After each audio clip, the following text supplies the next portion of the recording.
All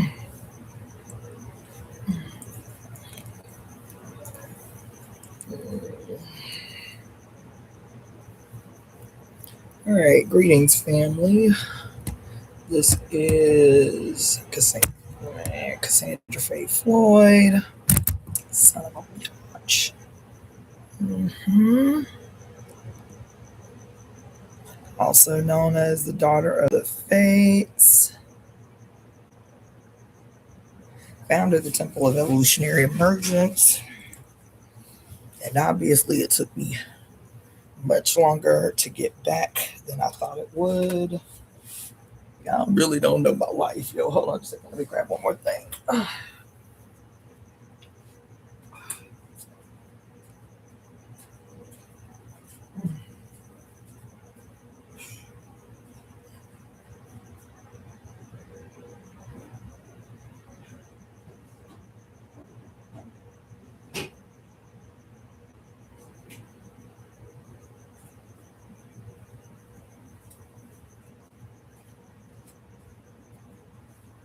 Um, all right. So, as promised, I am back today to finish what we started really about 5 days ago. And every time I got up on here, talking about I'm just going to do an introduction and get to business,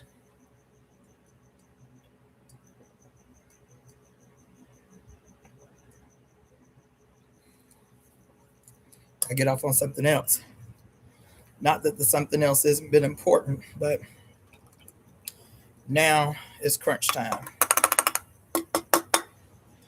Um, I have a lot to discuss about the event that we're already in, which is the Leo full moon. Let me stop one more time.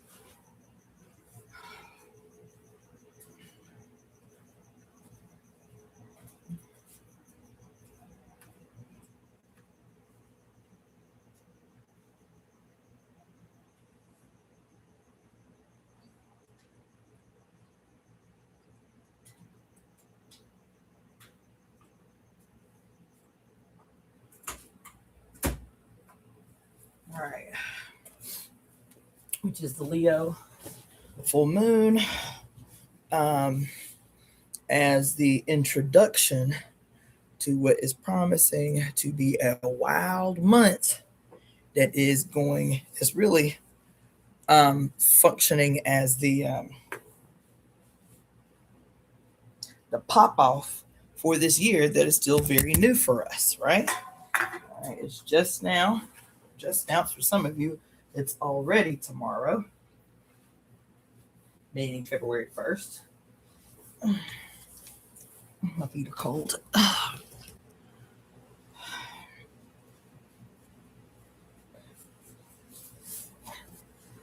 For some of you, it's already tomorrow.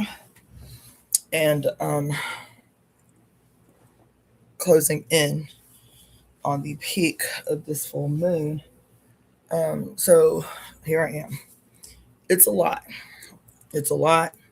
And I'm not an astrologer, so I'm trying to give it to y'all through as an interpretation through my lens of what I have been studying and listening to other astrologers and filtering that through, what we know, what we've been on for the last week. Okay. So, no introduction. I will say, y'all can pay me because these are full on workshops. These are not like general, bullshit ass, what they call it.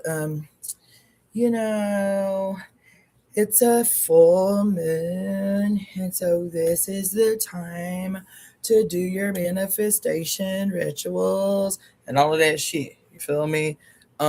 This ain't that. This ain't that. So it required a lot of study and various reading all over the place. And so I'm going to start with a scripture. Little did you know your ass was going to be in church today. I'm going to start with a scripture. I should have went ahead. There it is. Look at God. Look at God. Okay. To talk to you about what is upon us. Okay. So this is, let's see.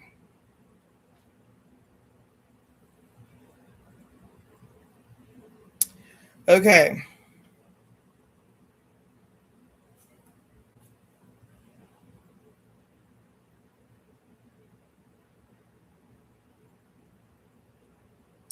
So the reason we go into the word, so because we're still in Aquarius season. That's how we started this whole thing. Was I read to you guys the other day about symbolism that is peculiar in some way or another to the sign of Aquarius, but talking about the sign of Aquarius within the context of what I've been teaching you since the winter solstice, which is about our relationship to the planet Saturn, aka great grandmother Crone, and how we have to be shifting our collective conscious worldview and understanding of our relationship to Saturn. And in order for this to change our very real relationship to time and to all of these things that we have been told about Saturn um, all of our lives, literally for the last 6,000 years, right? And that this can be the thing that can illuminate us. It can help shed some light and understanding on why, even if we aren't, quote, an astrological sign that is ruled by the planet Saturn, aka Capricorn or Aquarius. Aquarius has two ruling planets. That Saturn is in your chart somewhere. And not only is she in your chart, she is moving through, once you realize who she is, your whole chart. She is having an impact on your whole chart, your whole life. But because of the bastardized way we've been fed information about Saturn, which is really, really huge this month. That's why I've been talking to you off and on ever since we transitioned into the winter solstice. This her season. You understand? This her time. You understand? And so, with that being said, and we're in Aquarius and Saturn this month in particular are literally putting on a whole show in the astrology for this month, putting on a whole show in the astrology for this month. I figured I would start by reading the scripture that actually talks about the sign of Aquarius. So for those of you who have your Bible, you feel me? You got your KJV or whatever, your NIV or whatever your preferred Bible is, pull your Bible out. Pull your Bible out. Turn to Luke 22:10. That's what we're going to read today as an introduction to this pretty prolific topic. Right now, I'm just hardcore studying, writing notes all over the place. But this is going to have to be a workshop that has slides and a PowerPoint and like props that you can touch with your hands because this shit is deep. Okay. So if you are ready, I don't see nobody on my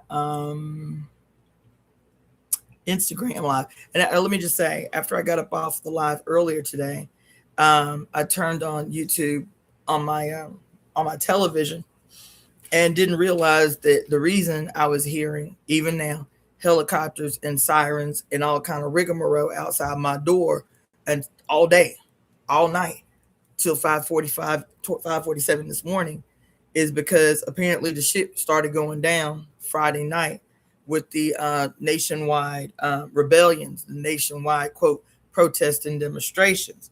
And so LA came on out and set it off. And so that is why I've been up in here, my nose either in books or filling orders or whatever. And so apparently all that I'm hearing even right now was because these young people came out here, hit the street, setting it off in LA. Okay, so anyway,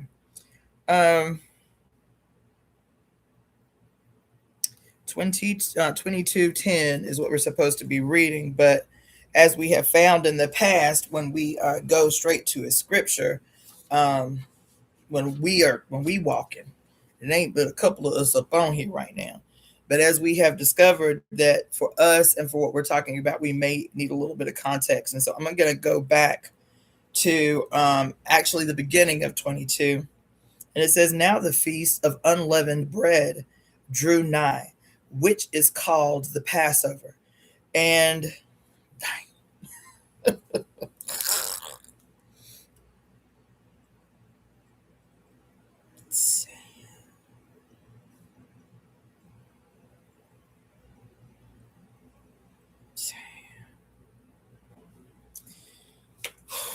all right. Now the feast of unleavened bread drew nigh, which is called the Passover. And the chief priests and scribes sought how they might kill him, for they feared the people. Then entered Satan into Judas, surnamed Iscariot. Being God damn.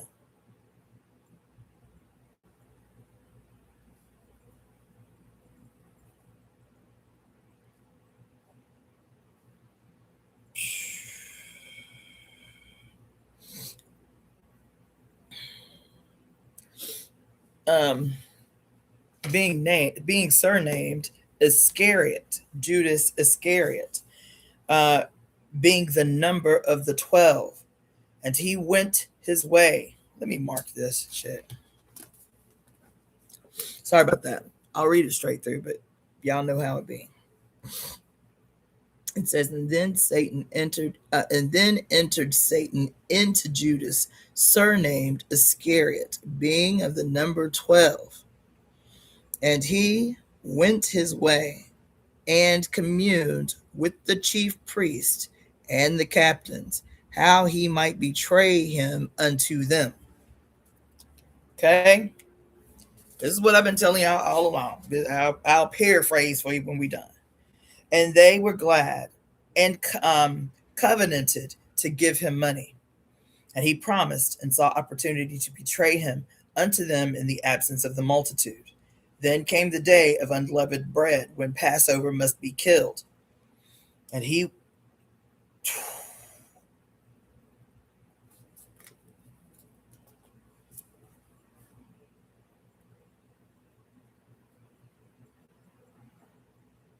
Damn. Whoa.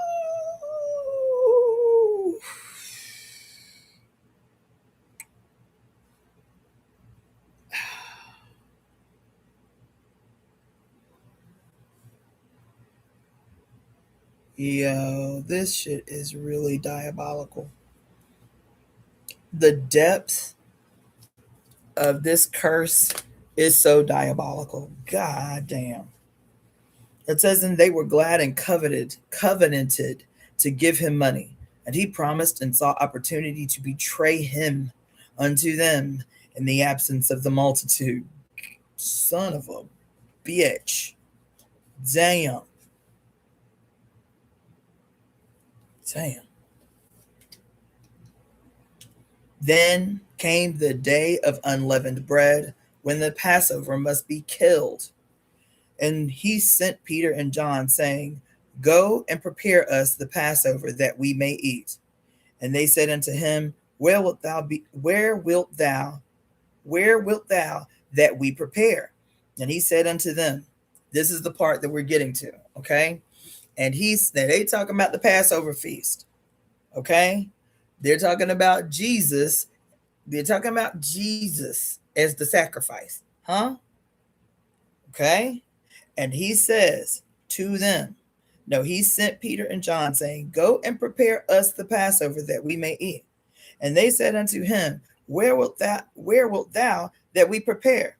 And he said unto them, Behold, when ye are entered into the city, there shall a man meet you, bearing a pitcher of water. Follow him into the house where he entereth in. And ye shall say unto the good man of the house, The master saith unto thee, Where is the guest chamber, where I shall eat the Passover with my disciples, and he shall show you a large upper room furnished. There, make ready.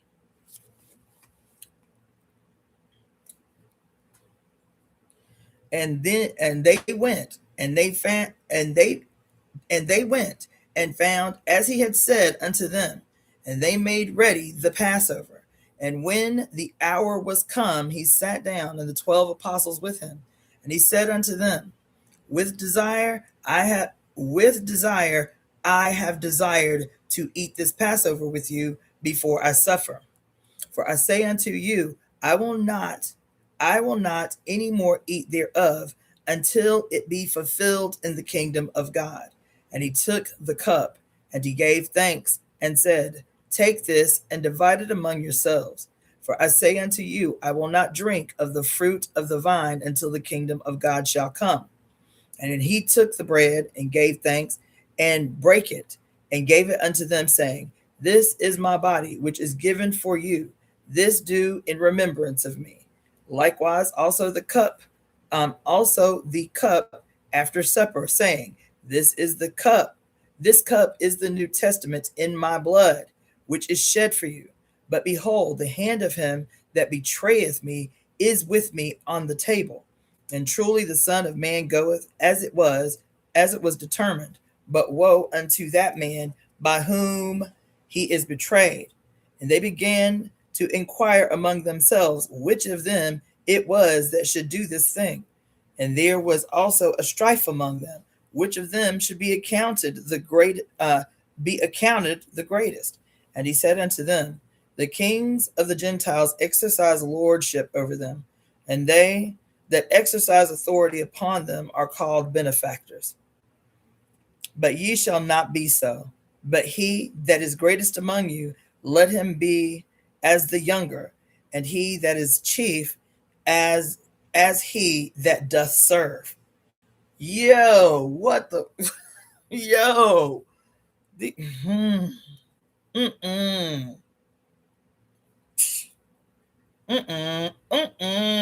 Listen, y'all. Yo, did y'all hear what I just read? God damn. Yo.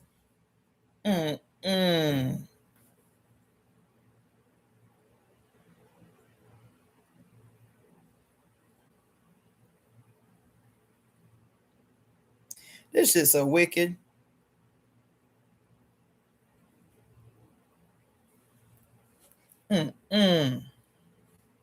He said, so it says on verse 24, and there was also a strife among them, which of them should be accounted the greatest. Which one of us gonna lead after because Jesus already told us his time of that the police coming to get him, and that he know that somebody at the table with them is a snitch. That's what this conversation is about. This what this conversation is about. You understand? He say, but this is not literal. We started talking about what? This is a foretelling. This is not a story of the past. This is a foretelling. Because he says that they are, quote, preparing for the Passover. What's the Passover? What's the Passover? Does anybody know what the Passover is in this context? This discussion between Jesus supposedly and his disciples. Does anybody know what the Passover is in this discussion right here? Where I'm talking about Aquarius as the water bearer in this in verse 10, 20, Luke 22 verse 10, where it says, Behold, when ye are entered into the city, there shall a man meet you bearing a pitcher of water. Follow him into the house where he entereth in. Can anybody guess? Something must be wrong with my IG, because usually there's already people up on here by now. Well, really, there's you. Can y'all hear me on YouTube? Because I know my gadgetry was messing up today. Earth Beauty 01 Sage page. Can y'all hear me fine? Is everything coming through fine? Okay, cool. I don't. Can one of y'all do me a favor? Do y'all have something else you can log into my IG and see if I'm actually live? And do I need to like redo this thing because I don't see no movement on here, and that usually never happens. You said blood as the Passover. No, because remember what I just said. This scripture that we're reading right now, we think is something that happened a long, long time ago. But he just talked about this period, right? Where it says, behold, when ye, because the disciples say, you talking about go and prepare us a Passover that we may eat. And he said, and the disciples was like, what you mean? Like, your ass is about to get hemmed up by the police. You understand what I'm saying? They was like, hold on, what's this say over here? See, even when we go, okay, so let me just tell you, even when we go back a whole chapter, Luke 21, you feel me?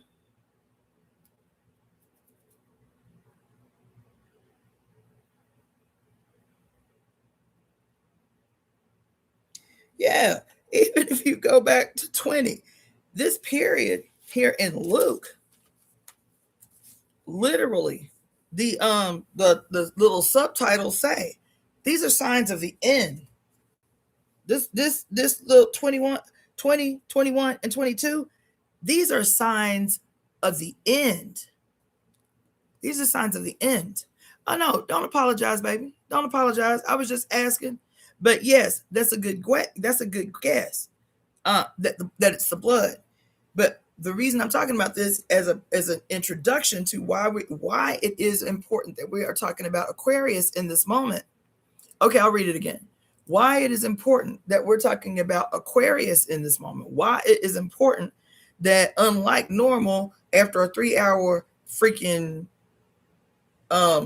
temple service this morning, I am up on here again to give you the 411 about this shit we about to walk up. We already neck deep in, truth be told. But in particular, this month that we're about to enter into with the Leo full moon happening at 2:03 a.m. here Pacific Standard Time and 5:03 a.m. On the East Coast. As I was like, a perfect place to start is to see what the Lord had to say about Aquarius, what Jesus out his own mouth had to say about Aquarius. Right here in this Bible, Luke 22:10. But I said, we need to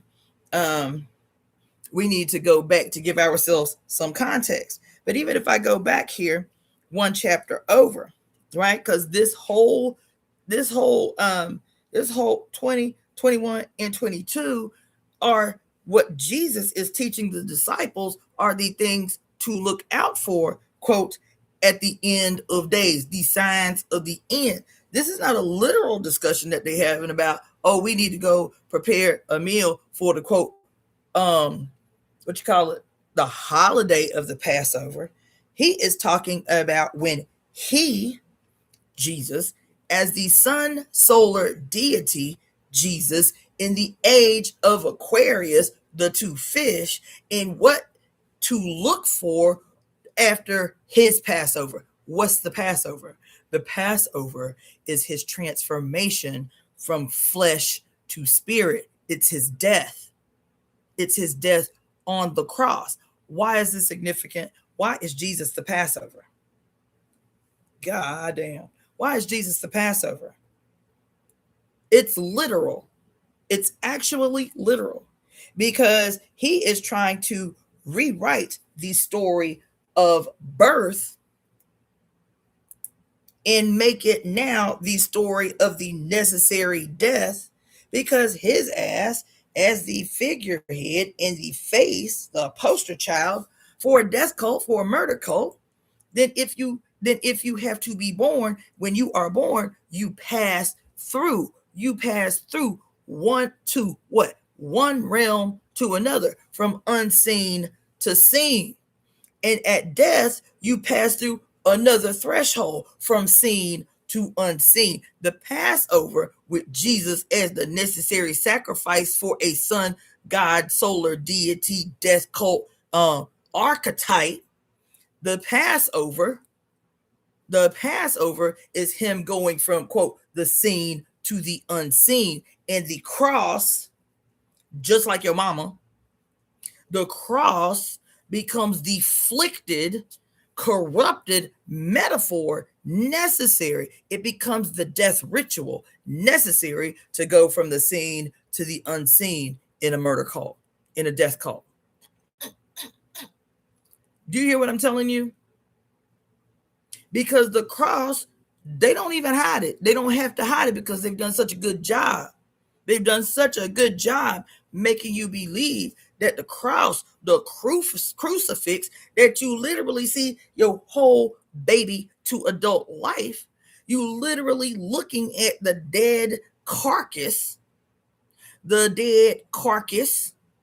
of a murdered solar deity,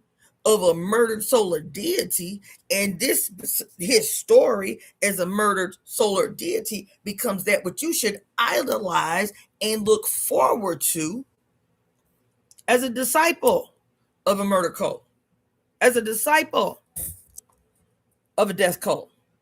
You're a disciple of a death cult. You understand? And so here he is. I'm sitting here thinking all I'm going to talk to y'all about is Aquarius, that is mentioned in the King James Version Bible.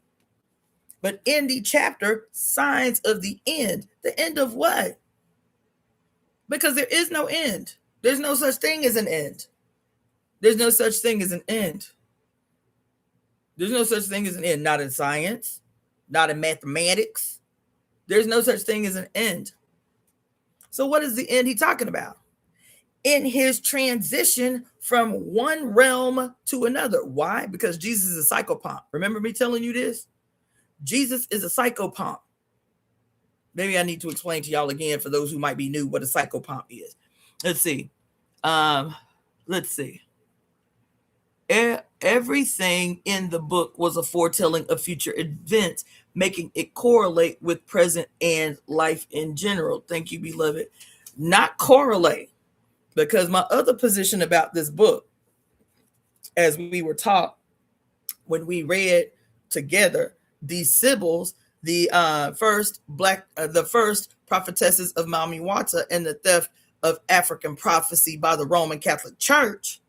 This book is not only prophetic, it is prophetic because these children, these males, these children could not create anything new. They couldn't. And so what they did instead was to kidnap and hogtie these mighty Sibyls, which is the reason that I used the thumbnail for this live that I did. These Sibyls, you feel me? They used them because they knew that the Sibyls had the gift of prophecy. And so the Sibylline books, because there's a difference between the Sibylline oracles and the Sibylline books, just FYI. The Sibylline books, which are said to be lost for forever, but I'm telling you, they held captive in that goddamn Vatican.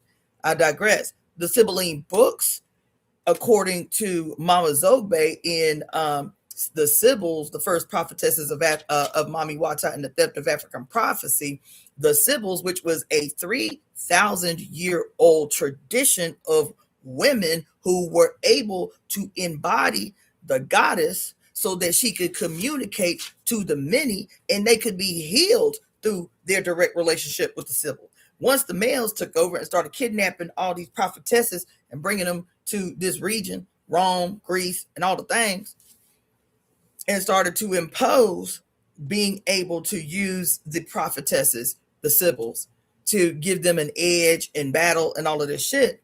The Sibylline books were drafted by scribes. When you look at these images of the Sibyls, it's always a singular woman in a cave somewhere, typically a cave that had fissures from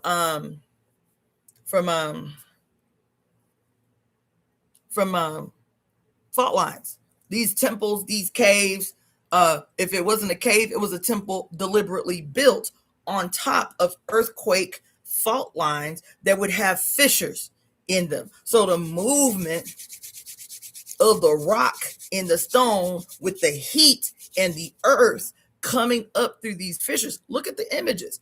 Google images of, I'm getting goosebumps telling you this shit. Google images, Google images of Sibyls.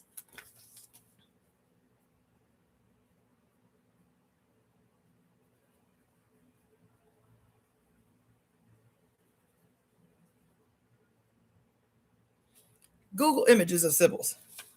They're always in some room, especially when they start to be kidnapped and shit. I mean, the only images you're going to see of Sibyls are white. I think there are two that I've seen so far in hours and hours and hours of image searches to try to find, quote, the evidence of black Sibyls. But I think there are two that you will find there where the Sibyls that were well known were obviously black. But typically you'll find images of young, and that's the other thing they ended up having to do, is because these diabolical bastards were holding these females hostage. The Sibyls started out as typically old women, as crones, as elders whose magical blood was, quote, now being kept in their bodies, which supposedly made their ability to divine much more powerful once they had transitioned from their child giving, their birth giving potential to, quote, crone, meaning they stopped menstruating. And then she talks about in the Sibyls where there was a period where they stopped using old women and started, that you've seen it in movies, the movie 300 with Gerard Butler, I think his name is.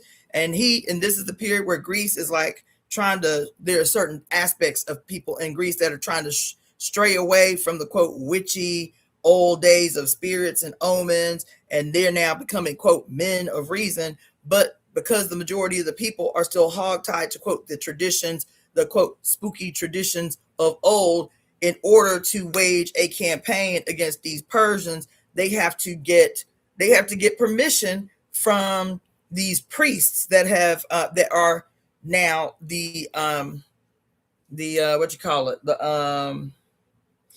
are now the priest of the fully taken over Oracle of Delphi, because the Oracle of Delphi used to be the goddess's auricular temple, and, quote, supposedly the sun god Apollo killed the great serpent of the earth that protected the oracle, that protected the entrance of the oracle. I'm getting goosebumps everywhere on my whole body. Whew. This story that I didn't even intend to tell you actually has so much to do with what I'm gonna tell you tonight. But supposedly the story is the great sun god Apollo slays the mother's divine serpent, who had for a millennia protected the entry to the Oracle of Delphi. So now when people think about the Oracle of Delphi, they forget the fact that it used to be a goddess worshiping temple that was considered the omphale, or the omphale, right? The navel of the earth, the center of the earth, right? The center of the earth, the Oracle of Delphi. And when people go, I have a homeboy who is Greek. His name is Phoenix. And he and his wife, he and his partner, his fiance, were going to Greece once a year when I met him, and taking pictures of themselves and all these beautiful temples and all of these beautiful ruins of all the things in Greece. And of course, because he is an alpha male, he is literally the real-time presentation of the strapping young Greek hero who is wealthy and who is smart. And he is the real-time personification of what would be called Apollo back in ancient Greece. So he and his Asian fiance go to Greece, and all the stories that they are being told as tourists going to see all these Greek ruins and shit is about all all the male deities, all the Johnny come latelys that done staged the contest and took over all of the ruins that were once edifices erected solely to the goddess. The Oracle of Delphi is the biggest one, right? And so anyway, in the story, he has to make this journey to the Oracle of Delphi to get permission from these old go and watch. See, you can probably find it in shorts on YouTube. These old nasty, grody, leprous, lecherous, nasty old diabolical dog ass bastards. All of them. They literally alive, rotting. That scene pissed me off. Me and my daughter went to the movies to see that bullshit and ass bullshit when it came out. And they literally had leprosy. They literally just rotting in real time, just rotting. Blah. Pus coming out they face, pimples and shit. These the wise men of everybody. these are the determiners of the fate of Greece. I gotta go back and watch this goddamn movie. These the determiners of the fate of Greece. These old, lecherous, diabolical, monstrous motherfuckers. And as Leonidas is climbing up the mountain to get to the Oracle of Delphi to get the permission from these madmen to go and defend Greece, that's a great scene. I have to find this shit. I have to find just a clip of that. Because because he mad as hell. He mad as hell when he climbing this goddamn mountain. And so he is telling the story of who the men are and how they have the ability to, quote, divine for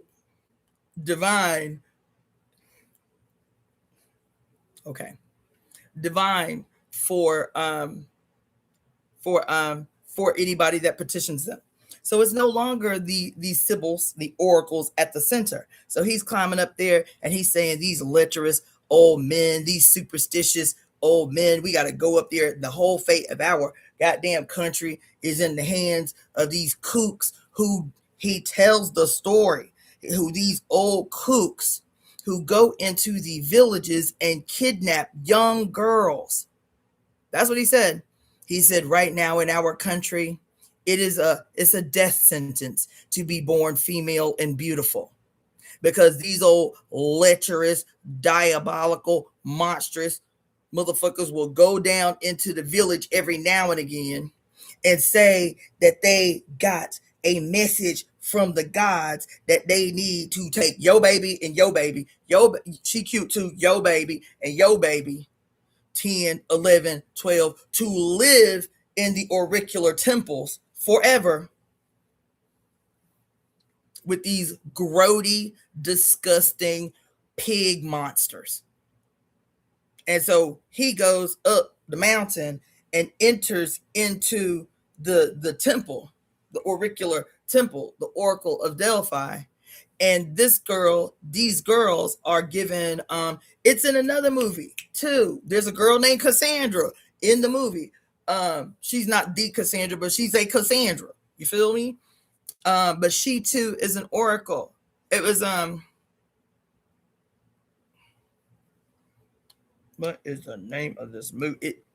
You would know it if you saw it. But it's centered on Perseus, on the aspect of Perseus in this all-star cast. But anyway, same thing. All the oracles are beautiful, but we got vaginas. We have uteruses. So even if we are not born with the gift of sight, we can be taught to see. We can be taught to hear. We can be taught to divine, because we have a portal, an open portal, a threshold, an ability to pass over from one realm to the other in our bodies. So these girls are kidnapped and gone and forced, because the mamas and the daddies ain't got no choice. They can't fight for their babies. They can't tell these old pig monsters, you can't have my babies. Nope. Why? Because 99% of the goddamn population in Greece were slaves. We're not citizens, they were slaves, just like your ass is a slave. Anyway, I digress. So he go up there, and so what they do, like they have always done, like the mothers, like the seers, like the sibyls have always done, they have used plants. They have used plants and consumed the plants to descend into ceremonial madness. What the ancients, as a matter of fact, Socrates said it himself, wrote extensively on the only hope for humanity is for the ability for women to descend into divine madness. That when women descend into madness, the whole group can be healed. That's what he said. He actually made a distinction. Socrates, y'all, I can't believe I'm remembering this right now. Socrates made a distinction between divine madness and the madness that kills. He sure did. We might have to get up in this motherfucking Socrates, y'all, and I might have to break it down to you in hood language so I don't bore you to sleep when I read the shit. But he made a clear distinction between ceremonially induced divine madness that could only happen in females, people born with uteruses. That's what he said. That's what he said. That ain't my opinion. That's what he said. Through observation in the Dionysian cult, that when women descend into madness, the community can be healed. Not only did he say that, guess what else he said? Buzzing all over the place. Guess what else he said? He said that when women descend into ceremonial madness, what ceremonial madness means is allowing yourself to be completely open. Because why, man? We, as females, born with uteruses in our body, are seen to be what? The throne. What else are we called? The threshold. Why do people wear crowns? Because it mimics the crown, your initial crowning, when your light first detects light. That's why people wear crowns. That's why they sit in thrones, because thrones were literally called, from Egypt all the way forward, called the lap of the goddess, for whom the king must sit. Everything that they do is a ritual, attempting to, in a fucked up, malignant way, reproduce the ceremony that is your birth, your entry into the earth. You feel me? In the death cult. So they rewrite all the rituals and now are born into a death cult. This is what siring is. Metaphorical beheading, when Sir Lancelot put his sword on one shoulder because you on your knees in front of his penis. That's literal. That's not figurative. He is the male mother in this moment, Sir Lancelot. Not Sir Lancelot. What's his name? King Arthur. And Sir Lancelot was his right-hand man. King Arthur is the male mother. So you must get on your knees in front of his penis so that you can, quote, be reborn in his image, because King Arthur is the sun solar deity. Every king in every society that, quote, becomes emperor, king, whatever the fuck, pope, all those things, they mimic your initial birth, because all of them say your initial birth ain't worth shit. Your original destiny ain't worth shit. Why? Because your mama ain't worth shit. So at some juncture, this is why, what's his name? This motherfucker right here, Joseph Campbell, and his homie Carl Jung, somebody just mentioned up in here, his homie, he is the archetype dude, and then Carl Jung is the psychological imposition of the archetypes in the collective worldview. These are all based, every archetype is based on your relationship to your mother. So the whole thing about King Arthur, every king everywhere on earth, including Kemet, especially under Akhenaten, especially because Akhenaten represented these six. Whoo, shit. Yeah. Oh my God. Yo. Akhenaten. God, son of a bitch.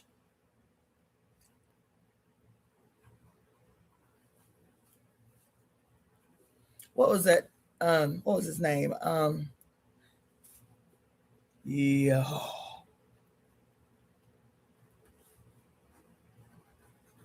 Remember, I'm having a whole moment. God damn it.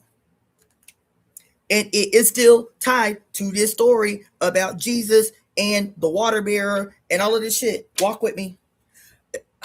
There was a moment, maybe it was last week, maybe it was that 11-hour goddamn live that I did, and I was talking to you at some point about books, about how in this book that we've mostly been reading from, the Women's Dictionary of Myths and Secrets. I think it's either in this book or it's in her other book, the Women's Encyclopedia of Myths and Secrets. This is the Women's Dictionary of Symbols and Sacred Objects.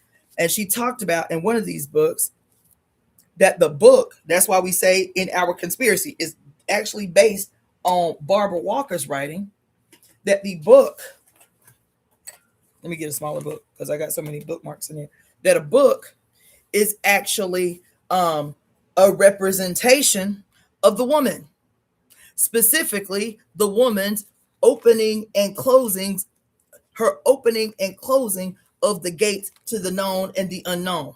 That the closed book represents the secrets housed in the woman's body. What part of her body? The closed and open legs of the woman. The entry into the book, because every page that you enter in, there's this crease right here that represents the point of entry or the point of, quote, exit.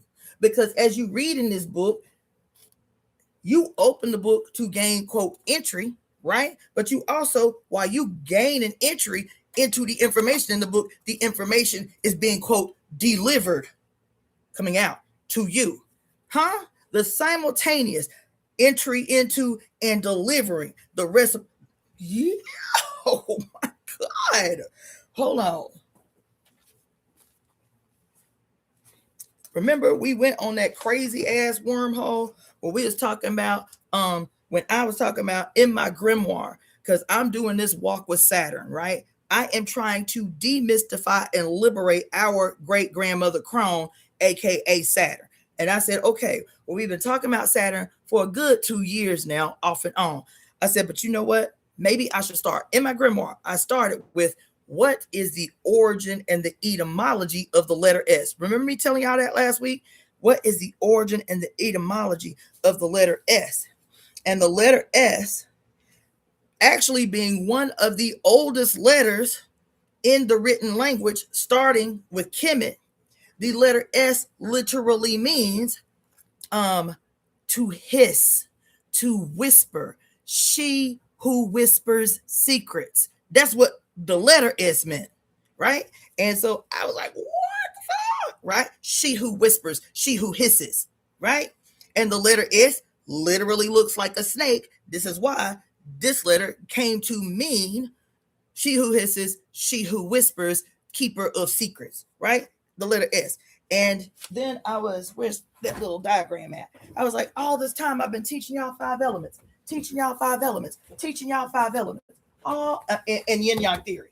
And look at this big old giant S right here in your face as the mediator between the harmonious union of the divine feminine and the sacred masculine. It is the she right there in your face that is the representative of the harmony, of the balance in the harmony that y'all always talking about. You know, the yin and yang means balance, and it represents the harmony between the divine feminine and the sacred masculine. And y'all ain't wrong, but y'all stop short hard.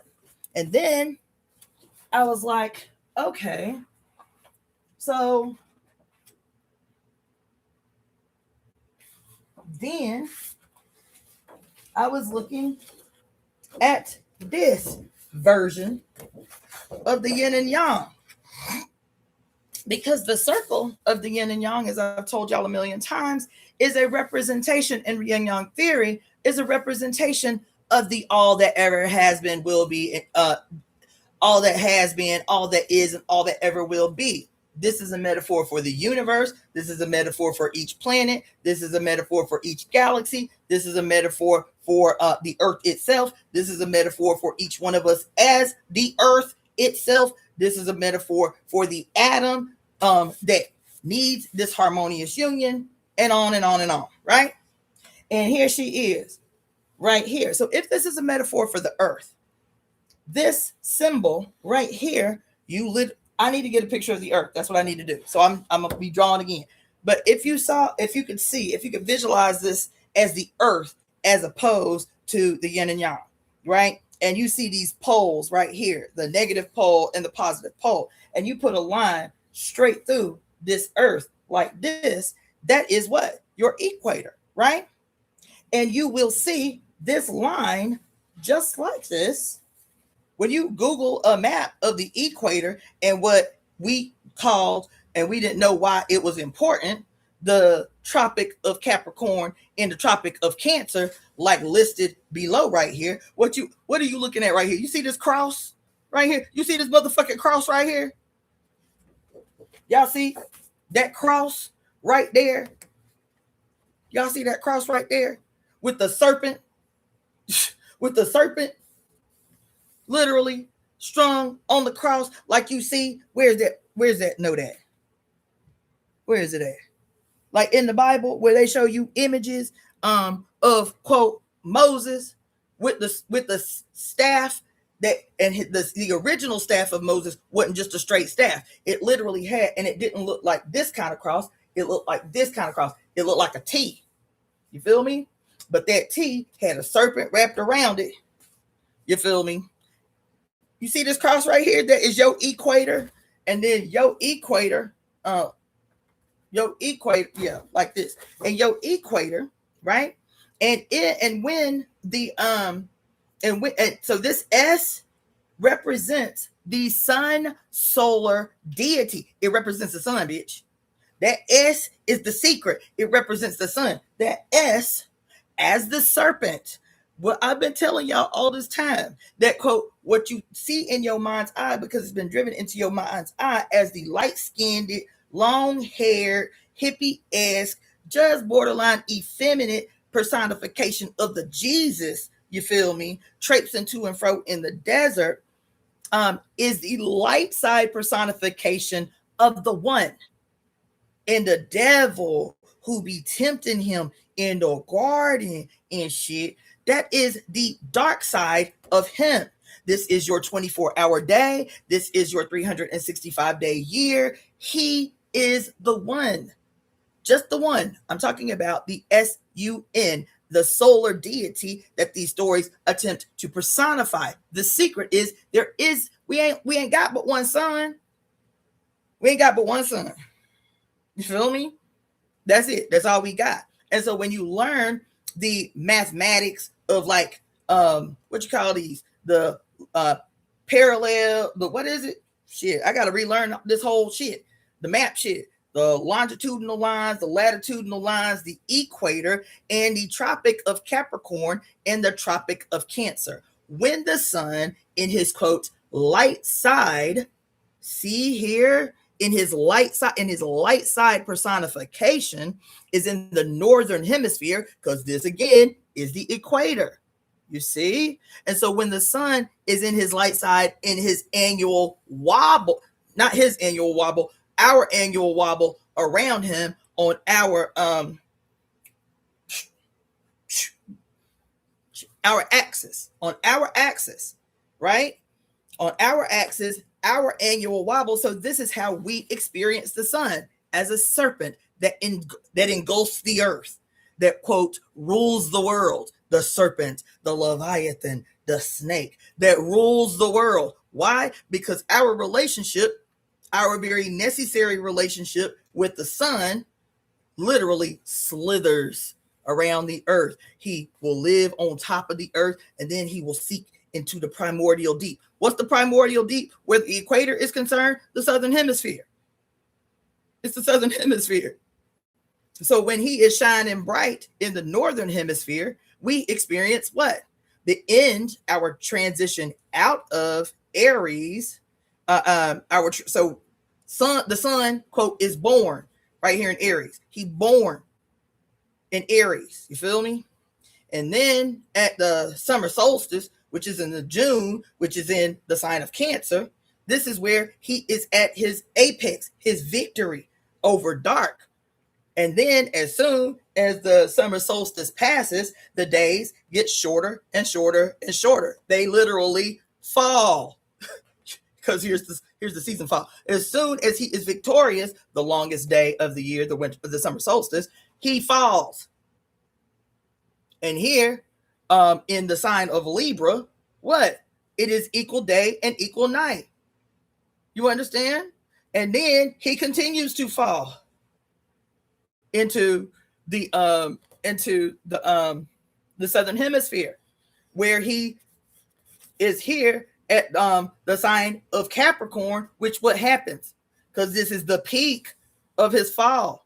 He dies on the cross here. He is in the underworld. And then he resurrects. This is in Capricorn. This happens in Capricorn, and which is the winter. And then he begins to rise again until here he is, born again in Aries. You see? So let me tell you why I got up off. Actually, let me go use the bathroom really quick. I got to pee. Bad. So give me a second, but I will remember where I'm at.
All right. So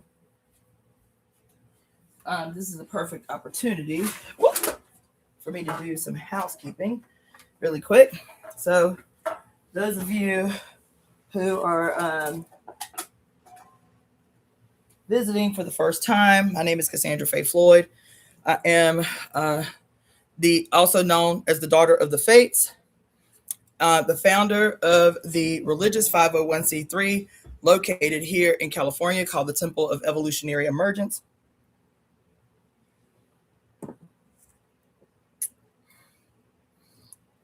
If you thus far have learned anything in these moments that we have been walking together, we're about to get deep, consider supporting the work of the Temple of Evolutionary Emergence, which is about to kick into overdrive in just 24 to 48 hours. Okay. So there are many ways that you can do that. There will be other ways within the next 48 hours, but right now you can make a monetary contribution to the temple by using the email EvoEmeTemp@gmail.com. EvoEmeTemp@gmail.com. Use that email for 3 different things. You can send a Zelle donation to that email. You can send a PayPal donation to that email. You can use that email to request a divination session with me or consultation. Not a wellness consultation, so pay for a regular reading. And if there is something you want to talk to me about, because people have been doing that a lot lately, I don't want a reading. I want feedback about XYZ. I need some advice about this, that, and this and that. Do that, because from today till the end of Black History Month, aka February, I am doing a huge discount on divination sessions. My 1 hour divination is typically $153. Thank you for the donation, Ancient Mama. So yeah, y'all that are here on YouTube, remember that y'all can big me up right in real time by giving a super thanks or super chat or any of those things, and also becoming a paid subscriber. I think there are 7 tiers. So if you look right below the video, it'll have a link that says become a paid subscriber or like a member or something like that. The link will tell you all the tiers and what comes with those tiers. Make sure you read what comes with the tiers. Most people don't even read, and I love you for it. Most people don't even read what comes with the tiers. They just want to support, and I appreciate that. But there are actually things that come, benefits that come with the paid subscription. So read those, read the directions, because all I know y'all by is y'all YouTube handle. And if you don't read the directions and email me directly based on the directions, I can't get you the things that some things are material things that come with some of the tiers. So make sure you read what the benefits of becoming a paid subscriber are.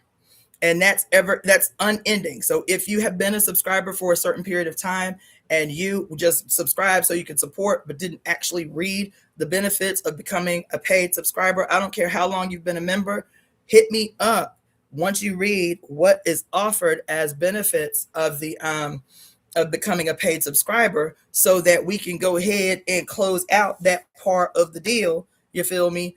Because some things are just, like virtual, but some of the gifts for becoming a paid subscriber are actually physical, and I will have to ship them to you. So go ahead and make sure you read what the benefits of becoming a paid member are. Now back to the email.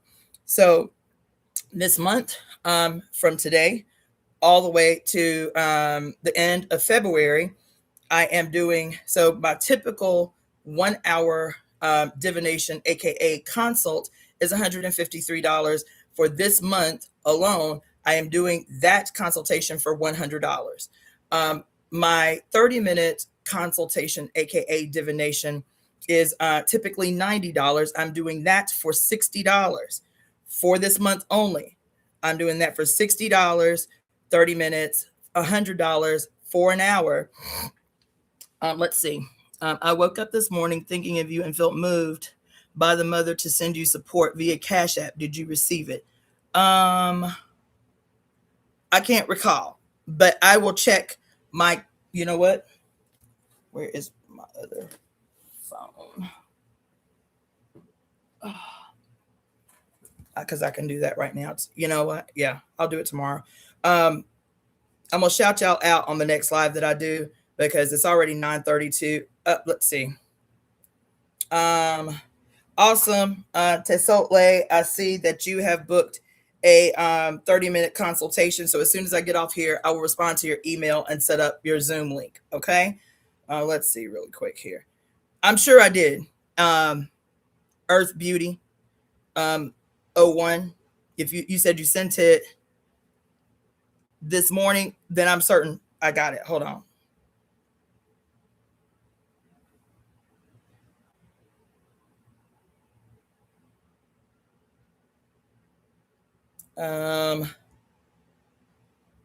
Let's see. So Vortex Ninja. Oh yes, I do remember. I sure did. Sister Chantel, Ken's Color Box, Vortex Ninja, who is always jolly on the spot with a regular contribution. Let's see. Yeah, Vortex Ninja, she don't be playing no games. I love you for that. All right, cool. All right, got you. Yes, so I did see that. Lolita, Janet Kennedy, Sheila Gray, Celote, Morgan M, Candace W, Rosa, Savoy, C. Yeah, those are all the donations that I've gotten via Cash App over the last 48 hours. Okay, so let me get back. Okay, so EvoEmeTemp EvoEmeTemp. This is how you can send a monetary contribution, and I will shout you out for that. Or you can use that email to send a Zelle or a PayPal. If you want to send a Cash App, it is $DaughterOfTheFates, just like you're looking at the screen. My YouTube, my IG, and my TikTok, all Daughter of the Fates, Fates. That is Cash App, and Venmo is my name, Cassandra, Cassandra-Floyd, Floyd. That's Venmo. Also, DaughterOfTheFates.etsy.com. This is the Etsy store where you can buy like dope ass jewelry, like this dope ass Asada Shakur bracelet that I made in honor of her when she transitioned in December, right? The dope ass feather girl earrings, you feel me? Any number of things. The temple logo painted on Capri shells, I wear pretty often, right? So any number of I don't do these as much, but like the crystal quartz basket wrapped crystal quartz. So this is the first piece I ever wrapped, and I dug this crystal out of the earth myself. I try to be very disciplined about trying to go to open minds myself and get my crystals. It's very, very extremely rare that I buy crystals at a store because they too got blood on them. Just so you know, they got blood on them. So I try to pay to go into open minds and dig my like my obsidian. I get myself my crystal quartz, which is pretty easy to find around the country. And then I basket weave those. So and then also there's tons of books that you can purchase on the Etsy store. There are several conspiracies that we cast that you can actually purchase, so you can begin to participate with the rest of us in the conspiracies that we don't. So those of you who do not know what I'm saying when I talk about a conspiracy, one of our mottos is that we do not cast spells, we cast conspiracies. We do not pray, we conspire. You feel me? The reason that we don't pray, we conspire, or the reason we don't quote cast spells, we cast conspiracies, is because the etymology of the word conspiracy means to speak together a sacred oath, as in an orchestra. No, it doesn't say to speak together, to breathe together a sacred oath to ensure a certain outcome, meaning definite, definitive, to ensure a certain outcome. The word emerged in human society to acknowledge what musicians do. They breathe together, flutes or strings, they breathe together. And even if everybody in the orchestra got different sheet music, they're all playing one song. See, that's the conspiracy. There is a certain, a definitive, a definite outcome, because when they follow their own lane, their own sheet music, and they play together until the conclusion of their sheet music, they have conspired to create a singular song. That's what a conspiracy means. That's what the word entered into the human lexicon, meaning the magical production of a singular song by many people breathing together. That's why we say we don't cast spells, we cast conspiracies. We do not pray, we conspire. Because we don't hope. We don't practice hope or belief or faith. We practice certainty. If we do what it is in our lane, our destiny to do, and we carry out our thing, our path, our lane together, we will produce a singular outcome that is certain, that is definitive, like a piece of music. But what we will produce in our conspiracy together is the world of our wildest imagination. That's why we don't pray, we conspire. You understand? So those conspiracies that we have been conducting together, over, especially since the big one since May, is available on the Etsy store. Okay. And then what else? So it's the Etsy store. It is the super thanks, super chat, and subscription to the YouTube channel. It is the divination that is hugely discounted for this month, because I want you to be up on game. This month is all the things. And we right here at the beginning of the new year, like little babies with all possibilities and all opportunities and no past. You hear me? Because literally these events are happening at 0 degrees in Aries, which literally represents the newborn baby, with all the possibilities, with all the potentialities, and no past to fuck it up. That's we. That's us. We the babies. You understand? We the Aries is not a war god. Aries is not a war god. All this shit, all this bullshit you've been fed about Aries is not a war god. Aries is the baby who loves his mother more than anything on earth, and his relationship as a baby with his mother. Who is his mother? These old bitches that came before him. Who the old bitches? Capricorn, Aquarius, and Pisces. All the old bitches who literally towards the end of the year, right, in their oldest phase, right, are welcoming and paving the way for the newborn baby. You see how your story has been literally fucked up from start to finish. This opportunity this month represents the opportunity for us to really take hold of everything that belongs to us, not in a contest with our sons, because every man on this planet is a son.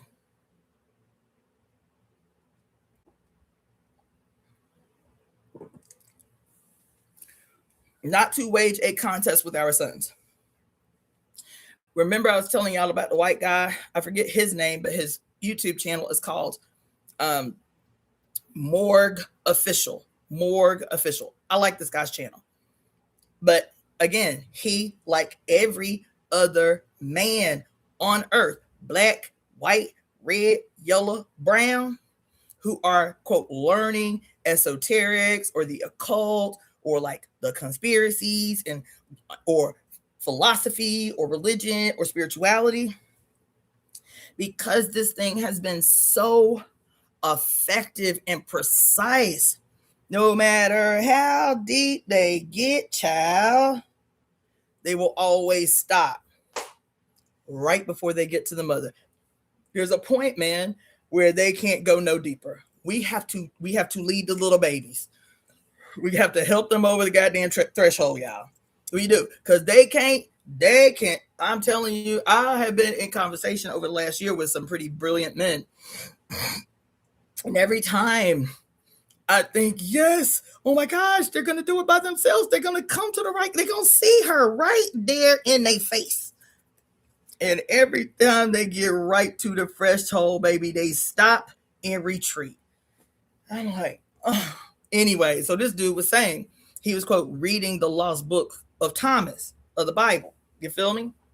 And he says, I have discovered the key to immortality. That was the title of his video. So if you go to Morgue Official, that was the title of the video.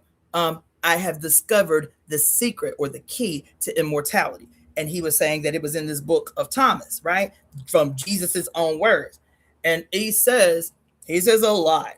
That video is great. I might have to do a whole breakdown of just that video. He says a lot, but short version of the a lot that he says. He says, in essence, everything that I tell you is to get you to this point. First of all, Jesus says that when I return, because that's what the story is about that I started with in this book here in Luke 22:10. That's what the story is about. He says, when I return, I will come to mend all divisions. I will come to mend all divisions. He says, when I return, I will come to make the top the bottom and the bottom the top, the back the front and the front the back, the internal the external and the external the in. What did he mean by that? And how is this the key to immortality? What does it mean that he gonna come back to mend all divisions? We talk about it all the time. If you have listened to any health or wellness live that I've done, we have talked about this a million times.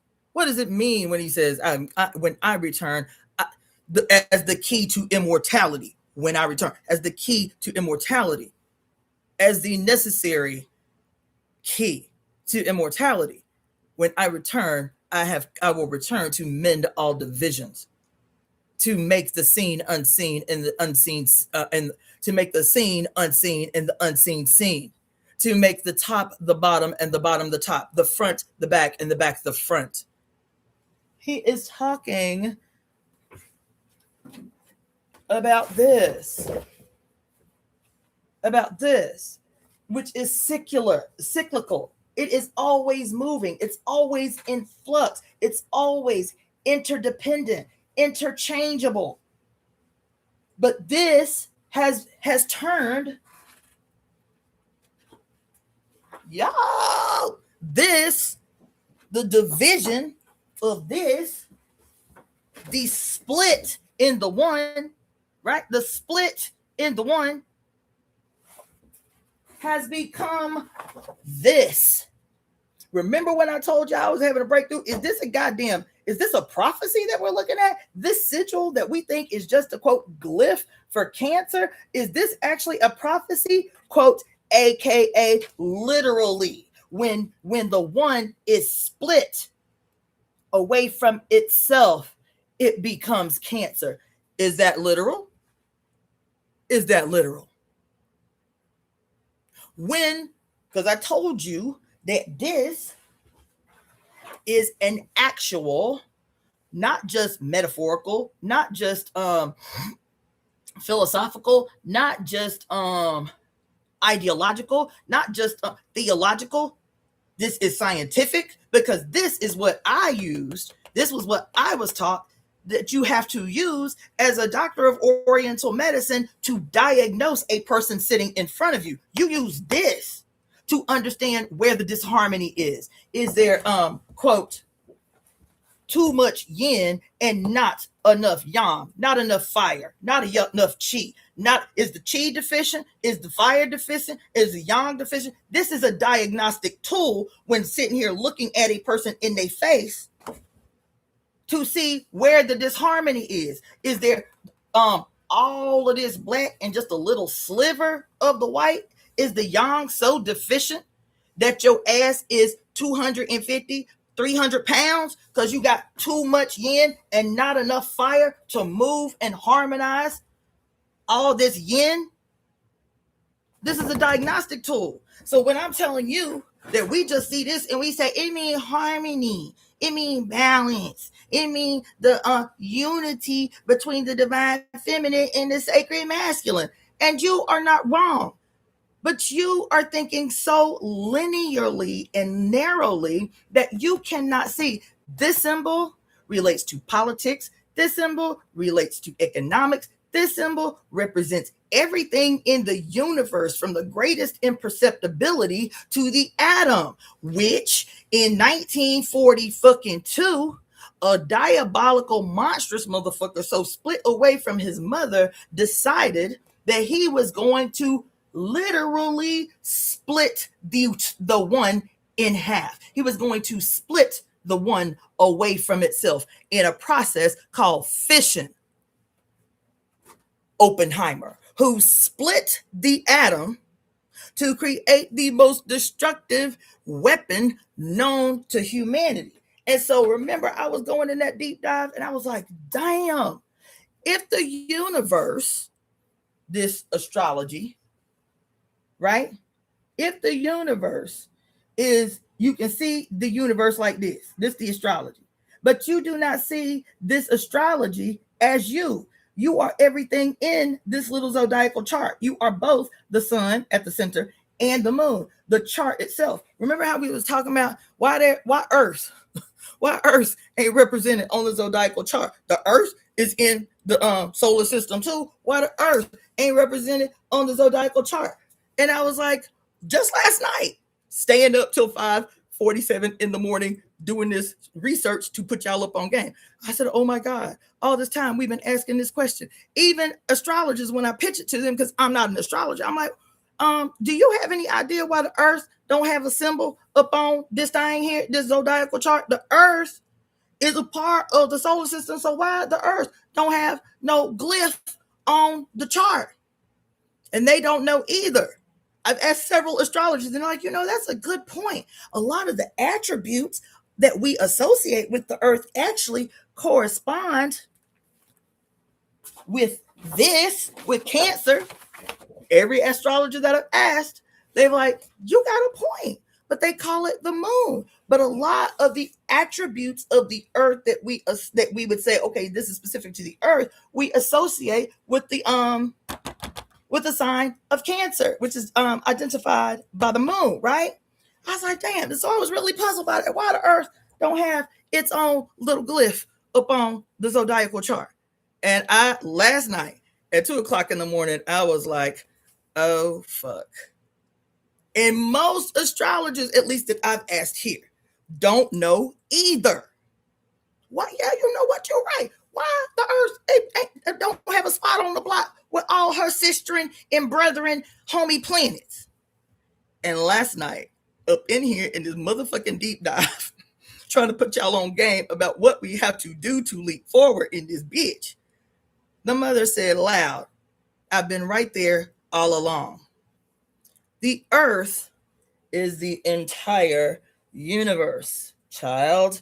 There is a place somewhere else. Oh, I was looking up earth minerals last night for whatever reason. I was looking up like on the elemental chart. You know what I'm saying? That you had to learn in science. Looking on the elemental chart, looking up like uranium because Uranus is up on game this month. Looking up plutonium because Pluto is up on. So I don't know. I was just having this breakthrough. Like I need to go back to the old school, just the regular ass elemental table, the periodic table, to look up these glyphs. And so I'm looking up the glyphs that are associated with these signs, with the metal elements of these signs last night. And then I saw in alchemy, I saw a symbol that I am having a motherfucking moment. Goddamn. I saw this symbol last night while looking on the periodic table for whatever reason. And then it led me to another website that was supposed to be the quote, just like alchemical symbols, just like basic alchemical symbols. And the mother was like, it's been right in front of your eyeballs the whole time. Oh, shit. The whole time. It said that in the alchemical site that it sent me to, that Earth has a symbol too, right? The Earth, just like Pluto and Pluto and like Saturn, they have little symbols. Earth has a symbol too. And the reason that we don't see it on the zodiacal chart is because we see the zodiacal chart is just the study of stars. See that? That's why Earth ain't got no sigil that we can see and identify on this chart. Baby, this random alchemical page says that the symbol of the earth, the alchemical symbol of the earth, is the wheel. Is the wheel. Is the wheel. That right there. This shit that we just thought was just a way to personify and identify and compartmentalize all the planets, the little chart we actually drew all the stuff on, is the earth. Is the earth. You see, is anybody in the room? Is anybody in the room? I don't see no hands, no emojis, no hand claps, no oh my God, no like my mind blown too. Oh, because we started on this 2 years ago, this little mission with Saturn 2 years ago, and I was like, damn, why Earth ain't represented? Is that the reason that they quote took us from a 13-month calendar to a 12-month calendar? Maybe there was Earth up on here. We was like plotting and scheming, like why Earth don't have a spot on the block in the astrological journey through our own life. And last night at 2:00 in the morning, she was like, bitch, I've been here the whole time. This me. Y'all think this is just about heaven. No, this is about our perspective of heaven from where we stand. That if we were standing on Mars, our perspective of heaven would be totally different from our point of view. I've been in your face the whole time. And it took me on whatever sent me to the periodic table trying to find out about uranium and plutonium. And I'll tell you how I got on uranium and plutonium, talking about that motherfucking Oppenheimer and him creating the nuclear bomb, and the first time in human history splitting the inseparable from itself through what we call fusion, splitting the atom. And I'm gonna tell y'all something about that. Time is a wheel. Time is not only a wheel, it is a serpentine wheel. It's like when you bump into something on your bicycle and the wheel warps. You know what I'm saying? Because that was the shit we got on the other day. I'm circling back about if the S is the center of everything, right? So I was saying the wheel is not, quote, a straight wheel like we see it, like this. The wheel of time looks like the universe. Like here in California, your ass can drive 2 hours from my house and literally see the entire Milky Way. Any videos that you've seen of like the Milky Way, like moving in rapid time, is probably taken in the desert up here in Death Valley. It's extraordinary. It's so fucking black out there. There's no light pollution, so you can see everything. And I'm telling you, the actual identifiable Milky Way is fucking over the top, right? Standing on a homeboy back porch, looking literally from midnight till 3 o'clock, 4 o'clock, 5 o'clock in the morning, the fucking actual identifiable Milky Way just shift through heaven. It's unbelievable. But the Milky Way, when you're looking at it, is not a straight circle. It's actually, if you were looking at it, just like this. It's just like this. Right? It's just like that. But coming around together. You feel me? And so you looking at it, and I showed y'all last week that if you let me write it again. That this is all happening over the last week.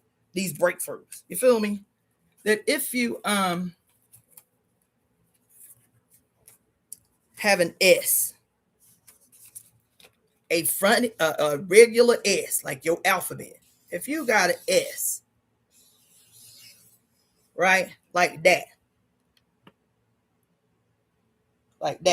right, and then you superimpose another S on it. Let me put it as another color, and you superimpose another S on it, but facing like its twin, like its mirror twin. On the other side, you get a symbol that represents what? Eternal life, or what do you call it? Infinity. Once you take the two mirror image S's and place them together, you get what? This number 8, right? That also is this infinity symbol, right? And then you include the fact that the etymological Egyptian origin meaning of the letter S is she who whispers, she who hisses, keeper of secrets. And then you think about what is one of the most significant symbols in Kemetic tradition that you see everywhere, probably before you see anything else, anywhere else. What's the most basic Kemetic symbol that you see from childhood, probably first before anything, is what? Think about the simplest. Damn. The simple. Damn.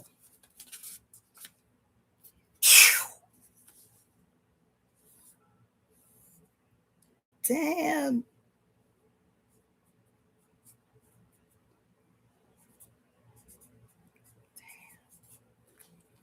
The simplest thing in Kemetic tradition as a symbol Because even when I was a Christian, I remember this being the first symbol that I was like, oh, that's pretty. Didn't know what it means because we was Christians. And as soon as I drew it on something, my daddy said, don't draw that no more. That's a devil worship sign.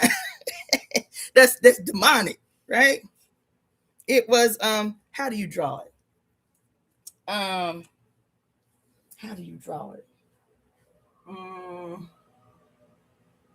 Oh, you know what? It's probably right here in this book. Hold on.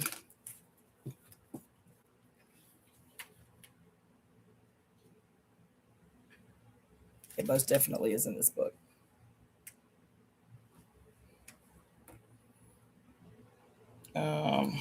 For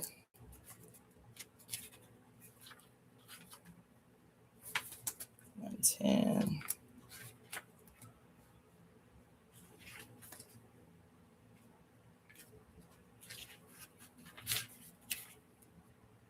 Oh, I don't have it in this in my book, but hold on. Wait, I do. Here it is. This symbol right here. See that? What we call the eye of Ra. See that right there? That's probably the oldest one we see, the earliest one we see when we don't know what it means. That eye right there. Feel me? And that eye, where's my other notes? Okay. And so we are told, even in our face right now, with all these, these conspiracy theorists, and every time you turn around, you feel me? It's on our dollar bill, you feel me? And so every time they see somebody in Hollywood, you feel me? That was terrible, but you get the point. Every time they see somebody in Hollywood doing one of these numbers, you feel me? Or they eyes covered, right? Or whatever they doing with their eye, you feel me? Every time, then the hotels go crazy and see that's why these bitches witches, you feel me? They can't explain why the bitches is witches, but the eye, the left eye in particular, becomes synonymous with all things evil and witchy and that type of shit, diabolical, whatever, right? And so when you are looking at what this is called in this book is the uchet, the left eye, right? The left eye of what we are told is the left eye of Ra, right? The left eye of Ra, okay? The uchet. And when we see that left eye, and we're told that in the story, we are told that the left eye of Ra is quote, let me see what it say here. Do it say it here?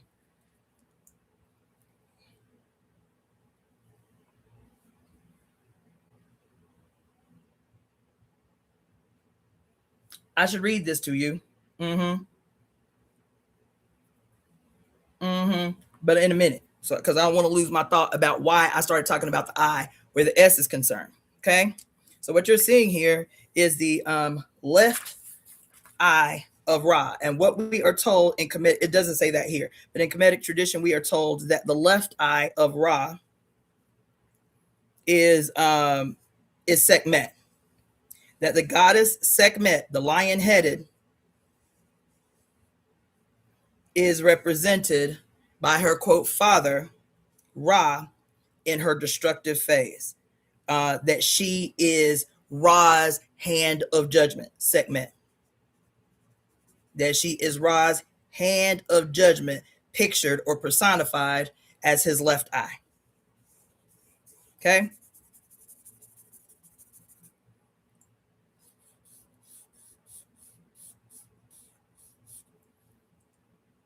Now, who is Ra? He is the sun god. He is the solar deity of Kemet, of Upper Egypt. Okay?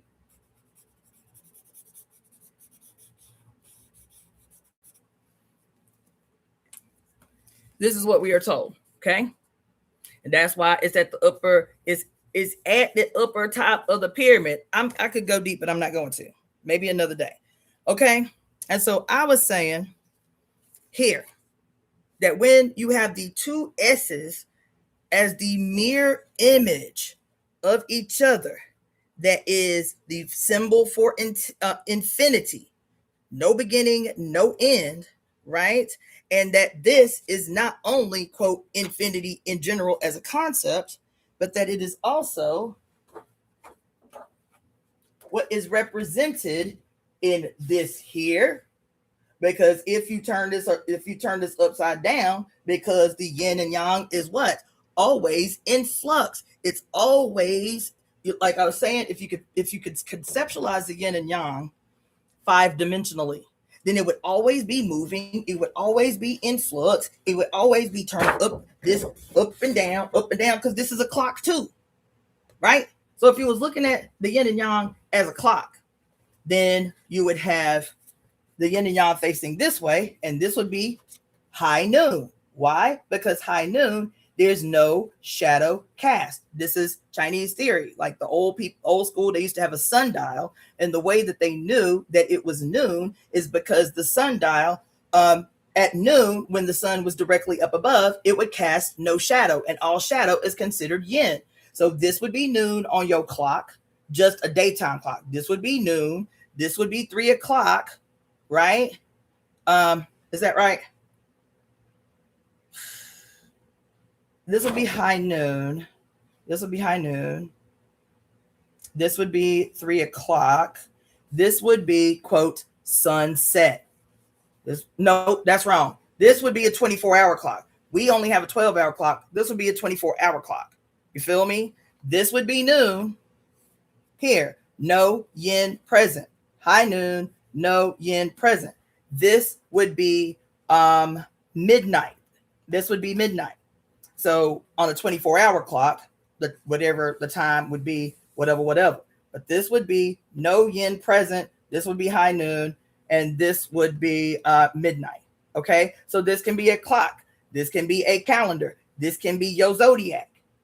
It all applies. As a matter of fact, not only could it be your zodiac, it is your zodiac. Because we were talking about, I hope y'all are following. I know I'm all over the place. It seems I'm all over the place, but I swear it is coming to centrical. It's coming to the center.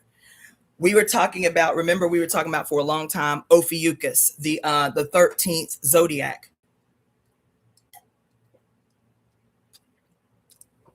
Ophiuchus, the 13th zodiac. And I was like obsessing about it for a while because I'm like, okay, I read all the mythology about Ophiuchus.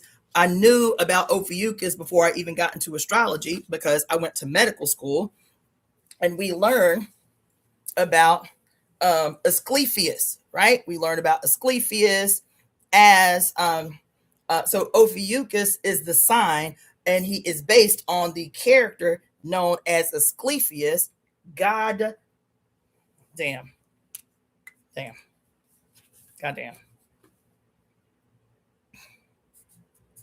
Hold on.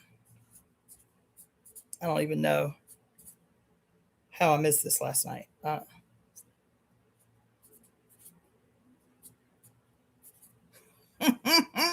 my God.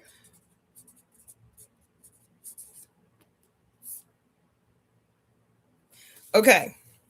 So I got this tattoo that I designed because I was still a Black nationalist going to medical school. So I think 2 years into medical school, I was like, instead of getting the caduceus, which is the basic staff, right? The twisty staff with the 2 snakes and then the wings coming out from the top, I said, let me use the symbol for eternal life in Kemetic tradition, which is the Ankh, right? Excuse me, which is the Ankh. And so let me use that. And then I had him color it red, black, and green because, like I said, I was a Black nationalist. So this was my, quote, African-centered take on the caduceus, the medical symbol with the 2 serpents, whatever. And so while we are in medical school learning about Asclepius, who is, quote, the character that the sign Ophiuchus is based on, he is the serpent bearer because he was a man who was associated with healing. Not only healing, the mythology of the story is that the reason Zeus killed him, whoa. The reason Zeus killed Asclepius is because supposedly, yo, is supposedly because Hades, listen, Hades, as the lord of the underworld, where all dead souls go to be judged, Hades got pissed off because Asclepius was able to, quote, raise people from the dead with secret potions. He was a master of herbs, in particular, his medical abilities. He what? Yo, my God, yo.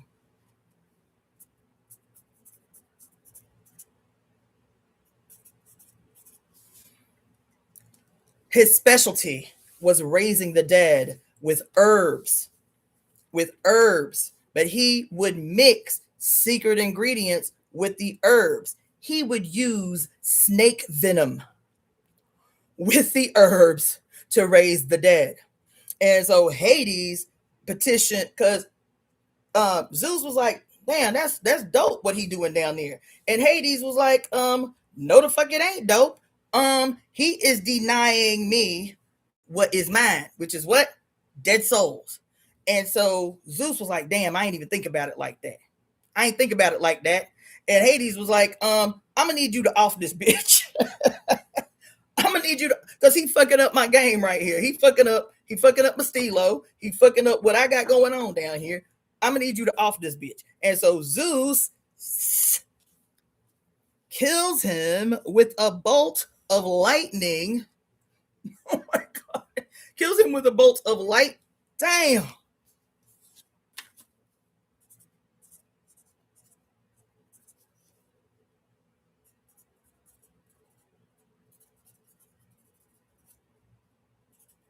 Yo.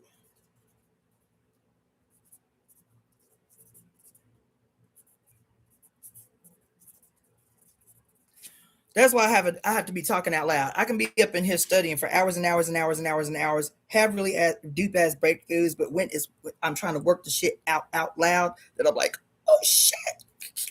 Anyway, so Zeus was like, yo, my brother man, you fucking up his program in Hades. So bam, kills him and then deifies him and places him in the constellation as Ophiuchus, the serpent bearer.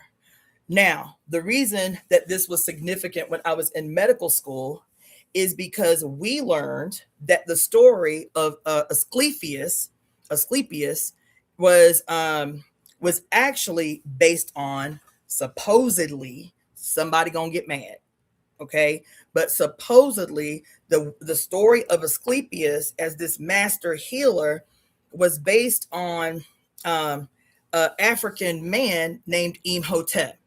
Imhotep. As a matter of fact, y'all probably, some of y'all have probably bought dog tags. Do I have any on here? Because that was probably, I think, the first dog tag I ever did for myself was I took this beautiful picture of a statue of Imhotep on these dog tags that I make. Because I'm like, why we still giving props to goddamn Hippocrates as the father of medicine when Hippocrates in his own writing says, I am a child of Imhotep, who was a master physician, a master architect, a master builder. Supposedly Imhotep is responsible for why we have the step pyramids and Kemet, this and that and this and that. That he was considered the original, quote, Renaissance man who was a master of many skills and all of this shit. And he was a master of all these skills, supposedly by the time he was 19 years old, right? And so I was like, this just another way them Greeks robbed black people. Somebody gonna be mad.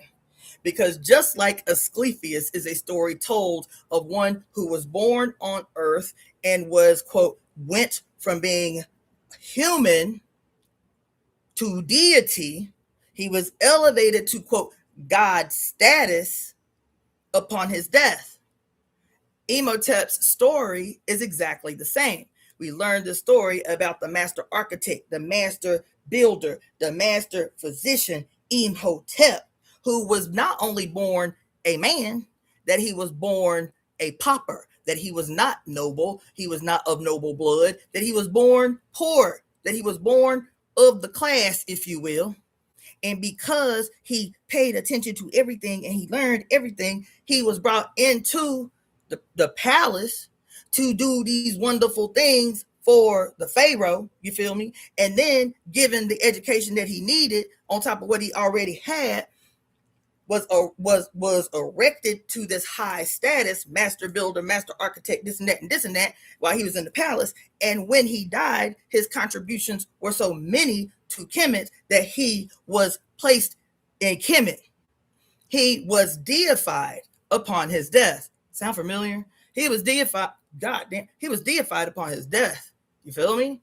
And then many years later, hundreds of years later, the first Greeks started to study at the schools of Timbuktu and Kemet, this and that and this and that. They learned the story of this brainiac, you feel me? And then they reproduced the story in Greece. It wasn't until the old Greek philosophers came to Egypt that they said, we need this story too. And this is how, quote, at least the story goes, Asclepius came to be as a part of this whole story of their pantheon, right?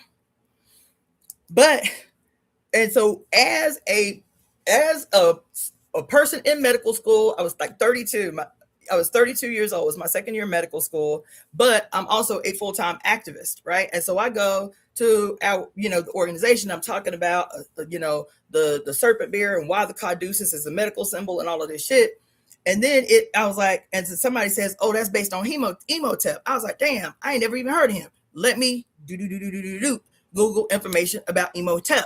And our starting point is him as this brain, this master builder, this master this and that and this and that.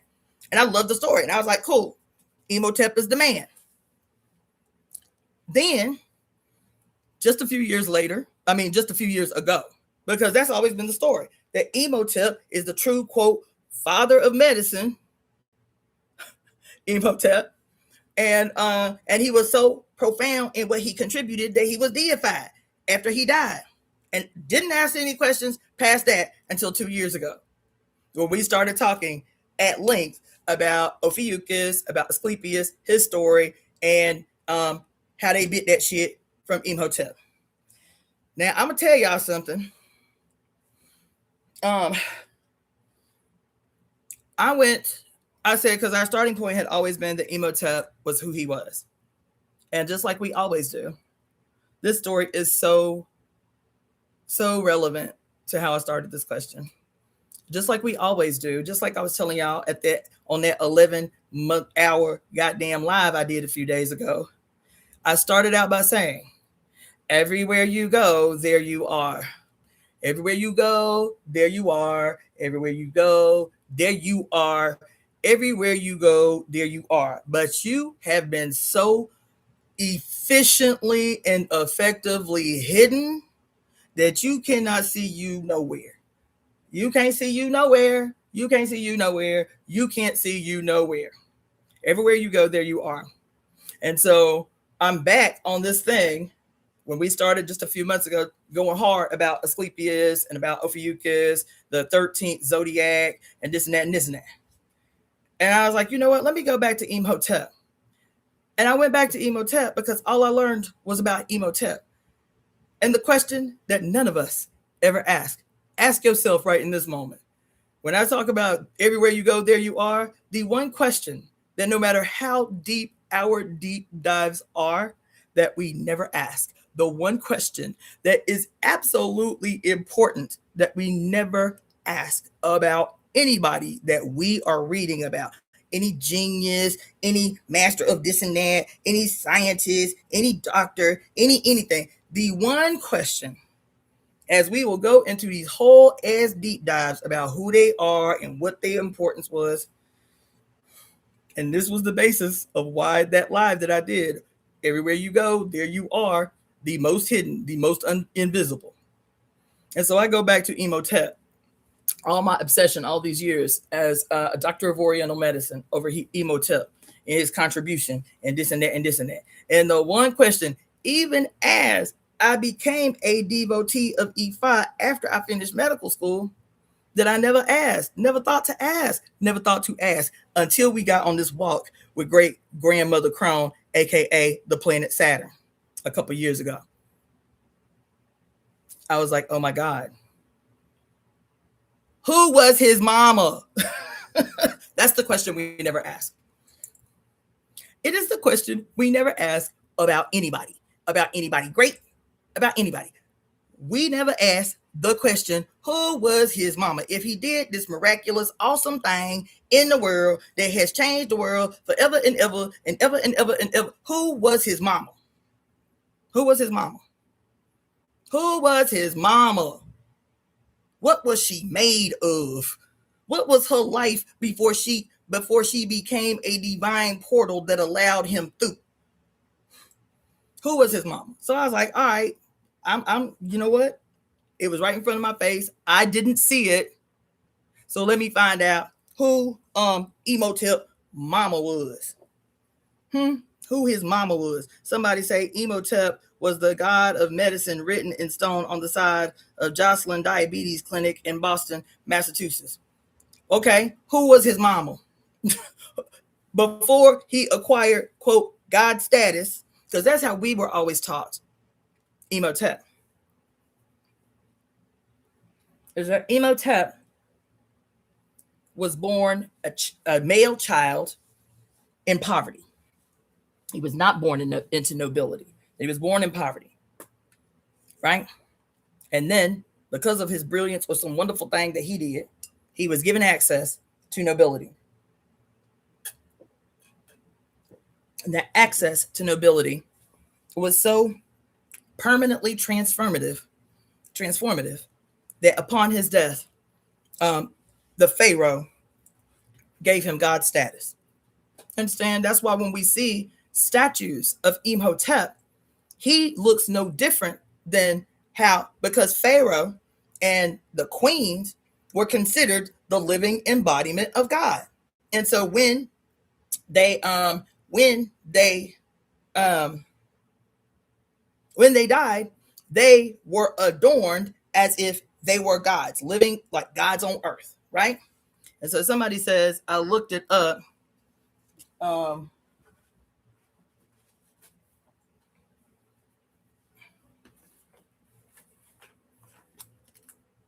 Because I did not find that name when I looked it up.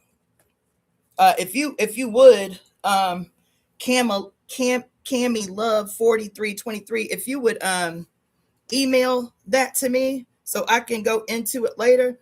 The one reference that I found, but it was some time ago, said that that some people believed, because there was not the one thing that I read was that there was no there was suspicions about who his mother was, and then there are also stories that are told that said his mother was Sekhmet, that his mama was Sekhmet. I was like, what you mean his mama was Sekhmet? I thought, wait a minute, what? So I appreciate this. So now it's something I'm gonna go into. But the story that I read was that EvoEmeTemp's mama was Sekhmet. I was like, oh, right. That's another story for another day, about how I was surprised when I read that. But then I was like, why am I surprised? We hear the story over and over and over again.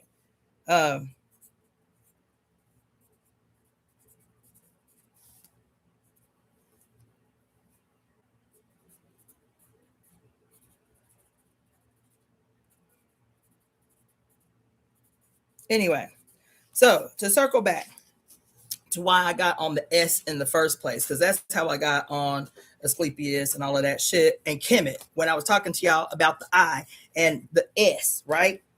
And in the S, I said when I was talking to y'all last week, I was like, the S basically, because the letter S means what? It means she who whispers, she who hisses, she who keeps is the keeper of secrets, right? And the words that were attached to it when I read that said C, S-E-E, and C, S-E-A. Those were the words when I was doing the research on the letter S that said that the serpent in his movement is the basis of the letter S. But when they were talking about the hiss and the whisper and the keeper of secrets, the words right next to that was C, S-E-E, and C, S-E-A. I said, oh shit, right? I said, oh my God, right here in real time. I said, so this symbol of the two S's, the mirror image of the S's that create this infinity symbol, right?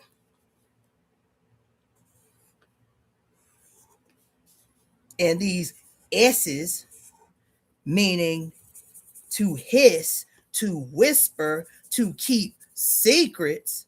And then right next to it, it says C and C. And I said, oh shit, is this where that comes from? It says C, C. I said, oh my God, is this here, this S that is always trying to teach you to see that which has been hidden, that which has been kept from you? I said, oh shit. And that same day, I said, I've been going into this deep dive about why everybody nose chopped off. Why everywhere you go? It ain't just in Africa. It ain't just in Egypt. Everywhere you go where there's some old shit somewhere, people's noses is lopped off. They're in some European. There are some noses lopped off in Greece and in Rome. There's some noses lopped off in India. There's some noses lopped off in Indonesia, in southern, in Central and Southern America. There's noses lopped off. I said, why are they noses lopped off? Because us black nationalists were told this story that we just accepted.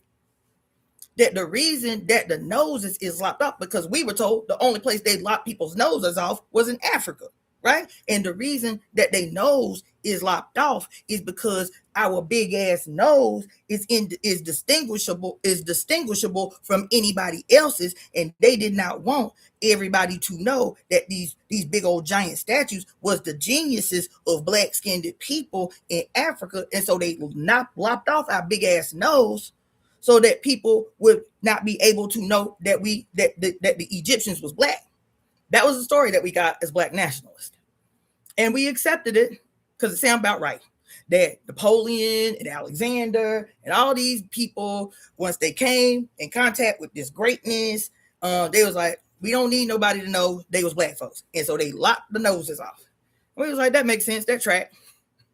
That's not why the noses of freaking statues everywhere on this planet got their noses lopped off. The quote lopping off of noses of statues was a ritual. I told you it's all ritual. It was a ritual because the belief of the ancients everywhere on earth was that your nose served two functions other than the obvious function. The obvious function is that we breathe. But in Hindu and Buddhist tradition, your nose and a specific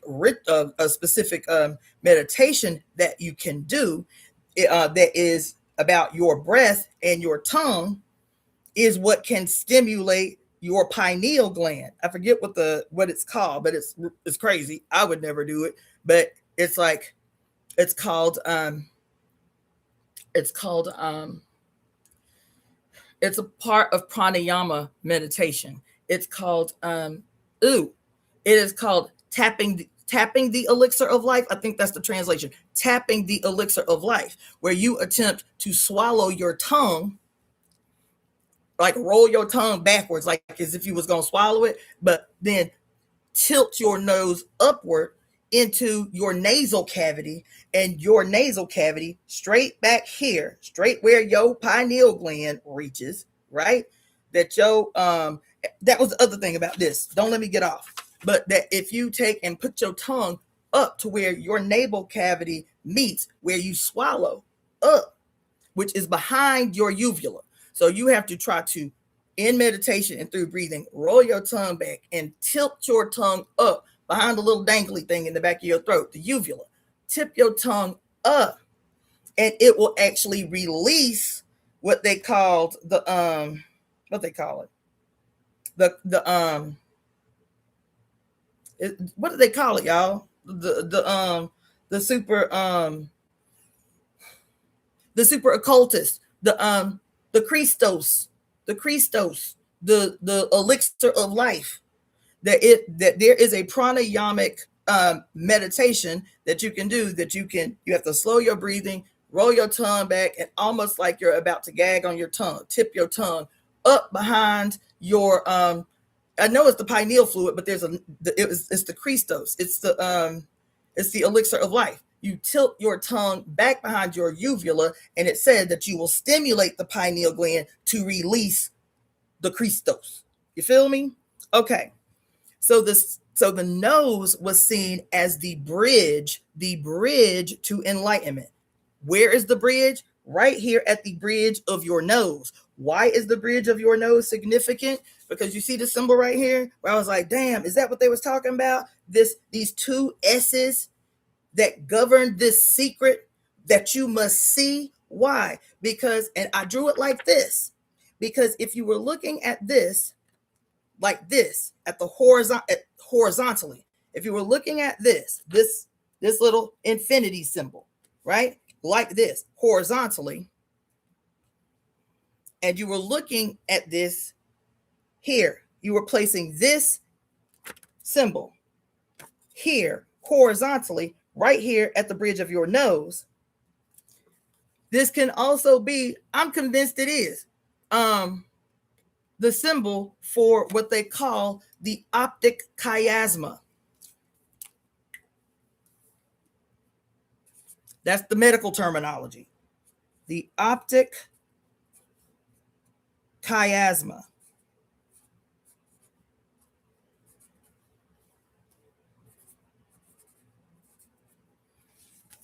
The chiasma means crossing. Chiasma means cross or crossing, right? So if you're looking at this infinity symbol telling you to see, right? There's a secret. I'm trying to help you see, right? And you're looking at this infinity symbol horizontally, where horizontally the mythology or the symbology becomes literal. This is a representation for these two eyes and the optic nerve attached to both of your eyes. Don't go straight back into your brain. The optic nerves attached to your two eyes goes back into the brain and crosses right behind the eyes, but parallel to the bridge of the nose. Those optic nerves go back and cross and then finish their path into the brain. This is part of the reason they say that, quote, your right brain controls the left side of your body and your left brain controls the right side of your body. Is based on what your eyes perceive, because the right eye is going, its nerve, the optic nerve of the right eye goes into the left brain, and the optic nerve of the left eye goes into the right brain. And at the place where the crossing of the optic nerve happens, which that crossing point, the point where those two nerves cross, is called the optic chiasma. Right where those nerves cross, right behind the crossing point. So say this is what the crossing point looks like. And you will see why this symbol, for many other reasons, is so ubiquitous throughout, quote, occult symbolism and all of that shit, right? See that? See that? See that? I'm about to fuck y'all up because I'm not just reiterating what I said last week. I had a breakthrough on top of this. So you see that? See that X? So say This is where your eyes at. Your ocular interfaces to the outside world, your eyeballs, right? So say this is where your eyeballs at. And then the optic chiasma is the crossroads. It's the crossroads. The optic chiasma is the crossroads. It's the crossroads to what? Not only is it the crossroads, the point, the optic nerves are the roads, are the crossroads. The point where the singular point where they cross, that is the threshold. That's the threshold. Okay? And at that threshold is what we call a pine cone, aka our internal sight, aka our pineal gland. See that? At the where the optic nerves cross, right literally behind the crossing point of the optic nerve is the pineal gland, or what y'all call the third eye, which it's told to you that it is the third eye, but in the early pre-Brahma practice of Hinduism, it is called the first eye. It's called the first eye. And that is not a metaphor. It's called the first eye because upon your original, quote, fall to earth, your original, quote, being cast out of heaven and cast out of heaven and falling to the earth like Lucifer himself. After the 1,000-petal lotus flower, also known as the moment that you, quote, crown, all these rays of light start to hit your head that has previously been unseen, your crowning. At the point that your crown chakra is illuminated, it is, quote, enlightened, the next vital chakra to receive enlightenment is the first eye that becomes visible, which is not these two eyes. It is this eye is the first one that becomes visible. And then these are your outward facing interface between the world previously unknown to you. You understand? And so these are beautiful ways to communicate what our ancestors knew. How did our ancestors know that? Because we have proof that the Egyptians, for many thousands of years, were conducting autopsies. These become beautiful ways. In our mind, it's beautiful because we can't relate. We speak a different language. But these stories about chakras and divine wheels and energy centers and the serpent and all of that shit might have been their medical language. I don't know. I have not read the medical papyri of which they exist, the medical papyri of ancient Kemet and the schools of Timbuktu. I have not read those. So while we say these are mythologies, these are quote what you call it? What the Christians call it? Hedonistic fictional mythological stories of gods, quote, gods that never existed. But this could have, these articulations that we have mastered now could very well have, is my estimation that it is, were their scientific language. This was what we call in E5, we call it the Odu E5. These, quote, stories, right, that only come down in divination. You feel me? That these stories all over the world are still about what? As above, so below, as within, so without, as seen, so unseen. These are all the things. They are scientific stories, they are political stories, they are historical stories, they are mythological stories that you tell your babies, they are anthropomorphized stories for those who may not want to do this as a professional line, but they still are interested because they want to know about the kingdom that is their universe too.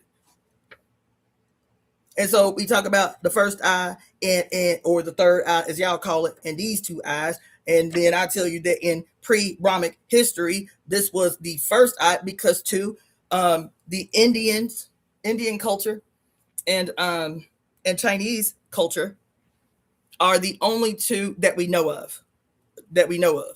So my personal position is one of the missions at hand of this age, this trajectory we on is what did Dr. Khalid Muhammad say? That I want to talk to the Pope. Y'all can go and find the Donahue interview that he was on. He said, I want to talk to the Pope. I want to see what's up under his skirt. And Donahue, trying to be slick, because they always think they're the smartest motherfuckers in the room, say, don't you think it's really kindergartenish to be making jokes about the Pope and how you want to lift up his dress to see what he got hidden up under his dress? And Dr. Khalid Muhammad was like, don't play coy.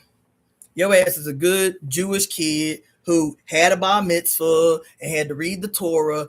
Do not play simple. He said, you know what it means. You know what the Bible says about lifting up one's garment so that you can see what is hidden underneath. The Bible in the Old and the New Testament says to lift up one's garment and show up their shame is what it actually says. To lift up one's garment and show up their shame.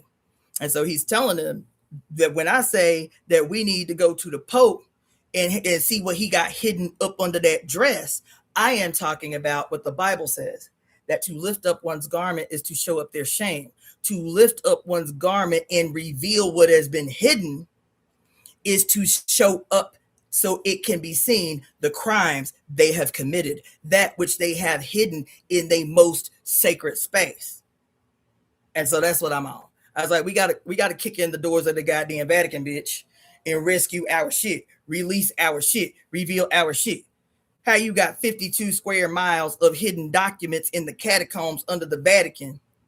52 square miles of catacombs of information ain't nobody seen but the Pope and the people who kidnapped the shit. And they ass probably dead once they seen it.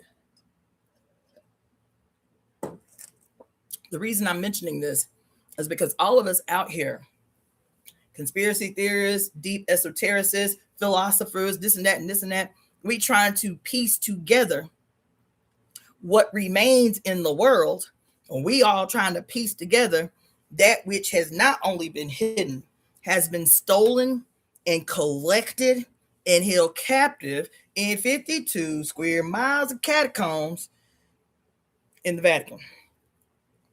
Probably not just the Vatican.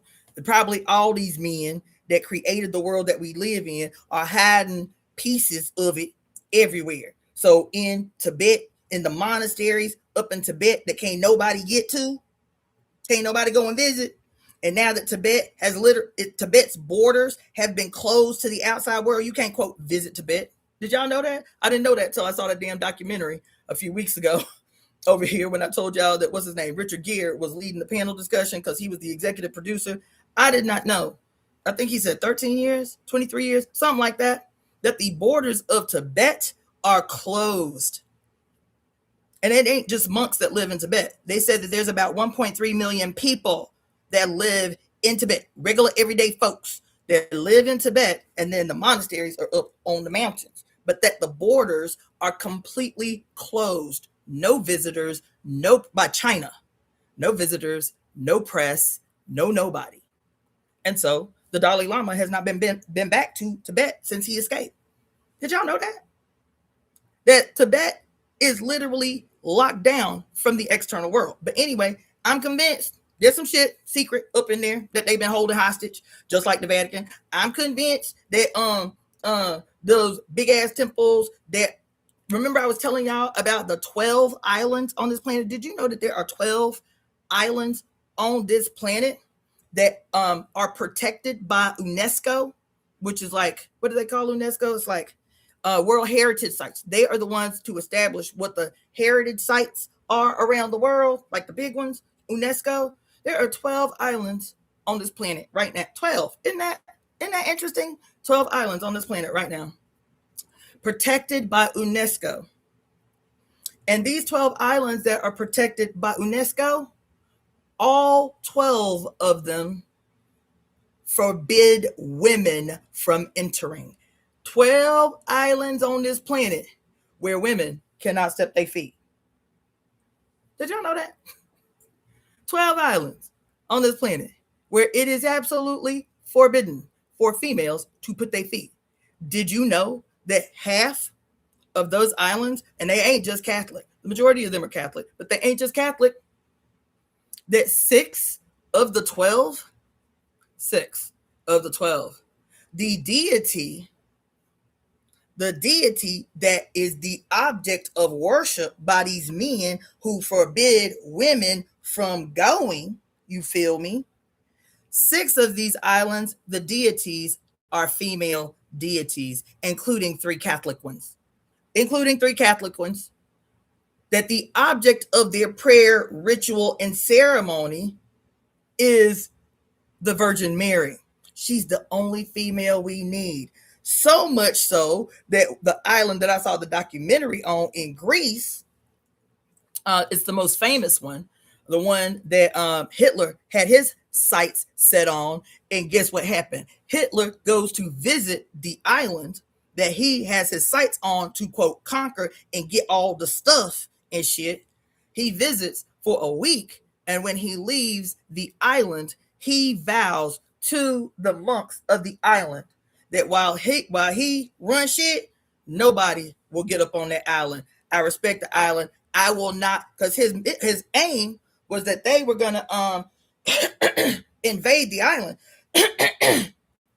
They were gonna invade the island, and once he met with the head nigga in charge on the island and met with him for a week, he left the island and said, you will, as long as I'm in power, this island will be forever protected. Won't nobody be able to bust up on y'all shit. And even the man that's talking about the island, talking about how much gold is on the island, how many riches is on the island, walks you through a giant vault of shit that he will let the press guy see, but there's some shit I can't show you. And you walk into this literal vault. 12 islands on this planet where females are forbidden to go. One of the Shinto islands off the coast of Japan is one of the oldest ones, and there hasn't been a female to set her toe on the island, what they say, 300 years? Some shit? 400 years? Probably longer than that. Probably. Do you know that on the Greek island, time as we know it everywhere on Earth is different? On this Greek island, time as we know it, everywhere on Earth, anywhere on Earth where people tell time the way they tell time, does not exist on this island. The way that he said it, the way that they tell time, the way that they use time, their calendar is different from any other calendar on Earth, is that they still go by the time that was established prior to the Julian calendar of the oldest Greek Orthodox, the oldest Greek Orthodoxy. So yeah, your time ain't our time. Your time ain't our time. Yo, they say they so committed to the worship of the only female that has rights to be on the island that they do not allow female cows on the island, female chickens on the island. The only females that they allow to remain is cats, so that the cats can make sure that the rat population stays at bay. But no female animals on this island that's been there, I think, 1,200 years or some shit like that. 1,200, 1,500, something like that. It might be older than that. And the reason I'm saying this is because I'm talking to y'all about this optic chiasma. You understand? Yes, I think probably the menstrual blood and menstrual blood taboos may have something to do with it, but I don't think that's the origin of it. I don't. I told y'all a long time ago when I was still up in like EFI spiritual circles, and when I first started hearing about like all of these little conspiracy theories and shit, all the brothers would be like, because there's a famous image of Pope Francis, I think,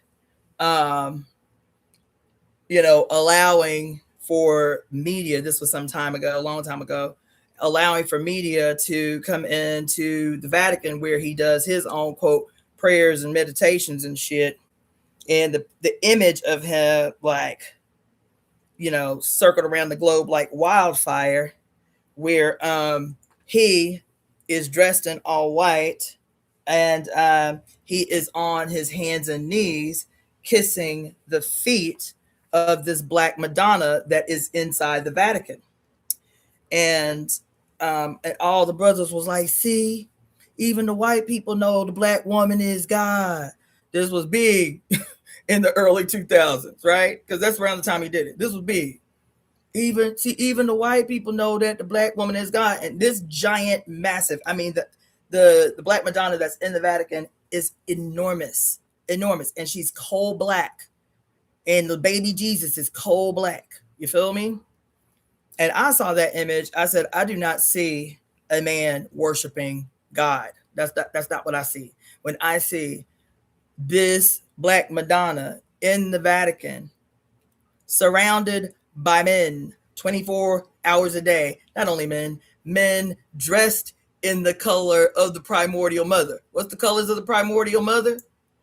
Red, black, white, and them together, purple. Red, black, white, and purple. Those are the colors that the priests and the bishops and so on, those are the only colors that you'll ever see them in, based on their hierarchy: red, white, black, and purple. And so when I see an image of the Pope dressed in all white on his hands and knees, supposedly under the auspice of prayer and veneration of the Holy Mother, Mary, kissing the feet of this cold black Madonna, I said he is not worshiping in his mind what is God. What he is doing is Mount Athos. What he is doing is letting you see spell casting.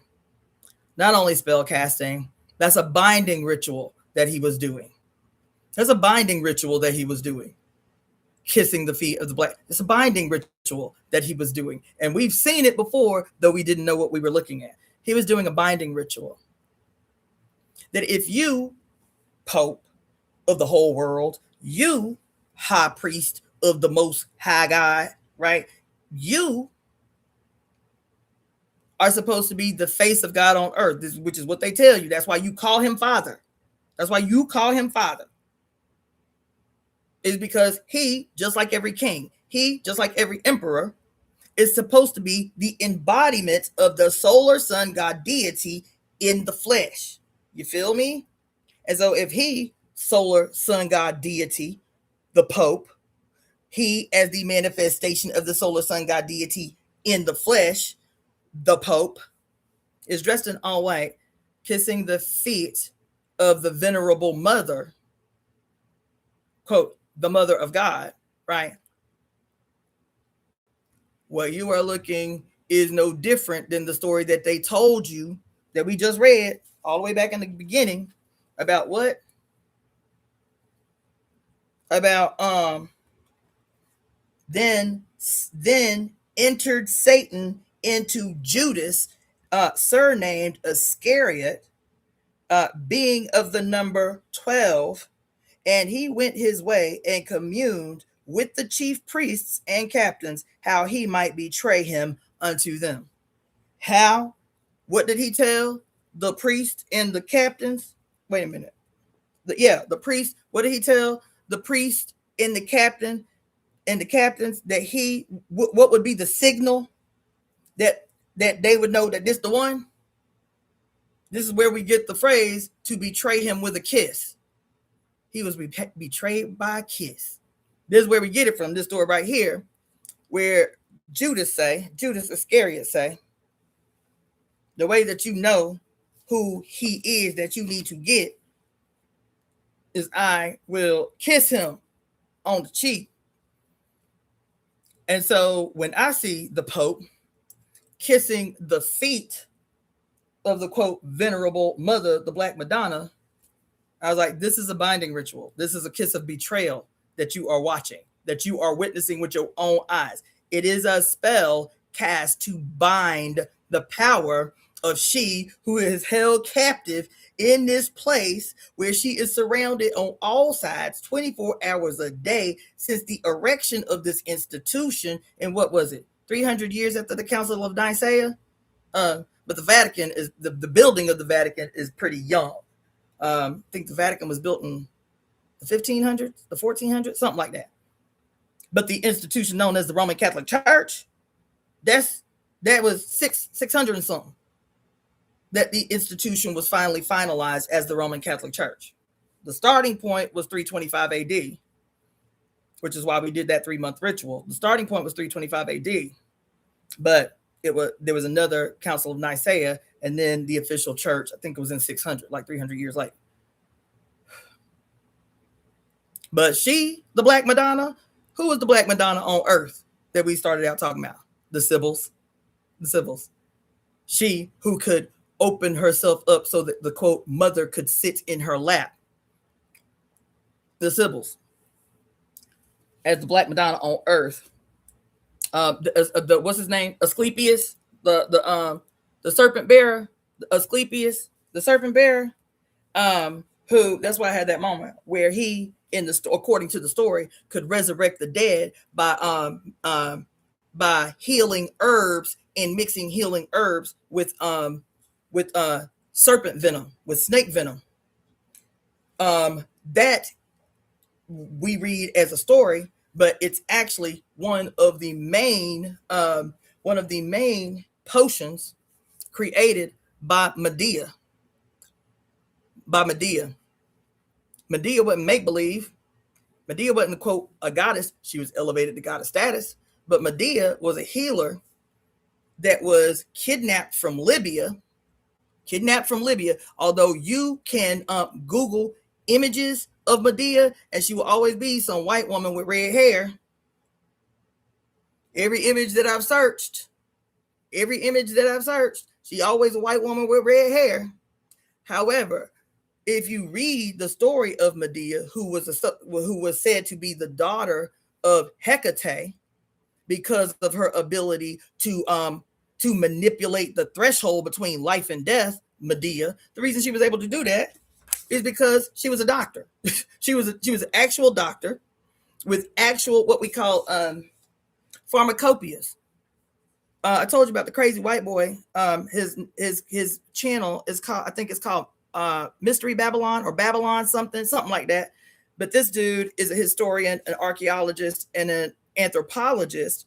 And he said he had to learn several dead dialects of Latin, Greek, and Roman, because as an anthropologist and an archaeologist, he kept hitting this brick road in trying to understand information. And one of his mentors told him, it's because there's a whole half of the history of these nations that is missing. And it's all written in the pharmacopoeias, the medical books, the pharmacopoeias of all of these societies. And he said most historians totally ignore it. So he had to learn 3 dead languages and start collecting these pharmacopoeias from around the so-called Mediterranean and what we now today call the Middle East, to see that among all of these pharmacopoeias, from Greece, from Rome, from Spain, from northern England, from the Nordic regions, from Kemet, from what we now know as Turkey, Constantinople, from all of these regions, he's reading all these pharmacopoeias, and there's a name that keeps showing up everywhere. She was what you call it? She was doing house calls. She had a little black bag, and she was literally globe-trotting in the known world at that time, which was this region. Her name was showing up in pharmacopoeias all over the known world at the time. Medea, she whose magical ingredients, whatever the potion she was concocting, they say, he said, this dude said, who has 3 PhDs, said that when I'm reading the pharmacopoeia, the ingredients for any disease that she was curing, known to cure throughout the world at that time, the quote secret ingredients that enlivened her potions were collecting her tears, her saliva, her and her ejaculate, capturing her ejaculate and using it in potions, her menstrual blood, and the venom of primarily serpents, but the venom of serpents and of scorpions. That was her, whose name was mentioned in all of these books that nobody was even interested to read, because that's not history. Pharmacopoeia is not history, but yes, it is. And so I'm sitting here telling you that we read a story about about the third eye, the eyes of Ra, being, and the left eye being the eye of justice, the eye of vengeance, right? The destructive eye of vengeance. And so that's why in all of your esoteric occult bullshit and ass bullshit, everything is telling you the left eye is, quote, big brother. The left eye, you see it, the left eye. Jay-Z, the left eye. Beyonce, the left eye, the left eye, the left eye, the left eye.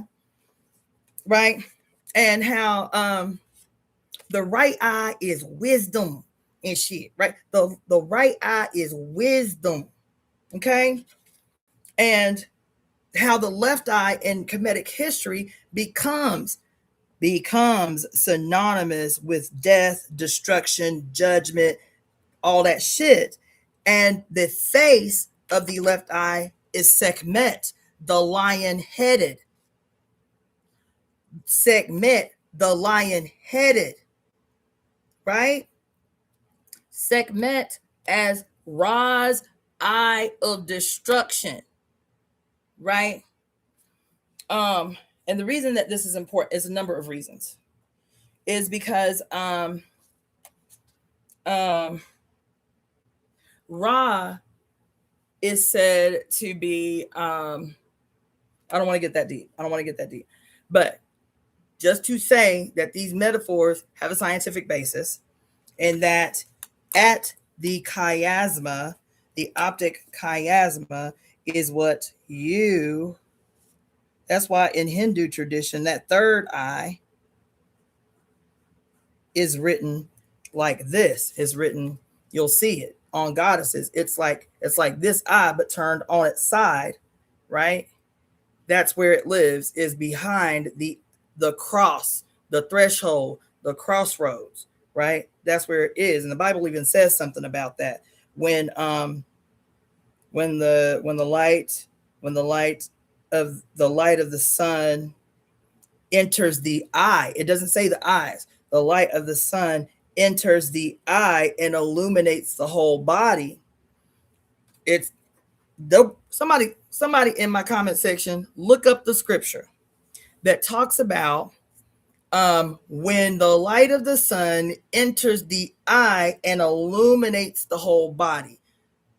You should be able to put those words in and it come up. Tell me what that scripture is before I tell you what it's referring to. The reason I got on that whole thing, I know it's a lot and I was all over the place. We was talking about this book in Aquarius. I'm still on point, but we took a journey around the world to get there. Is because somebody said that this way back, somebody said that this book, what they said, hold on, let me go way back. Somebody said something about this, but everything in the book was a foretelling of future events, making it correlate with the present event and life in general. Thank you, beloved. Okay. The reason I got on that whole globe trot around the world about this, it was about that comment in this book. This book, it's multifaceted. This book in the hands of the son gone rogue, as manipulated by the hands of the son gone rogue. Damn. This book is let me just say that your preacher is not wrong. Your preacher is not wrong about this book. Your priest is not wrong about this book. Anybody who reads this book, your imam who reads a version of this book is not wrong about the Torah. I mean, about the Quran. These Hebrews who use half of this book, the first part of this book, and call it the Torah, they are not wrong about this book. What do they all say about this book or their version of this book? Every last one of them says the same thing about this book. That this book is the living word of God. That's what they say, right? That this book is the living word of God. They are not wrong. That this book is the living word of God, penned by the hands of his divine servants, his select divine few. They are not wrong in this assessment.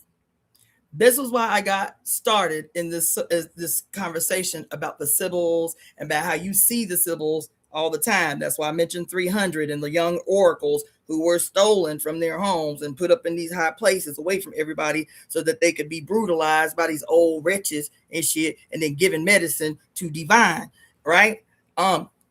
It still comes back to this, and that comment that person said all the way back at the beginning about the book being a foretelling. That is not a wrong statement. None of this is wrong. Yes, this is the living word of God. Yep. Yes, this was divinely penned by a select few. That's two, correct. This is a book of prophecies and foretellings. That too is true. The problem is that this book also serves another purpose. This book, as pieced together by holy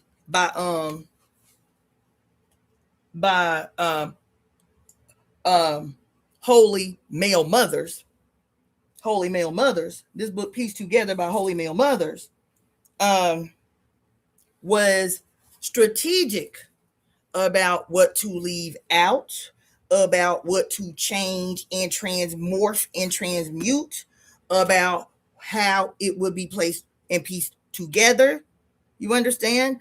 In the hands of the son gone rogue, this book, who is the living word of God, which is a foretelling of what is to come, all right, is the living word divinely penned by God through they chosen few, they chosen select. Yes, to all of that. But in addition, this book has been used by those who know its truth. It has been used as a blueprint for the implementation of and maintenance of empire.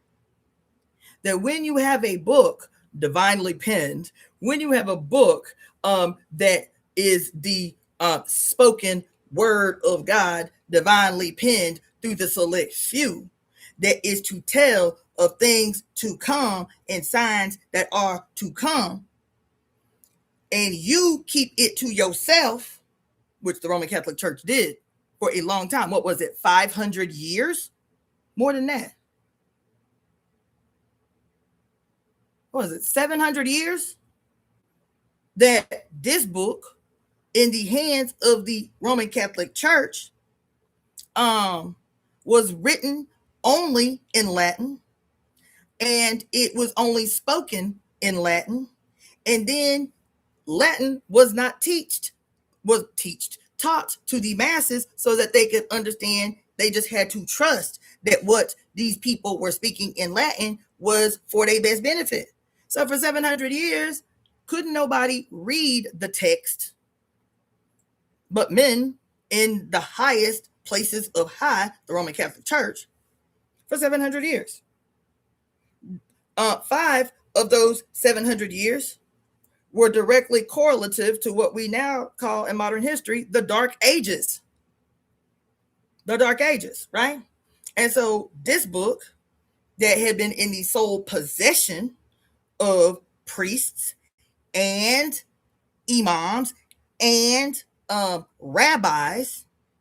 Why? Because they were all in Rome. They was all in Rome. You feel me? I mean, the imams came later. Islam came a little later, but still, the rabbis and the new quote Christians, aka Roman emperor,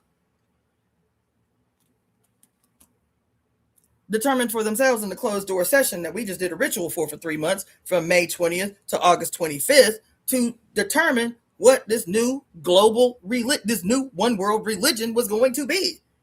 And in this country, Rome, this nation, Rome, this empire, Rome, where there was still a massive Hebrew presence, they made some backdoor deals. And that show Rome that I was telling you about demonstrates this. Even though the Hebrews and the Romans were, quote, at odds, at war all the time in public, that the leaders of the Hebrew people were backdoor making deals with the emperor, with the emperors, right? And so what was the deals though? See, we don't see everywhere you go, there you are. So watching this show and they talking about the deals and all of this stuff, everywhere you go, there you are. In none of these movies they talk about as a foundational cornerstone of the entire society, all these women that in the earlier years were Black women. I mean, the tradition of the Sibyls, they approximate lasted 3,000 years, and that the Sibyls in the earlier stages of the Grecian and Roman Empire were all Black. They were all corralled, kidnapped, hogtied, wooed, whatever it was, from as far down as Libya and Ethiopia, and brought to, quote, this what was considered the center of the world at that time, Greece and then Rome, so that they divine abilities could be used there. And what Mama Zobe tells us in the book The Sibyls, the first prophetesses of MamiWata and the theft of African prophecy by the Catholic Church, is that the seed of this book, of the Quran, and of the Torah, those 3 books are direct plagiarisms of the Sibylline books. That's why I got on the Catholic Church. The Sibylline books, they say, don't exist no more, but I'm guaranteeing they exist in that 52 square miles of the catacombs under the Vatican. The Sibylline books, not the Sibylline oracles, because you can actually download PDFs of the Sibylline oracles, which we should read. But the Sibylline oracles were already the manipulated versions, the male, primarily Hebrew, manipulated interpretations of the Sibylline books, which you cannot find, which they say were destroyed, right? Don't exist no more. The Sibylline oracles that you can read, there's actually a couple of guys that actually read the entire Sibylline oracles on YouTube. But the Sibylline oracles were already long manipulated interpretations, primarily by the Hebrews, and the Sibylline oracles is what we, the Sibylline books, is the basis for these 3 books: the Quran, the Bible, and the Torah. So when I tell you that there is something that we can extract even from this extraordinarily manipulated version of the living God's actually spoken whispers and hisses in catacombs in the Mediterranean, in Greece and Rome, and all of these other places that they were taken, where they become embodied by the goddess. And when you see these images of the Sibyls, now not living in the woods like the Maenads did, not being able to divine and be embodied and inhabited by the goddess in their body in the wild, like in the cults of Dionysus. The Maenads wasn't trapped in no cave with 4 armed guards on all 4 sides of her and 4 scribes sitting on the floor, and she is sitting on the chair that's open underneath where her ass is, and so her ass is opened up, her vagina is opened up. She got on the dress on, so you won't be able to see this in the images, but this is the description, is that her vagina is opened up in this chair that has a hole in the bottom, and this chair is positioned over a fissure that is built over a crack in the earth where a fault line is. And so they would literally build temples on top of fault lines that had breaks in them. Fault line. This isn't what I learned spiritually. I learned this through searching archaeological digs in the area, and why certain temples were in certain places. And then lo and behold, these archaeologists found this thing in common with these temples all over Greece and Rome, that all of them had 2 things in common. They had, quote, a little like a little well or a little pool or a little fountain inside every single one of these auricular temples, and then all of them were built on fault lines. How did they know to do that? All them years ago, a couple thousand years ago, 3,000 years. How did they know to do that? That they built all the temples. These are archaeologists. I didn't read this in the Sibyls. These are archaeologists with video talking about, we went and did excavations in all of these places, read some of the stories of what was happening at the time. Because they were trying, as a matter of fact, they were trying to disprove the auricular capability of the Sibyls. That's what this particular group of archaeologists were trying to, quote, disprove. Was there, and they did, even though they did find a scientific reason, it didn't disprove the ability for these women to do what they did. So what they were trying to do was try to find, okay, well, they were like, every last one of these temples have wells in them, pools in them with water in them, right? And so the first thing they do is try to find where the source of water was coming from, because the wells were built near sources of water where the water could be fed into this pool, well, fountain inside every last one of these temples. Then, so once they found the sources of water, tested the water to see if there was maybe like contaminants in the water, like maybe there was mildew in the water that would function like acid and make them trip the fuck out. And once they, tested water sources in the areas to see maybe it was long-standing contaminants in the water, and they ruled that out. Then they discovered stories. They started hearing stories from people in the area that they were interviewing, and people were saying, yeah, to this day, we had always heard these stories growing up, but they were always told to us, as passed down stories about how, but they would tell the stories like, when your sheep or when your goats, because that was the primary flock in that area, when your sheep or when your goats or even your young children get too close to the temples, get too close, that sometimes they run the risk of going mad. And they used to tell these stories to us when we was kids all the time, that if the kids get too close, if the animals get too close, they'll go crazy. And it'll take them days before they ain't crazy no more, right? And we thought it was just because the way our parents taught it to us was, it was like the power in the temple. The God is so strong in the temple, you feel me? That if you get too close, your ass will go crazy. He said, the guy, one of the farmers that they talked to, one of the archaeologists talked to said, yeah, even to this day, we know to keep our grazing animals far away from these temples, even though the temples don't have nobody in them no more. They're dilapidated. They're, whatever. We still don't, just off the tradition, just off our spiritual traditions, we just don't let the animals go too close to the temples. But these are the stories that we were always told. Remember I talked to y'all last week about the deification of culture? So the stories become, don't let your animals get too close. Don't let the babies get too close, because if they get too close to the temple, the power of God in the temple will make your babies go crazy. They're too young to handle it. The animals will go crazy. They can't handle it. The deification of culture that's always based in science, right? And so the the archaeologists are like, okay, well, it's not the water sources, so what is it?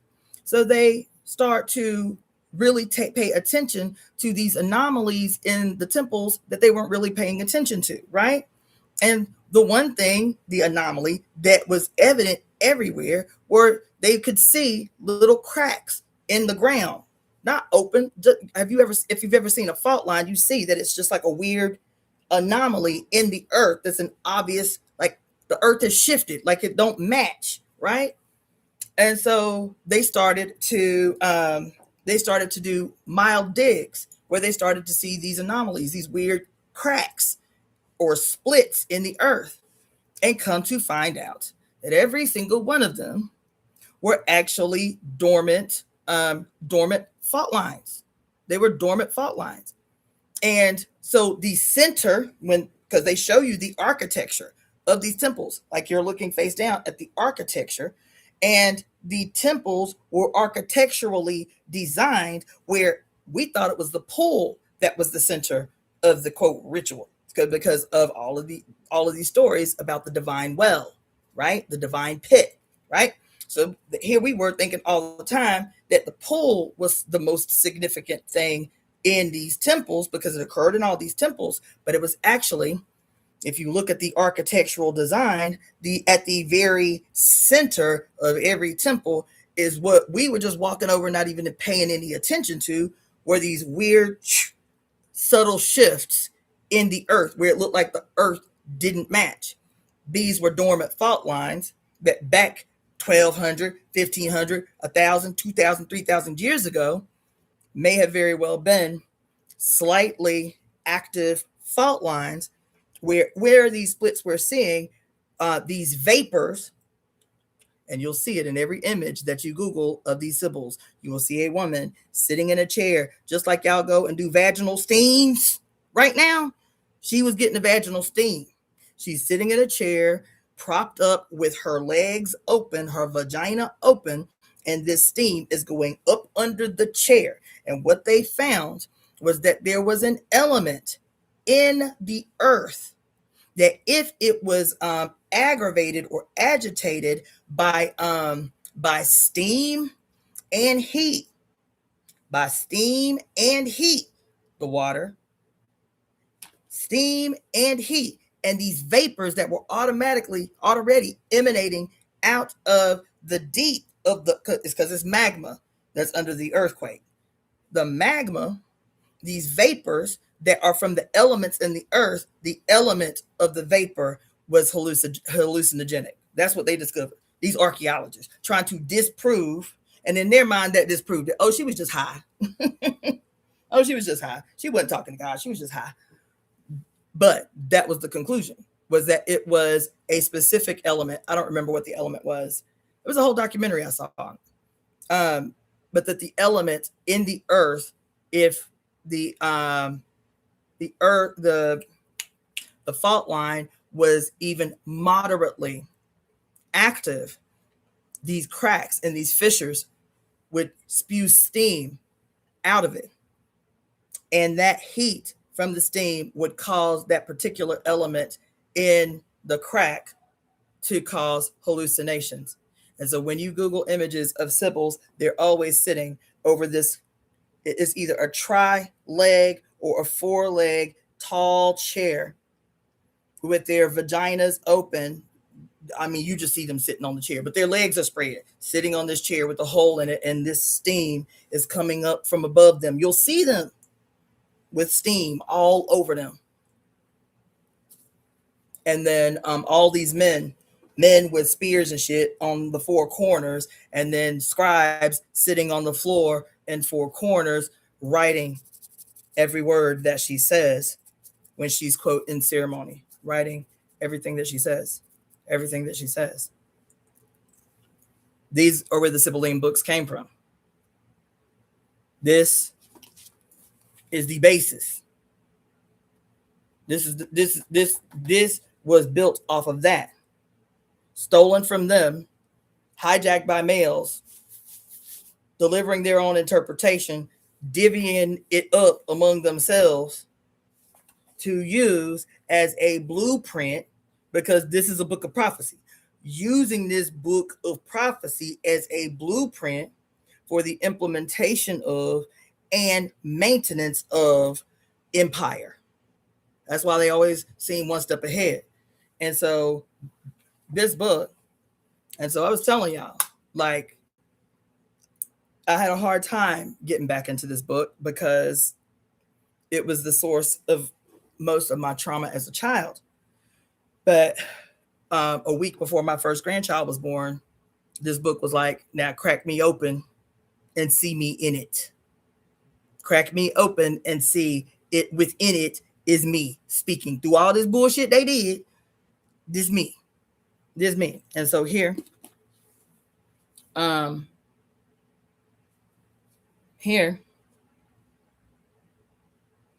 let's see. What time is it? How long I've been up on here? I can't even see the time. Okay, I'm sitting here thinking we had 5 or 6 hours already. Okay, I don't feel crazy right now. All right, cool. We still at 3 hours, but cool. Okay.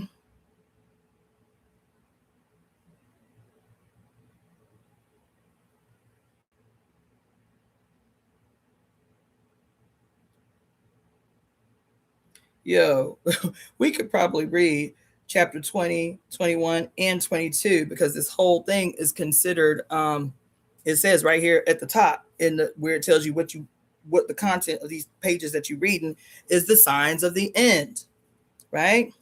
But this sign here, right? This sign here tells us that there is no end. There is no beginning because the sign means infinity. Oh, you know what? Before we get back in this book, there is one more thing I want to tell you about this S thing that hit me after we went into our diatribe the other day.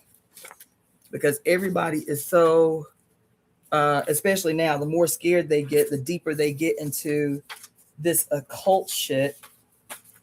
And particularly, I got on it because maybe it was 3 days ago that I was going off. Maybe it was yesterday. No, day before yesterday. I was going off all hard because I was saying I'm sick to death of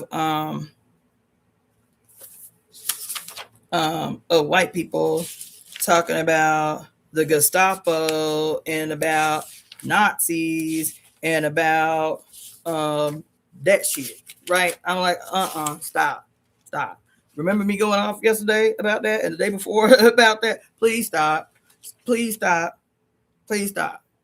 talking about Nazis. Please stop talking about the Gestapo. So I was like, if I'm gonna go this hard telling people to stop equating what is happening in the United States with fascism and the Gestapo and the the Third Reich and all of this stuff, you feel me? I guess I should come up on here with some clear receipts that would help you to demystify your obsession with these words. First of all, it's still wrong and you know it's wrong. That's why you see black people be mad every time y'all be talking about this bullshit. But now let me give you some receipts, and it totally had everything to do with what I'm telling you now. Okay, so we read some yesterday out of the Women's Encyclopedia of Myths and Secrets about some symbols that are most associated with the sign of Aquarius, right? So let me pull out that and that and I got notes all over the place.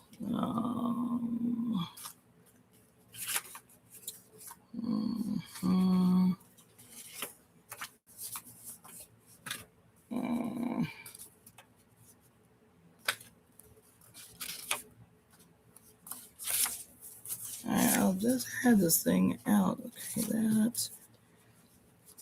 Sorry, but this is important. How everything that I'm talking about, whether it's there it is. That, and then there was one more part of it. Shit, son of a bitch. Damn it. I don't need that. I do need Condensed. So,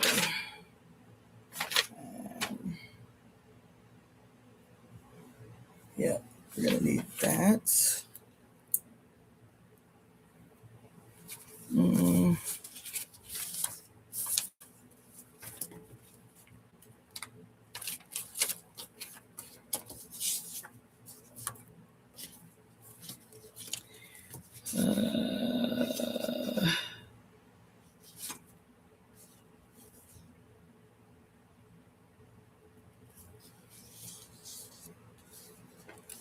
Um,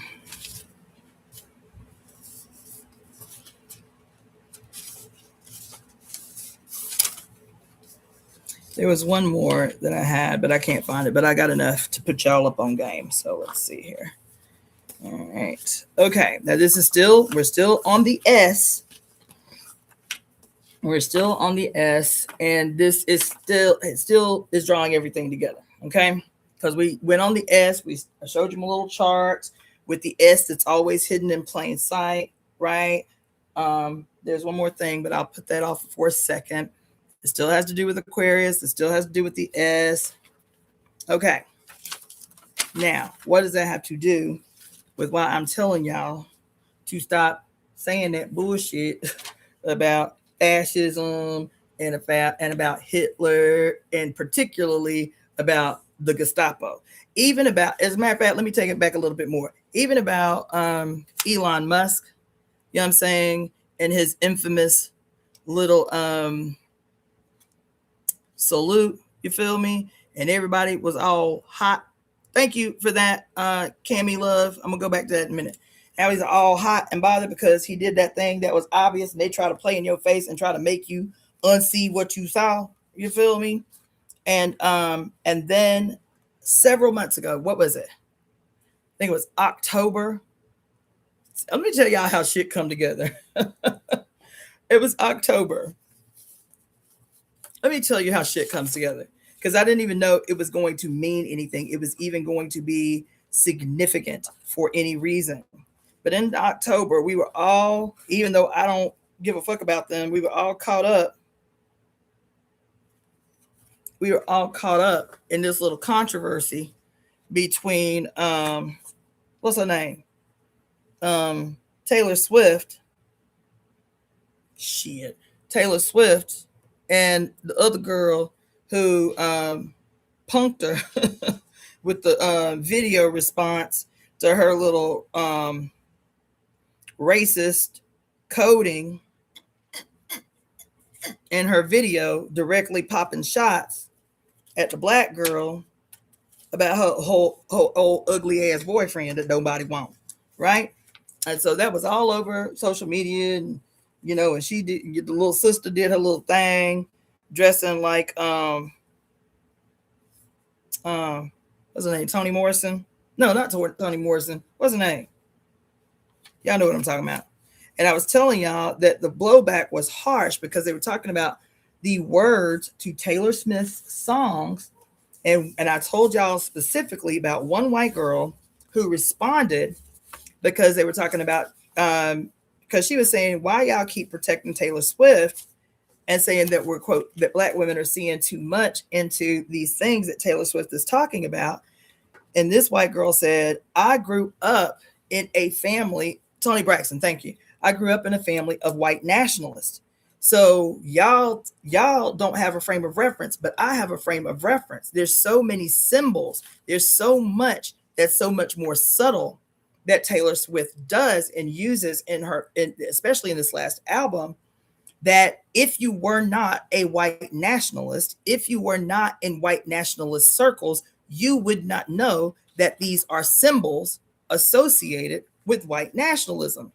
And she was specifically talking about, I guess, this line of jewelry that Taylor Swift had released with the album. And the one that I guess everybody was having a conniption fit about was this cute little necklace that looked like this. I'm just going to draw it.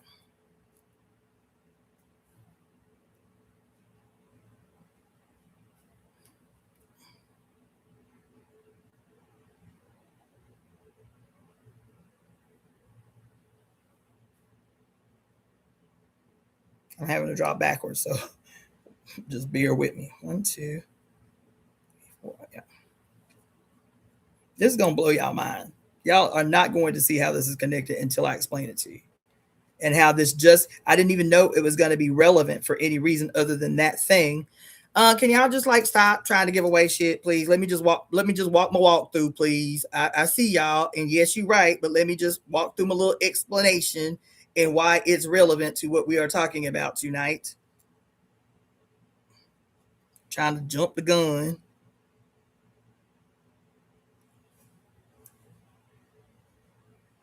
I'm trying to go off memory what the necklace looked like, but I think I got the general principle. And then at the bottom, so it's a little chain link necklace with charms on it.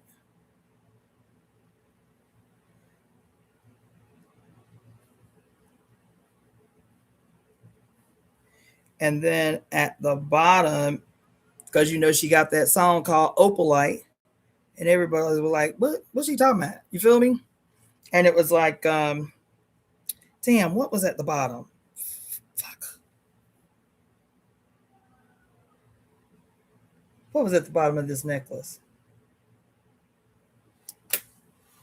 It was something specific. What was at the bottom of this damn necklace?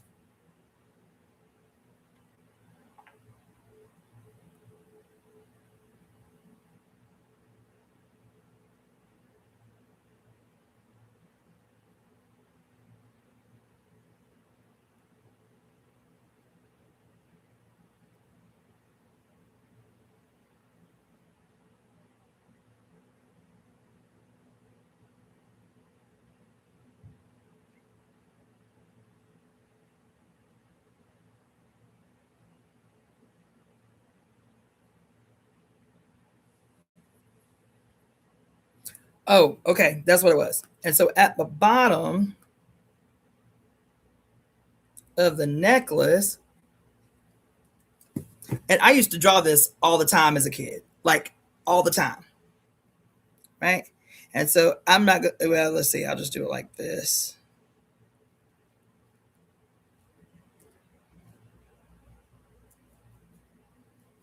Yeah. Yeah. So at the bottom, so this is the necklace that everybody was tripping out about. Okay. This is my rendition of the necklace. So I'll show it to y'all on IG first. So on this necklace, as it lay, there was 1, 2, 3, 4, 5, 6, 7, 8 lightning bolts that led to what in some circles people call like the nautical star. It's the 8-point star. And I had it backwards. They weren't backwards. Those S's were not backwards. They weren't opposing. They weren't mirror images. They were all facing, which makes sense, which tracks. I'm gonna tell you why. This just happened yesterday, by the way. So all of these lightning bolts are facing with. So if you look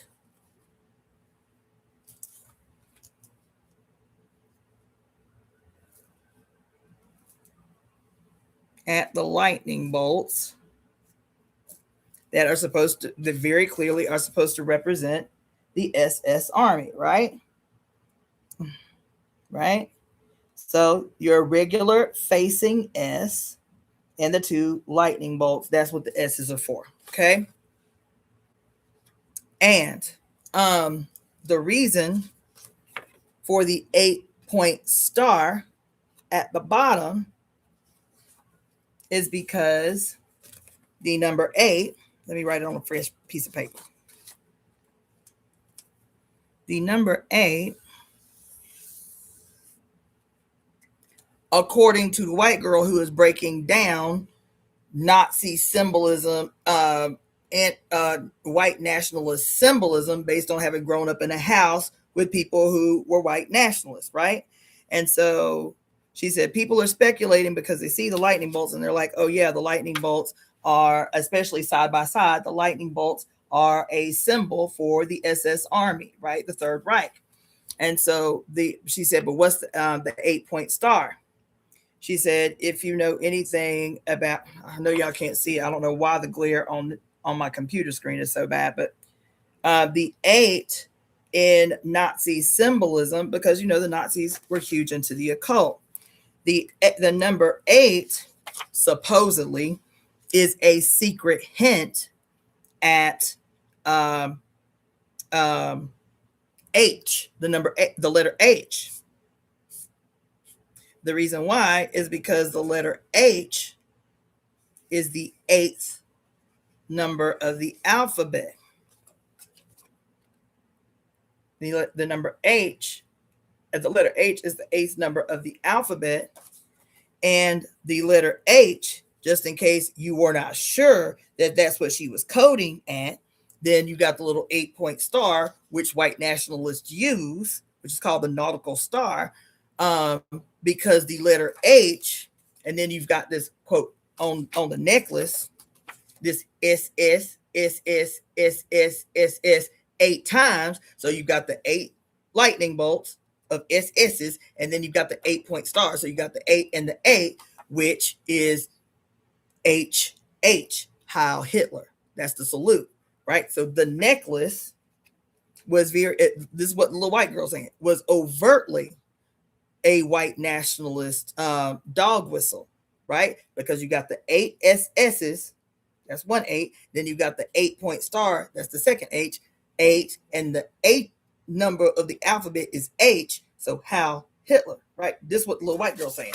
I wasn't thinking about this past when I talked to y'all about it a couple months ago when it was big, until I got on this thing about the S's, going deep into the etymology and the history of the S's. And we came upon these S's and the mirror image shit that's everywhere in the world right now, right? These opposing facing S's that are everywhere, right? The S that hides secrets, right? Creating our infinity symbol, which is everywhere. Our infinity symbol is everywhere. It is the crossing point between our 2 external eyes. It is at a horizontal level what creates this optic chiasma that leads us to the bridge of our nose. Is why the ancients chopped off everybody's nose, is because if you chop, it's a ritual that if you chop off the nose of a statue, they are truly dead. They are truly dead, even in the afterlife. This was a ritual, a death ritual, to lop off people's noses, right? And so this little serpentine infinity symbol is a representation of the crossing of these serpents, right? That are going anywhere, whether the serpents are crossing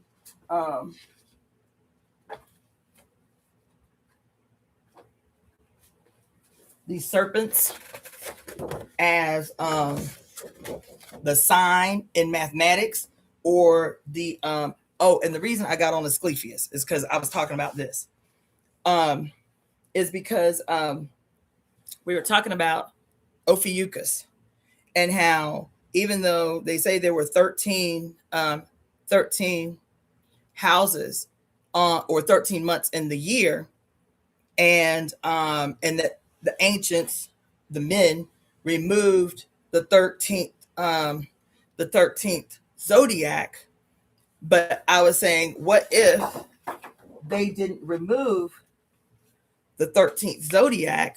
Maybe it didn't have like an actual little pie piece on here, because when you read the mythology of the sun solar hero, who is born in Aries and is moving through each of these signs of the zodiac, each one of these signs of the zodiac is him, is his personification, is his behavior, is his characteristics in his quote moving to and fro with his 12 compadres, Jesus as the Son, moving around with his 12 disciples. This is his characteristics in each of these moves from house to house, right? And what if the reason that we do not see a 13th house on this zodiacal chart is because the serpent, Ophiuchus, the serpent bearer, Ophiuchus, is moving through each and every one of him. What we see is the solar personification in each one of the signs, but he is not just moving as his solar personification, as you will see up close. If you look in up close, see, he is both sun and moon superimposed on what? This earth. I was saying all the way at the top, why do we not have an earth sign on this thing? Because what we are looking at is the earth. What we are looking at is the stars. What we are looking at is the planets in our solar system. What we are looking at is our actual flesh, our actual self. This little wheel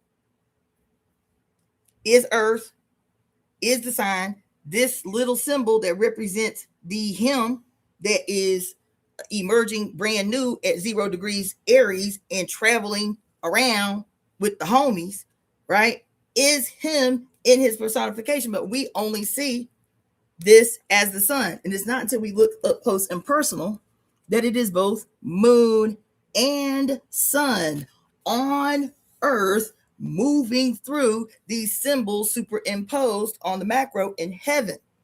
And in this solar deity aspect, so we are the triple faced. We are the Trinity. We are the Trigod. We are the triple faced moving through the zodiac. When we are born, we are the triple faced.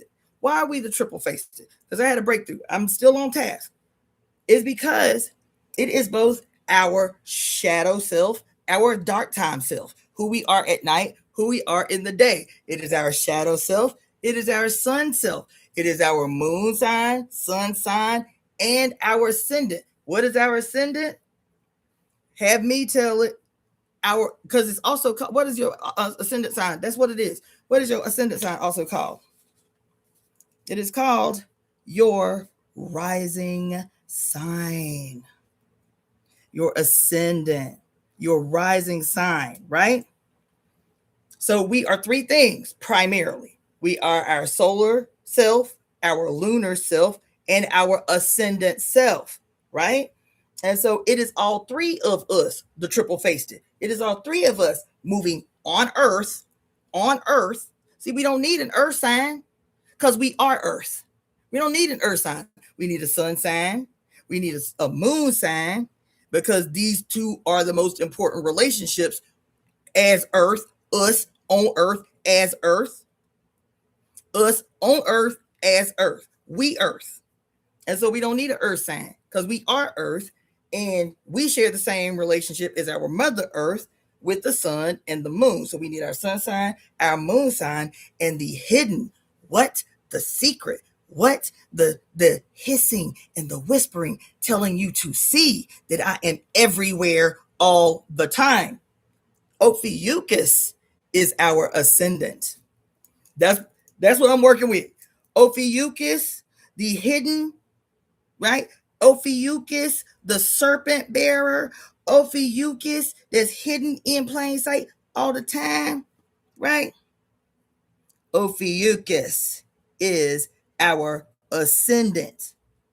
Now, they tell you in modern astrology that, because they have a whole little thing where you can calculate based on, because Ophiuchus as a 13th astrological house or symbol is said to be between Sagittarius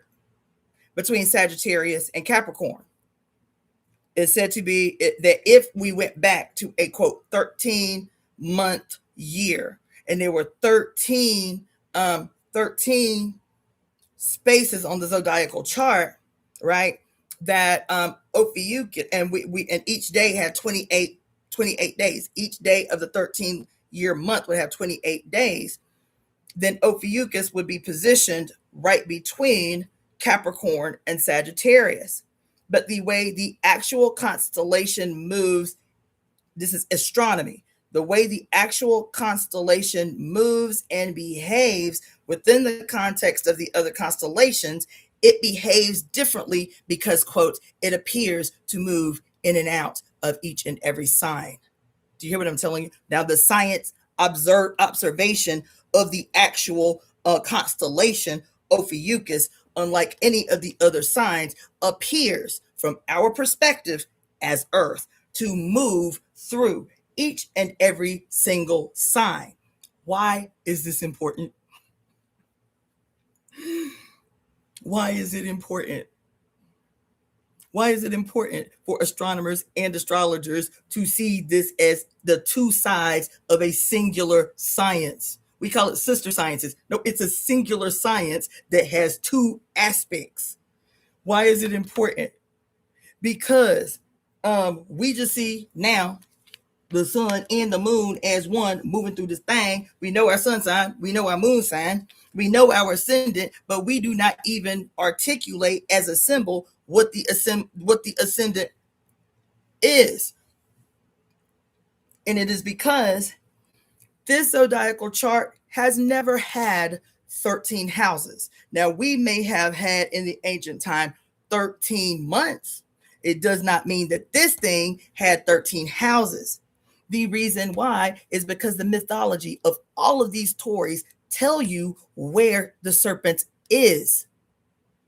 All of these stories. Why is it that the solar sun hero of the Bible, Samson, is the primary one? The solar sun hero, Samson. The solar sun hero, who another one? Hercules. The solar sun hero, Perseus. All of, and quote, the solar sun hero, and their quote 12 labors. The quote 12 labors they must go through in order to become they God self. The 12 labors. Why they called labors? Because the sun gone rogue has to mimic everything that the mother does. These solar sun deities perform labors in the mythology.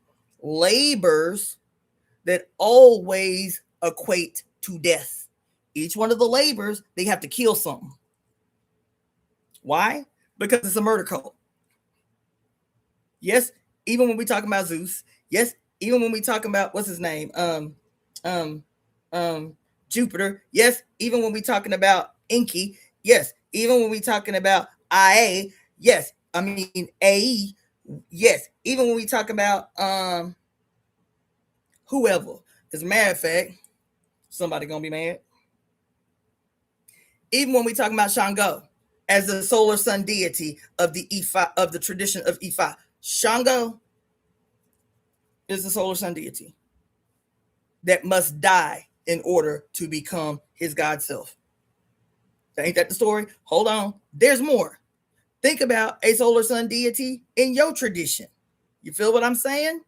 And so, in the solar sun deity story, let's talk about the one that we're most familiar with in our upbringing, right? It is Hercules, right? So I remember watching all the movies of Hercules in the 1970s and 1980s where he has to, what, Samson is a direct reflection of Hercules, right? So Hercules, right?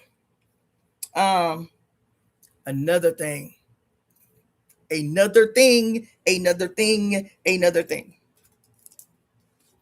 that I talked about when I talked about EvoEmeTemp is, why do we even have to ask the question, where his mama?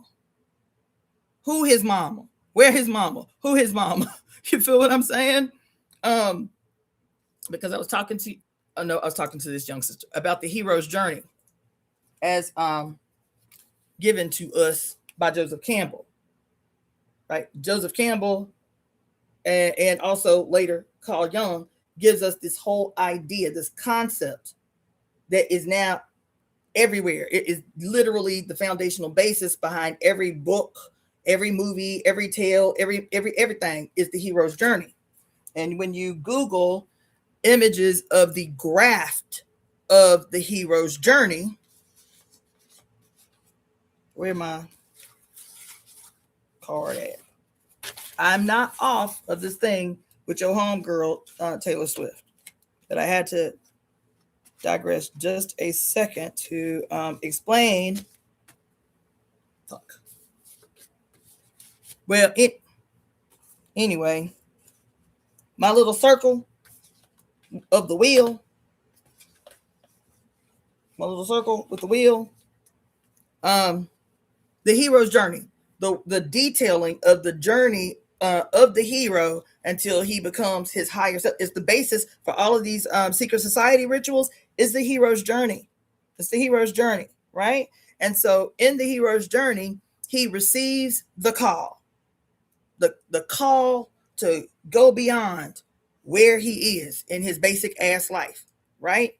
And then he has to go through, then he meets his magical mentor or whatever the fuck, right? The somebody that's going to help him, assist him on his journey, right? And so on and so on and so on.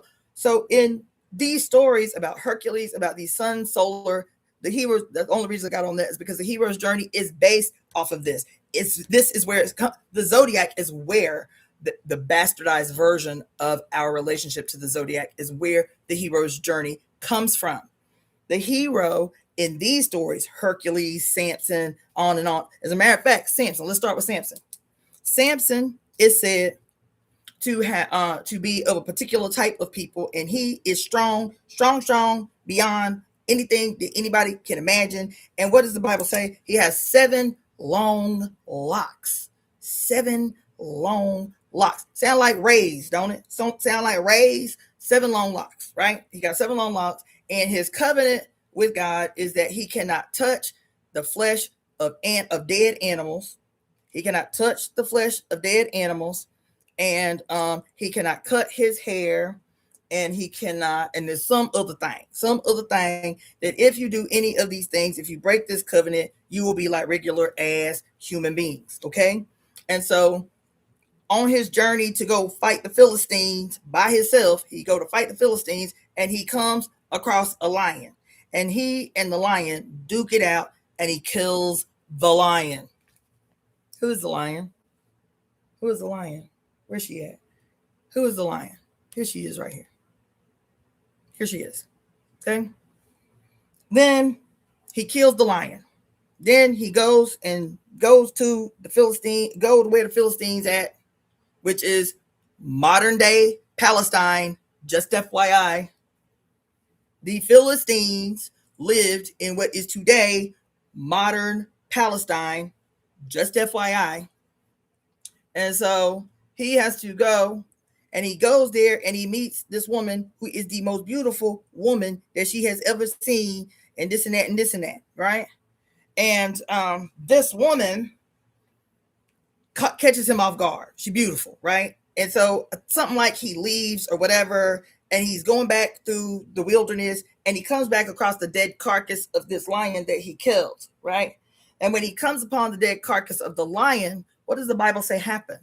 It says that the lion had started to decompose or whatever. The lion was dead, but a honeycomb had formed in the mouth of the lion. Some bees had gotten up in there, and they had formed a honeycomb in the mouth of the lion, and he was hungry on this long journey. And so without trying to touch the carcass of this dead lion that he killed, he scooped out the honey and the honeycomb of the lion and proceeded to eat it. Who is that? Who is that up on here? The honeycomb. Who is that? Right after Leo, because he's going through his journeys. Here she is right here. It's the woman that wooed him, and he was all messed up in the game, so he had to leave to go get his mind right. And as he left, he finds this thing, this mouth full of honeycomb. Here she is right here. This is the woman, and this woman who is the goddess Venus, who is the goddess Inanna, who is always seen as, quote, the queen bee, queen of heaven, the queen bee, who is always seen with honey, with bees, honeycombs, and honey as her archetype. This is Oshun, honey, honeycombs, and the honeybee. This is this is Aphrodite, right? So here he is. He done killed the lion. That's his first labor. He done come over here. He done met the woman, wooed the woman. She's the seductress. You feel me? Is this not Oshun's story? Aphrodite's story? The goddess of love? The goddess of love. But in a death cult, the goddess of love becomes a prostitute or whore that will lead you astray and lead to your death. Isn't that the story of Samson? Is that he loved her because she was sweet like the honey that he had pulled out the mouth of this lion. So she, the seductress, she, the harlot, she, the whore, because she was Philistine, that he confused because his loins is fucking his brain up. And so he leave to go get his head right, to go get his stilo back on so he can go back. You feel me? Eats the honey. Then he goes back because he's like messed up in the head. He's like, she's so beautiful. And she's so nice. She's so sweet. She's so sweet. This whore. She's so sweet. This whore. And what does it say? It says that because she loved her country so much, and she knew what he was planning because they had been arch enemies. She loves her country, and she sees him as the big, bad sun god coming to destroy everything that she has grown to know and love. And she knows she fine. And she know that she can break any motherfucker down because she the queen of heaven. And so she talks sweet nothings to him. She give him a little wine, rub his shoulders, you feel me? Is talking to him all sweet. And she puts a little something in the cocktail to break down his guard, you feel me? And while they are making love, she says, if you love me, you tell me what the secret to your power is. You would tell me if you love me. And he's like, I do love you, girl. And he's like, and she gave him the little wine, and he got all comfortable in her embrace. He's like, I do love you. I'm going to tell you. God said, if I cut my hair, I'll be like any other man. If I cut off my locks, I'll be just like any other man. And so in a death cult, she who is the most beloved, she who holds you in her embrace, she who gives you everything that makes life sweet, the love making, the honey to feed your belly, this and that and this and that. But because he is the son gone rogue, he knows, he trusts her, he loves her. But at the end of the day, he like, she's suspect. He finally breaks down and tells her the secret. And when she drugs him so that he falls into a deep sleep, she cuts off his hair. She cuts off his locks. And so we, reading this story, hate her, Delilah. We hate her, Delilah. I forget what the etymology of her name means. Does it mean she of delights? Something like that. Her name, you always search the etymology of any character's name, by the way. All of them. Every character in every movie, their name is chosen purposely. And so he, as the sun, solar deity, is betrayed. He gets weak. He gets weak from the love of the mother, because that's what the hero's journey tells you. Is that the reason that the mother is never seen in any of these hero movies? Why the mama always dead at the beginning of the movie? She died at the beginning of the movie. Or you just never even know that she ever existed. In every hero journey story, think about every hero cartoon you ever watched, every hero movie you watch, even when the heroes most often are children. Most often are children. Think about every Marvel movie, hero movie you done seen. It's always children or kids that are mid to late adolescents. And every time you see one of these hero movies, there ain't no mama. There ain't no mama. Never. And if there is a mama, she dies right at the beginning of the movie. So the rest of the movie, there ain't no mama. Or if there is a mama, it is a stepmother. Think about every hero movie you've ever seen. Even the one, Perseus and the lightning bolt thief, his mama is there in the beginning, but what happens? She gets, quote, disappeared early in the movie by the Minotaur, and your ass thinks she dead. And the whole movie, she's gone.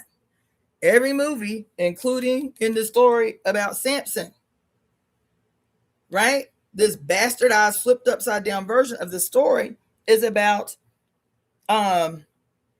his labor, that the mother must die, that the mother must die. The most loving, the most giving must die before he can move on.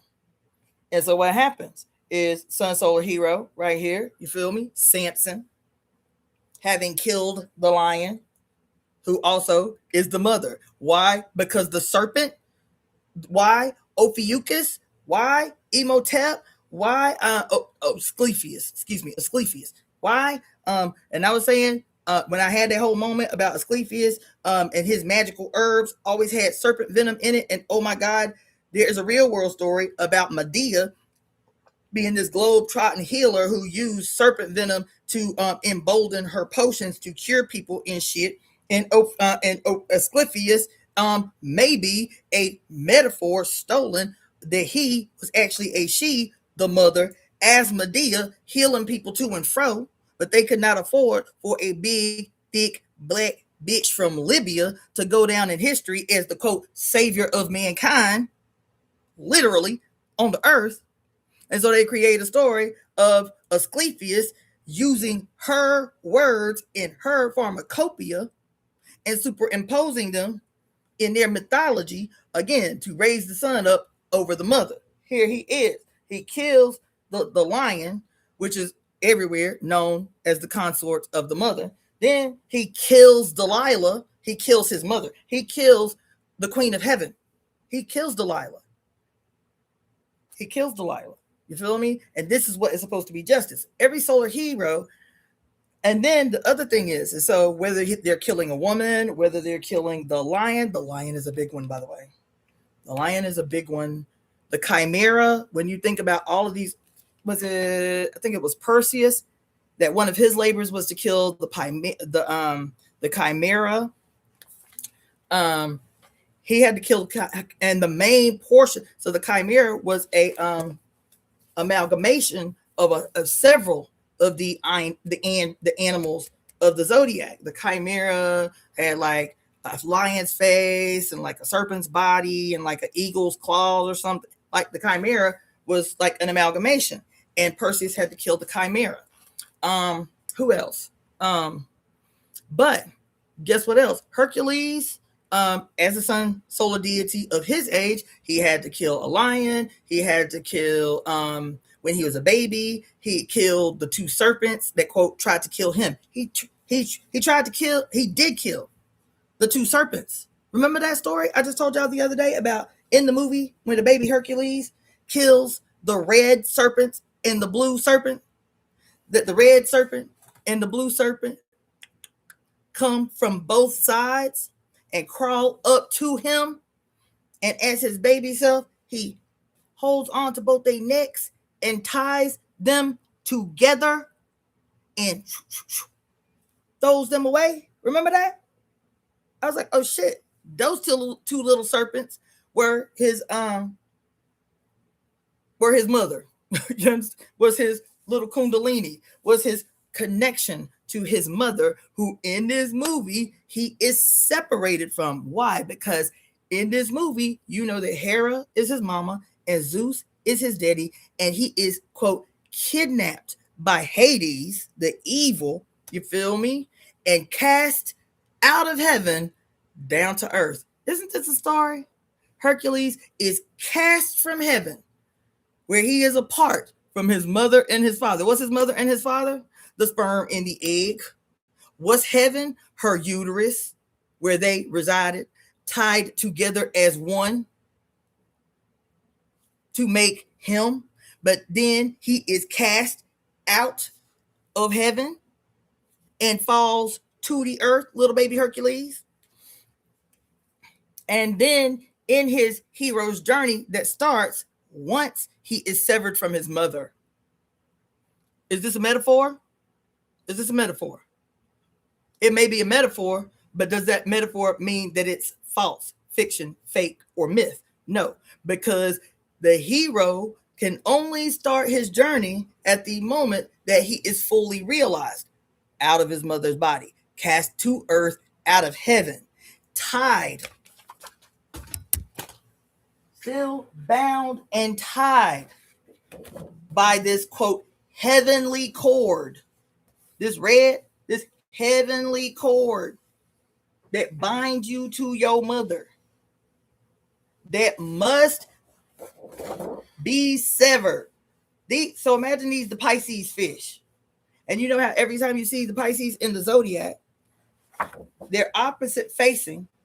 One is on top, one is on the bottom. They opposite facing. But guess what? There's this little weird red ribbon looking thing, this little ribbon that ties the two fishes together.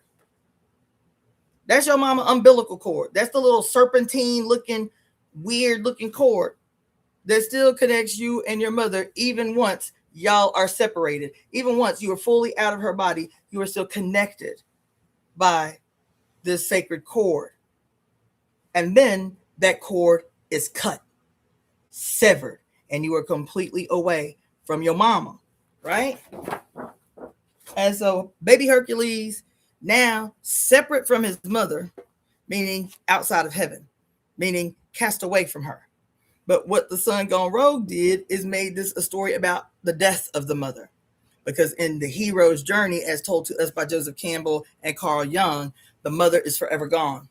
Once you are severed from her, you are forever, she is forever gone. And every story, every cartoon reiterates the story over and over and over and over again. That in order for you to become a real man, what does the Bible say? You must no longer cleave to your mother. You must leave your mother. Isn't that what the Bible say? That in order for you to become a real man, you got to leave your mama. Put away childish things, right? Perseus kills the serpent in almost every part of his mission of becoming. He is killing something tied to the serpent. He kills the Hydra, the seven-headed Hydra. Who is the seven-headed Hydra? It's the Nagas, right? It is the illumined, the enlightened. That's represented by seven serpents around your head, right? As the sun. See, in Christianity, you got the solar sun halo around your head. But in the Nagas, in Hinduism, you didn't have sun rays around your head. You had seven serpents around your head, just like a halo, but they were serpents. That's the ascendant.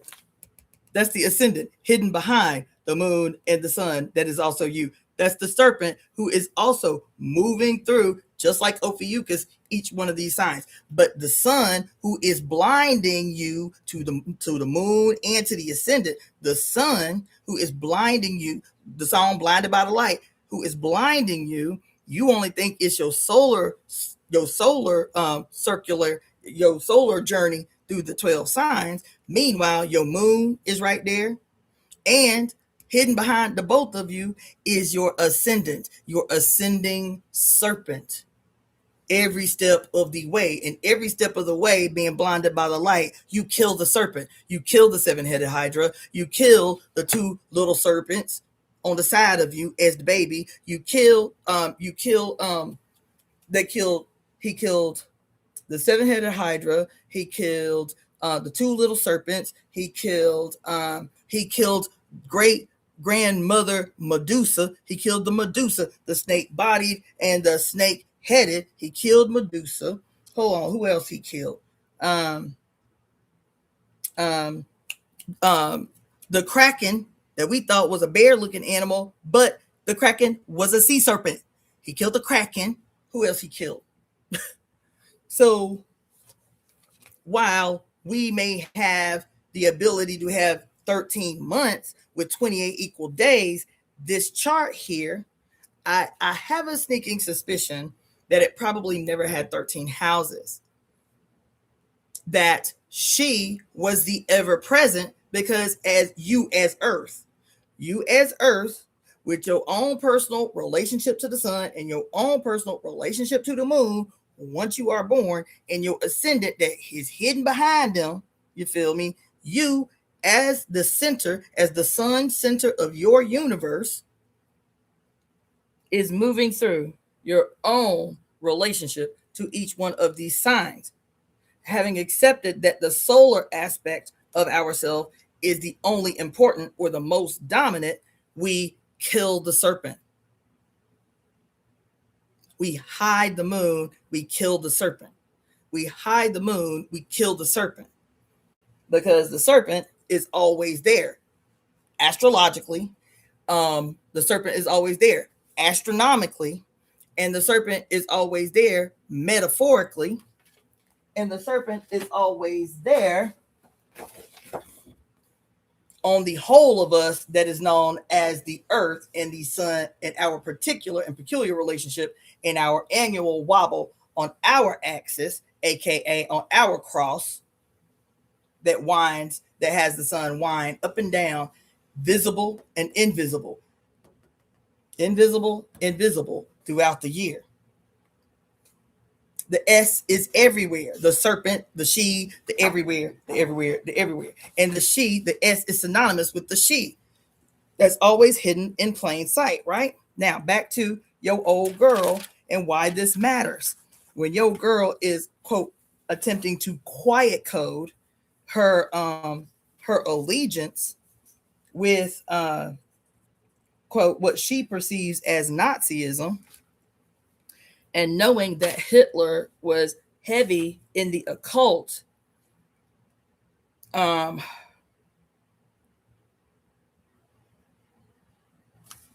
Hitler was heavy in the occult, because this S thing is not only important for the reasons that I've mentioned, right? Because it is hidden in plain sight everywhere. It is the thing that joins the, quote, he and she as poles, and then everybody in between, right? It is the serpent of the earth and the water, right? It is the ever moving in and out of. It is the Pisces fish joined by a little red string that nobody cares to explain to you. When you see the little astrology of the Pisces fish, and nobody ever asks you what that red string is, but the Kabbalah and people who follow the Kabbalah are always showing it off in your face, because to the conspiracy theorists, see, that's how you know they Satan worshipers, because you see all them people in Hollywood be having that red string around their left wrist, that's the Kabbalah, you feel me? That's the Kabbalah. Here's what it is. It is that little unexplained red string between the Pisces fish and the upper firmament of the fish and the lower firmament of the fish, right? It is, and the fish are synonymous with she the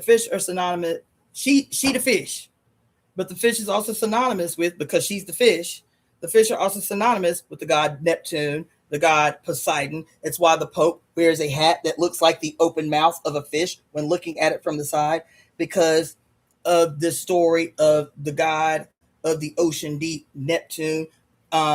This is, again, the flipping over of the story. The god Neptune, as the, quote, fish-headed, as the fish-headed. You can also see it. I ain't gonna go that deep. But regardless, the two fish is the age of Pisces, where everything is flipped upside down, where you have the hidden and you have the seen. You have the lower firmament and the upper firmament, right? And that's literal, by the way. The upper firmament and the lower firmament is not just, quote, the divide that I explained to you about Yemaya being the part of the ocean that where sun still shines, where you can go deep to the ocean and still see that it's daylight outside. But that moment where you go deep enough where even if it's high noon, you can no longer detect sunlight in the water, that imaginary divide between, quote, the upper firmament and the lower firmament of the water. This becomes the upper firmament as the domain of Yemaya, the lower firmament as the domain of Olokun, Olokun is seen as having two tails, right? Where Yemaya is seen as having one tail, right? There's a reason for that. But there's a third divide. You have the lower firmament, Olokun. You have the upper firmament. You have the lower firmament, the deep. That's Olokun. You have the upper firmament of the tangible water. That is Yamaya. But then you have another division that is visible. You have the water that looks like an S. Every wave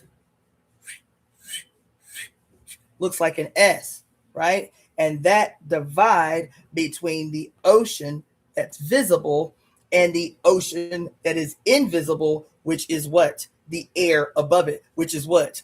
It is evaporated water. It is water still.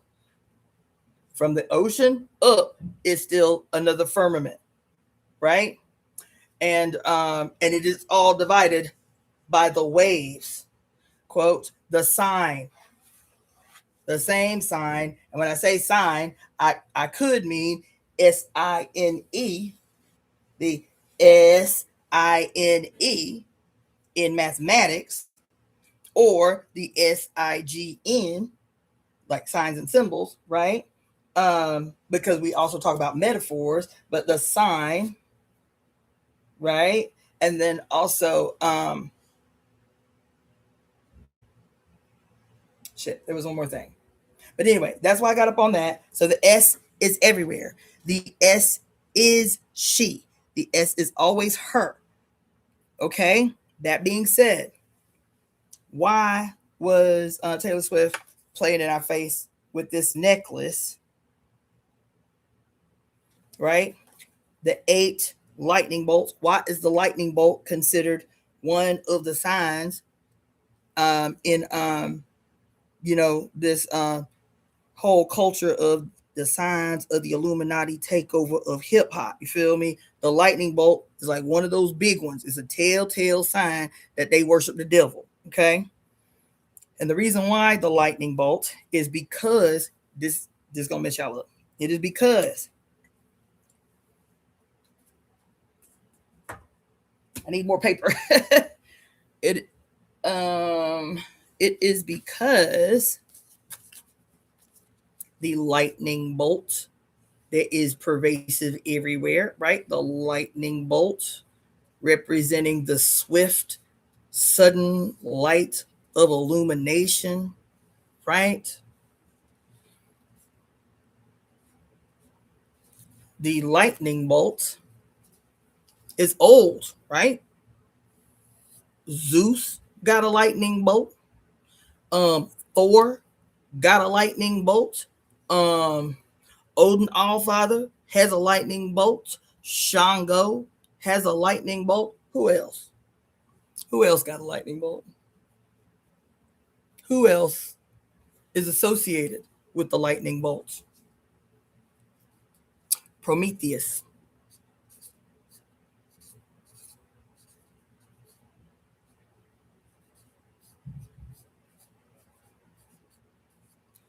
Prometheus, the reason that Prometheus is associated with the lightning bolt is because the story goes that Prometheus, who, in my suspicion, let's look at these E5 cards.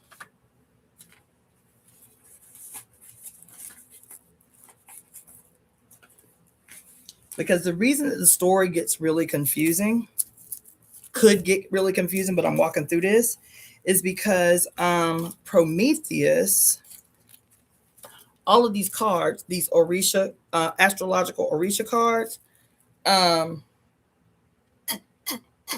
there's something primordial that we don't see, right? So when we hear the story of Saturn, there she is again, the letter S. When we hear the story about Saturn, right, from the male perspective, Saturn is said to be a god, a titan. Saturn was said to be a titan, right? One of the original gods. Saturn was said to be a titan who got a divination, a prophecy from, they never say from who, that he got a prophecy, he received a prophecy that one of his children, when they grew up, was going to betray him and become greater than him. That's the story. And so when he started having children, Saturn, and his wife was Earth. Okay, this is the story in Ephi 2. Babaluaye is Saturn. Babaluaye is Saturn. So when he and his boo, Earth, started having children, Saturn, one by one, his children are the ones that in Greek mythology we say are the inhabitants of Olympus. Okay, so when his children are born, one by one, he swallows them whole. Goddamn.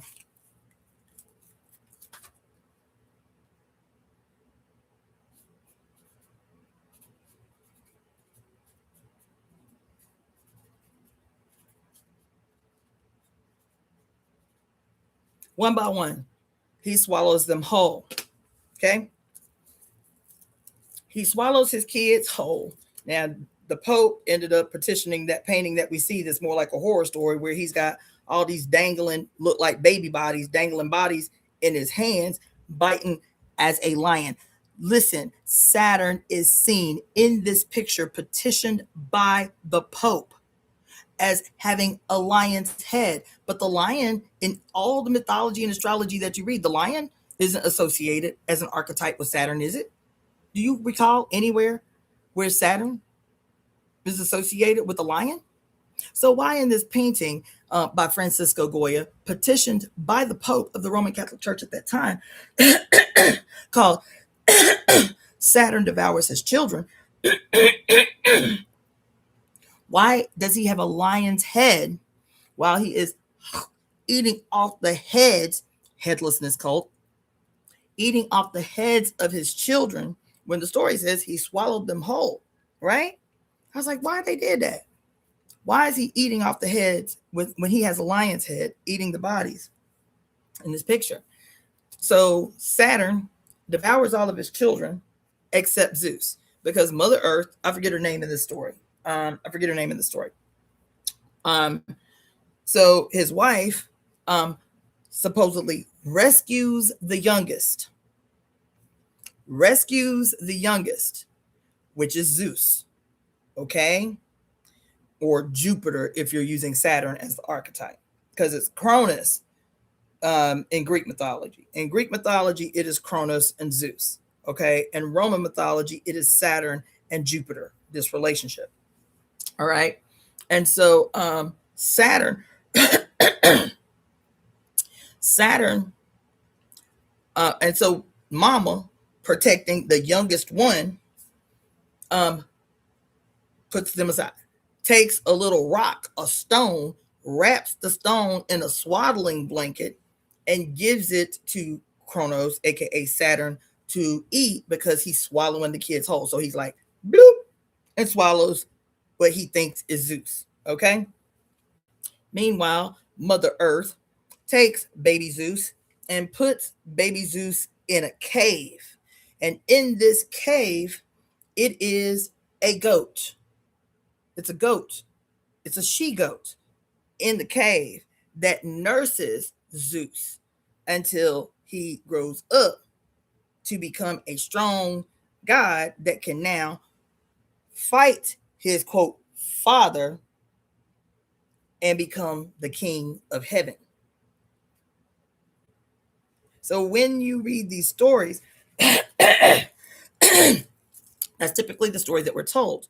The older story is that Saturn, Kronos, did the same thing to, quote, his father that Zeus did to him. The story is the sky god Uranus, the sky god who was the ruler of the universe, was the sky of the universe. The sky god Uranus, which is literally pictured inside the cosmic egg. When you Google an image of Uranus, that we call Uranus now, because the ancients could not see, well, at least that's what they say, could not see Uranus, Neptune, or Pluto. And with Saturn being the last of the 7 luminaries that the human beings could see with their naked eye in the night sky, Saturn is the last planet that you could see with your naked eye. Saturn became, or was for that matter, the embodiment of all of these archetypes that were later split away from Saturn when the outer planets started being discovered. Okay, so when the outer planets started being discovered, all of the archetypes that had been associated with Saturn started to, goddamn, yo, I swear it doesn't matter how deep you go, the shit just drops again into more deepness. God damn. So Saturn, as the last visible luminary, oh my God, as the last visible luminary for the greater portion of the human epoch, where we are, where our grandparents and everybody are charting the cosmos. So those of you who are tuning in via IG, got 18 seconds left on this live. So as soon as it ends, I will, if y'all want to come back, I will reopen the live right away. So it's about to die in about 5 or 6 seconds. When it dies, I'll close it about and bring it back up. All right, peace. Or you can join us on YouTube.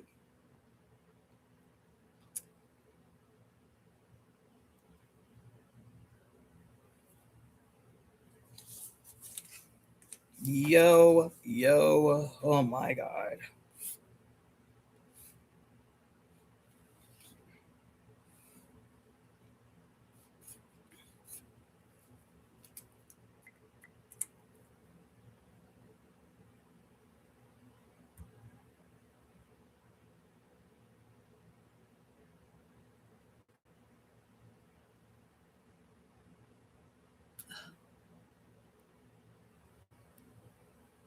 Yeah.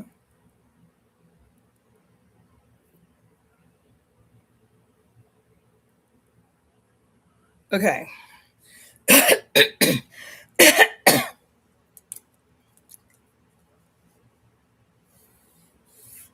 That's why we have to learn all the things. We have to see all the things. We have to learn all the things. So the story I was telling you is getting back to the lightning bolt and the S's. I'm still not off point. So Saturn, the letter S, right? The only planet other than the sun that starts with the letter S. All right.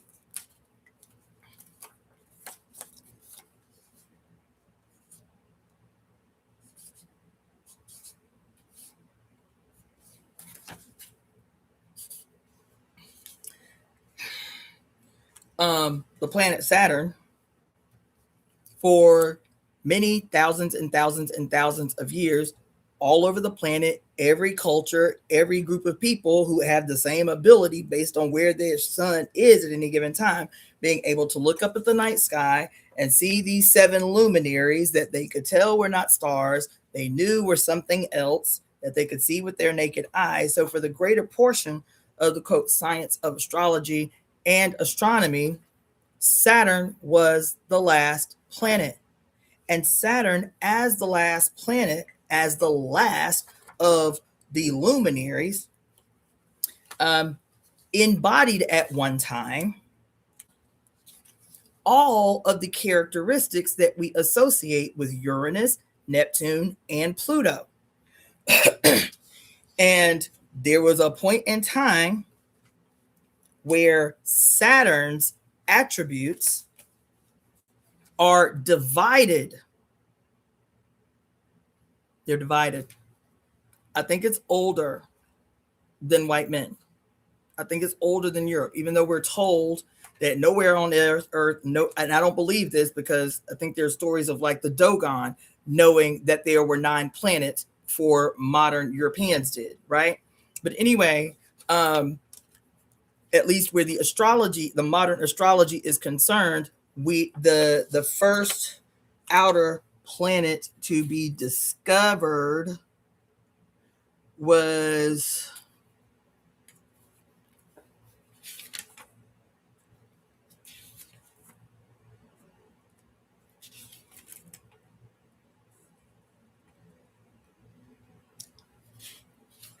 I'm sure I certain I wrote it down.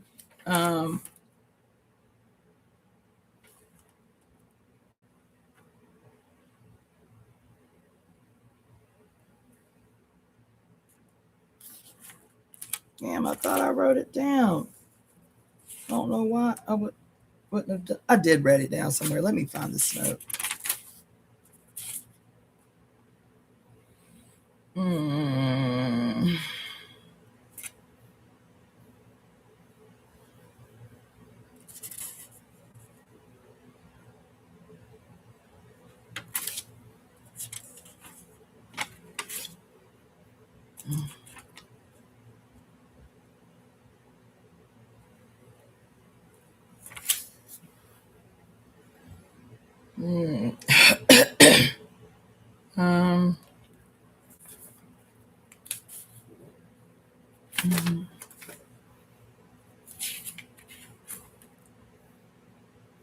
Okay, so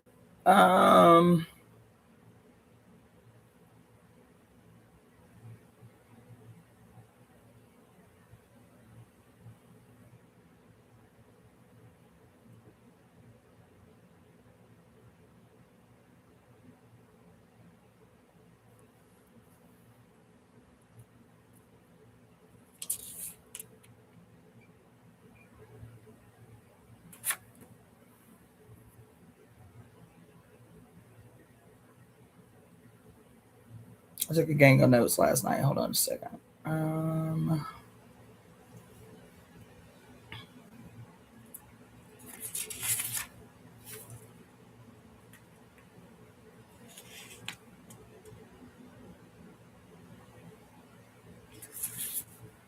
Damn, I thought I wrote it in here. Anyway, I think the earliest discovery, I thought for sure I wrote it down in here. The earliest discovery of the outer planets was, I think it was Neptune first in the 1700s, if I can make my brain work. I think it was Neptune first in the 1700s, then Uranus in the 1800s, and then lastly Pluto in the 1900s. I know I wrote that somewhere. But whatever. I can't find it right now. But so as at least in modern astrology, each one of these outer planets comes to light, right? Comes to light. What they have done, what the astronomers and the astrologers have agreed to do in order to name the planets, is to take attributes from Saturn, from great grandmother Crone, to take attributes solely from Saturn and superimpose those fractured attributes from Saturn to give archetypal astrological attributes to Uranus, Pluto, and Saturn. Uranus, Neptune, and Pluto as the outer planets. Okay. The reason that I'm having a whole breakthrough is because remember we were talking about in the mythology of Kali, who is associated with the planet Saturn, and how the trident that we see Neptune carry, right, that's associated with him, the trident, and how the story that we read was that Kali, the trident was hers because Kali, in her original personification as the triple goddess, as the triple headed, as the triple faced, that the ancient Hindus believed that if she had three faces, she must have three vaginas. Because she was also, a sexual goddess, right? That the trident was supposed to be the phallic partner of the triple-faced Kali, of the triple-headed Kali. And because if she had three faces or three heads, she must have three vaginas. The trident became synonymous with the phallic partner of Kali. And there was a point in the Hindu tradition. That's why I'm telling you, it doesn't matter. It doesn't matter if we didn't even see these three planets until starting in I think it was 1703 to whenever Pluto was discovered, which was in mid-century of the 20th century. It doesn't matter because they were able to see this. They were able to see this. They were able to see the future when the triple goddess would be trisected and her attributes stolen and superimposed on lower gods, on her sons. That's the story that we read in the Vedas. In the Rig Vedas, we read this story about how Brahma, Vishnu, and Shiva, and we were told that it was, quote, the patriarchal, which all of these things are true. We are told that the patriarchal bourgeoning version of primeval goddess-centered practice of Hinduism, right? That's what of Hinduism, that at a certain point, the triple goddess, the triple-faced she, was trisected, and that specific attributes of her self as a triplicity was divided among her sons that became her lovers. That's the story that we are told. Her sons that became her lovers, Shiva, Brahma, and Vishnu. Shiva, not Brahma. Shiva, Vishnu, and Krishna. Shiva, Vishnu, and Krishna. Krishna as the baby, Vishnu as the hero,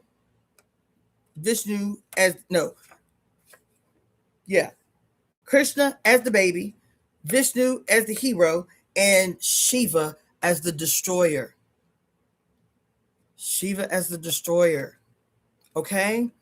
And so here I'm telling you this story about Saturn being the last, divided astronomically into three to give the outer three planets that now go from the unseen to the seen realm.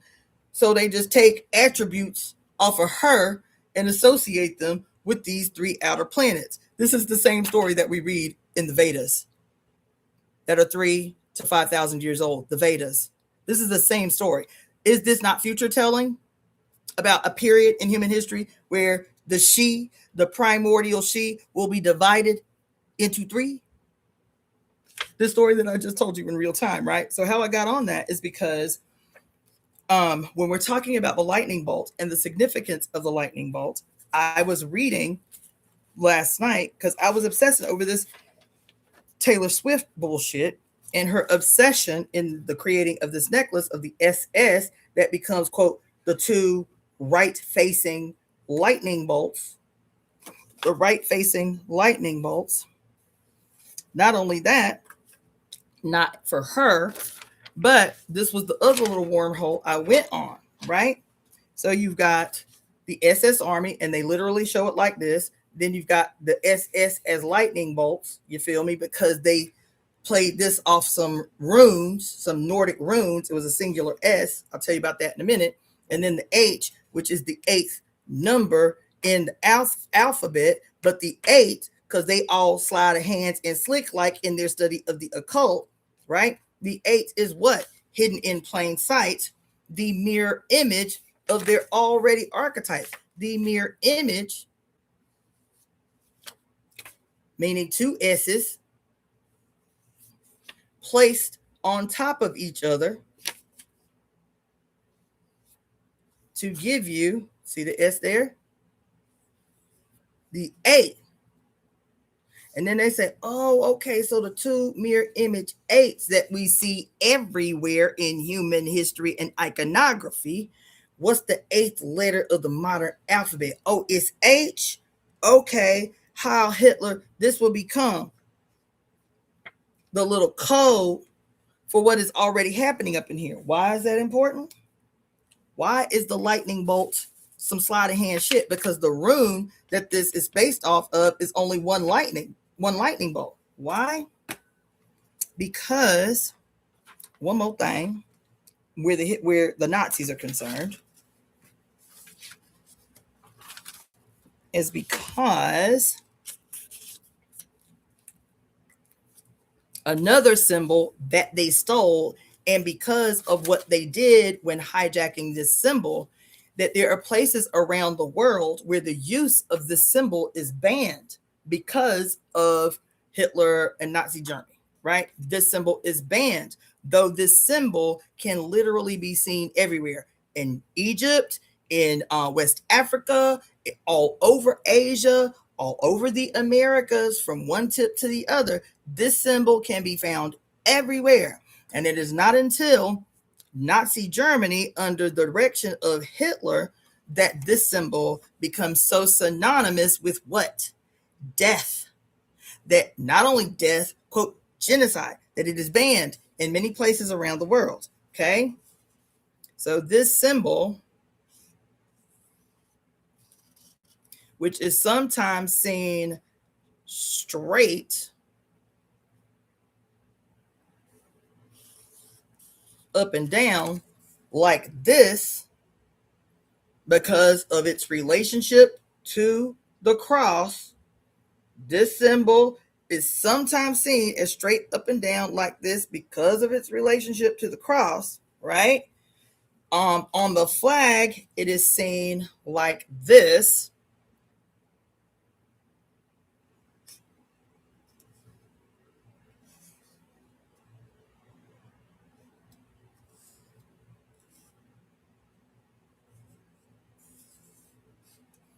It is seen at an angle, right? Like this. Okay? You see that? You see this symbol right here? At the angle? The swastika, as this was called, the literal word is not German. The word swastika is Hindi. It's Sanskrit. Okay? So this image, known to this day as the swastika, and we think that the word swastika is German, and it is not. It is Sanskrit. But this symbol is literally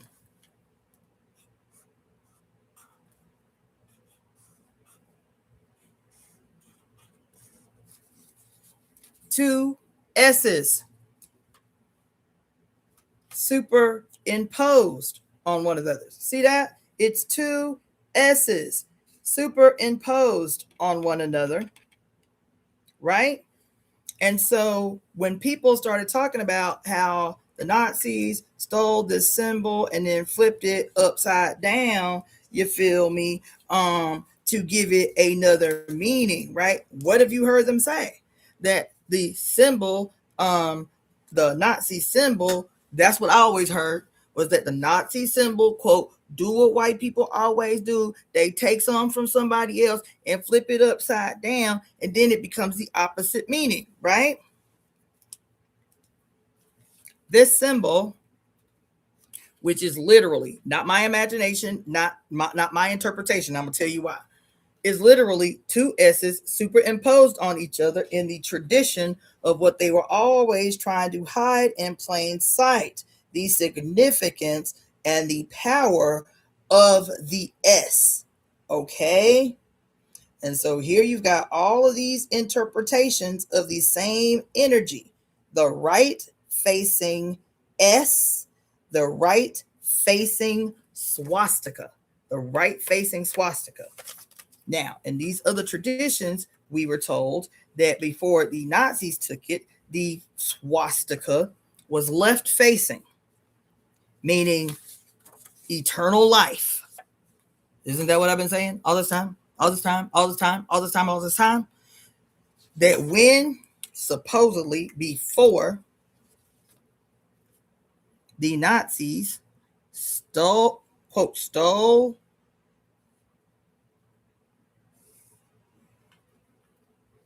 because they didn't, by the way. I know what y'all are going to be mad. They didn't steal the symbol. They didn't steal it. They didn't steal it. They didn't steal the symbol. I am convinced, because now we're being able to cross these threads that have been fed to us in these singular lines that do not touch.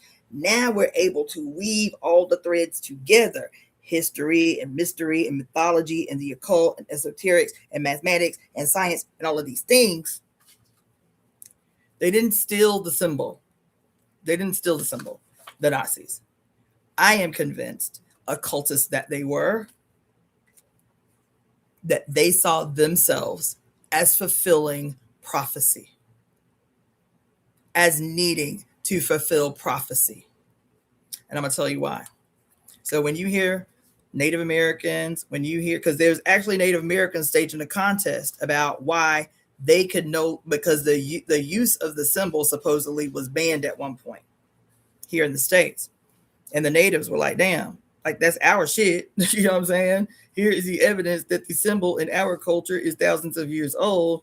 But they finally agreed, the natives finally agreed that they would no longer use the symbol because it elicited so much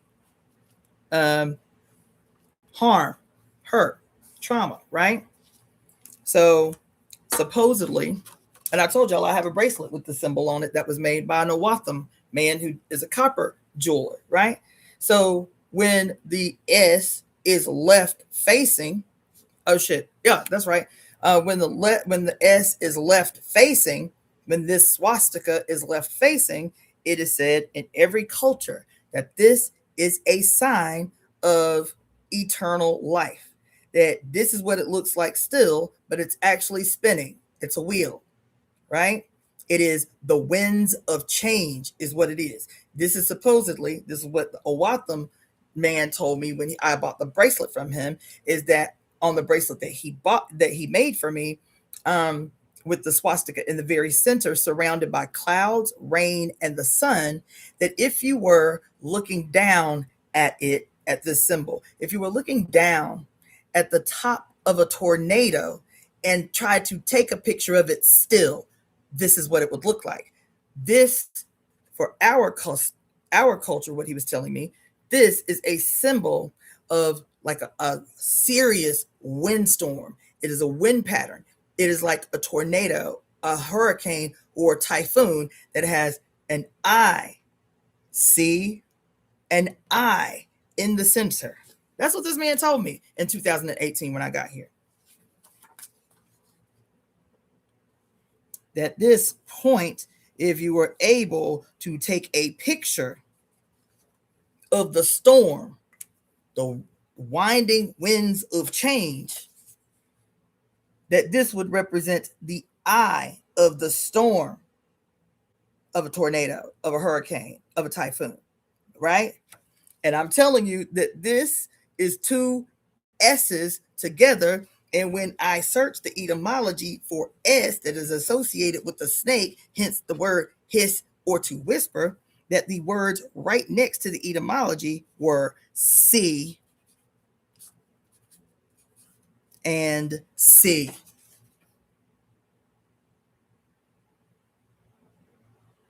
Right? So if the S is synonymous with being able to see that which has been made secret, that's what the S is talking about, then you've got the SS Army. You've got this that is said in Owatham to be a storm pattern, right? In other cultures around the world to be the symbol of life if the S is left facing.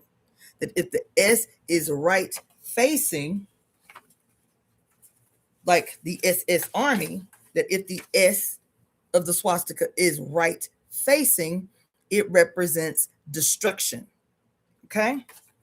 Now, this is what I read last night when looking up it's called the Scootshestaffel. The Scootshestaffel is the rune for the SS. See that? It's the Nazis' version of the shit. This glare on my laptop, I don't know. Right there it is. Right, so you see. So when they made it the two S's, the Scootstaffel, right? It's the two lightning bolts as the S, right? And this was the SS Army, or the SS as the lightning bolts was the symbol for their, it was called their protection squadron, right? And it says that the SS runes, or the rune with the S as a lightning bolt. Listen to this, y'all, because I didn't know this till last night. The rune, and I have a pack of runes, I should check that out. The runes, the one rune that has a lightning bolt that the Nazis assumed for themselves, is the rune associated with stormtroopers. Stormtroopers, like in Star Wars. Stormtroopers. Okay? And Reich, like the Third Reich, Reich in its etymology means realm, means the third realm, means realm, right? So the swastika is Sanskrit. Like I told you, the word swastika is Sanskrit. And the Sanskrit meaning of the word swastika means conducive to well-being. That's what it means. Conducive to well-being. I stopped. I got to go back to this. But anyway, supposedly, according to the Sanskrit, because they used, in Hinduism, they used both the right-facing and the left-facing swastika.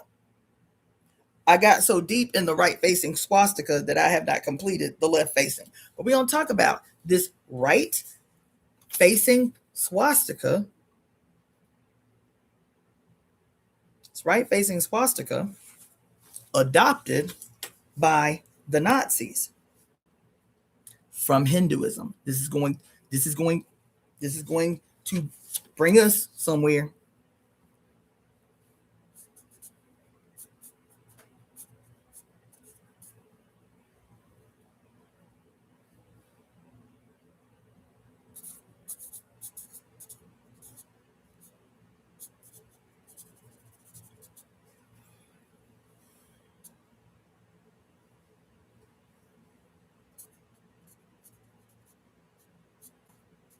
I'm about to blow y'all mind. I'm glad y'all are taking this walk with me, because I'm telling you, I know it's taking me a while to get there, but I'm gonna blow y'all mind. Okay. So this, why is it that Hitler, who was, let me not get ahead of myself, but Hitler was obsessed with the master race, even though he himself did not look like the master race, did he? He had dark hair and dark eyes. Why was he so obsessed with blonde hair and blue eyes? Is it just because of whiteness in general? As he has adopted the symbol, one of the oldest symbols on earth from Hindus, right? And the story that comes from the Hindus, where he adopted the name. The Aryans were Hindus. The Aryans weren't the right race. The original Aryans not only were Hindus, they were dark-skinned Hindus. They were dark-skinned Hindus, the Aryans. They were dark-skinned Hindus. So not only did he adopt the symbol from Sanskrit, from Hinduism, he adopted the quantification of the, quote, master race being blonde hair and blue-eyed. He adopted the name of the ancient Hindus, the Aryans, the black-skinned Hindus, for the master race that would be these white skin. God damn it.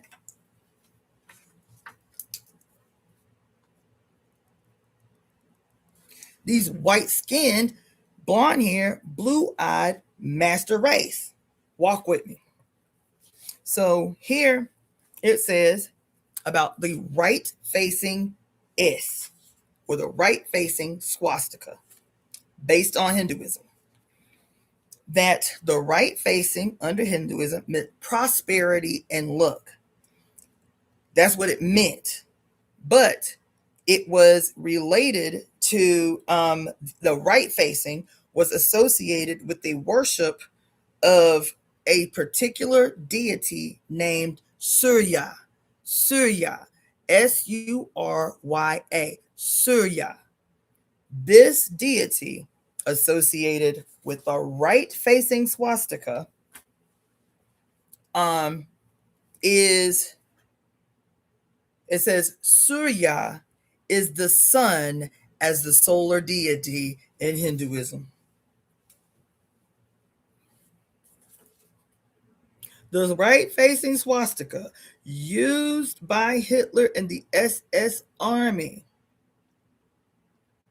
is the sun as the solar deity in Hinduism. It goes on. In this particular cult of this particular deity, Surya, there is a lower level concept within this worship of this personification of the solar deity called Smarta, which is Sanskrit. Smarta. Smarta. Smarta as a practice associated with the solar sun deity in Hinduism, that is Surya. This is the primary attribute, Smarta, which means relating to memory. Another version of it, Smarti, SMRTI. Listen, Smarta, like your smarts, Smarta, as a tenet of the worship of the solar sun deity in Hinduism known as Surya. Smarta, relating to memory. Smarti is what is remembered based on tradition and traditional law. This primary tenet of Surya, the solar deity. Then from Surya continued, this is the god of the sun, Surya, ruler of all the planets, the sun. Pada Brahma, and it's based on, or this incarnation of the supreme being, ruler of all the planets, god of the sun, is called Para Brahman, the supreme being. This is going to mess you up. Y'all gotta walk with me though. Para Brahman is the supreme Brahman, that which is beyond all description and conceptualization. It is described as beyond the form and formlessness, in the sense that it is devoid of Maya. What have I been telling y'all for years? That yang is imperceptible. What did it just say here? That the supreme Brahman is that which is beyond all description and conceptualization. That's yang, the supreme Brahma. Not only that, it says it is described as beyond the form and the formless, in the sense that it is devoid of all Maya. What is Maya? Mother, mama, everything Ma. This is Maya. It is devoid of Maya. What is that describing? This cross here, when I say that this cross is utmost yang, 12 p.m. noon in the desert, where there is no yang, there is no yin present. Utmost yang. It's all white. There's no dot there. Imagine the dot gone. That is this high noon in the desert, where there is no shadow cast and no yin present. No water, no trees. no soilable earth, plantable earth, no animals. This is high noon in the desert with no yin present. He describes in the worship of this solar deity in Hinduism as the Pada Brahma, supreme Brahman, that which is beyond all descriptions, because yang is what? Yang is the air that you are breathing. It's oxygen. Let me say that. Yang is oxygen. You can't see it, touch it, taste it, smell it, but you know if you spend 10 minutes not breathing, your ass is gonna die, right? Oxygen is yang, utmost yang, imperceptible, incomprehensible, indescribable, inconceptualizational, right? It is described as beyond the form and the formless, in the sense that it is devoid all Maya, that which eternally pervades everything, everywhere in the universe, and whatever is beyond. Imperceptible. Like you can see fire with your eyes, but you can't smell fire, can't touch fire, can't taste fire, can't grab fire, can't hold fire, right? All you can do is smell the impact of fire on yin. This is what it's saying.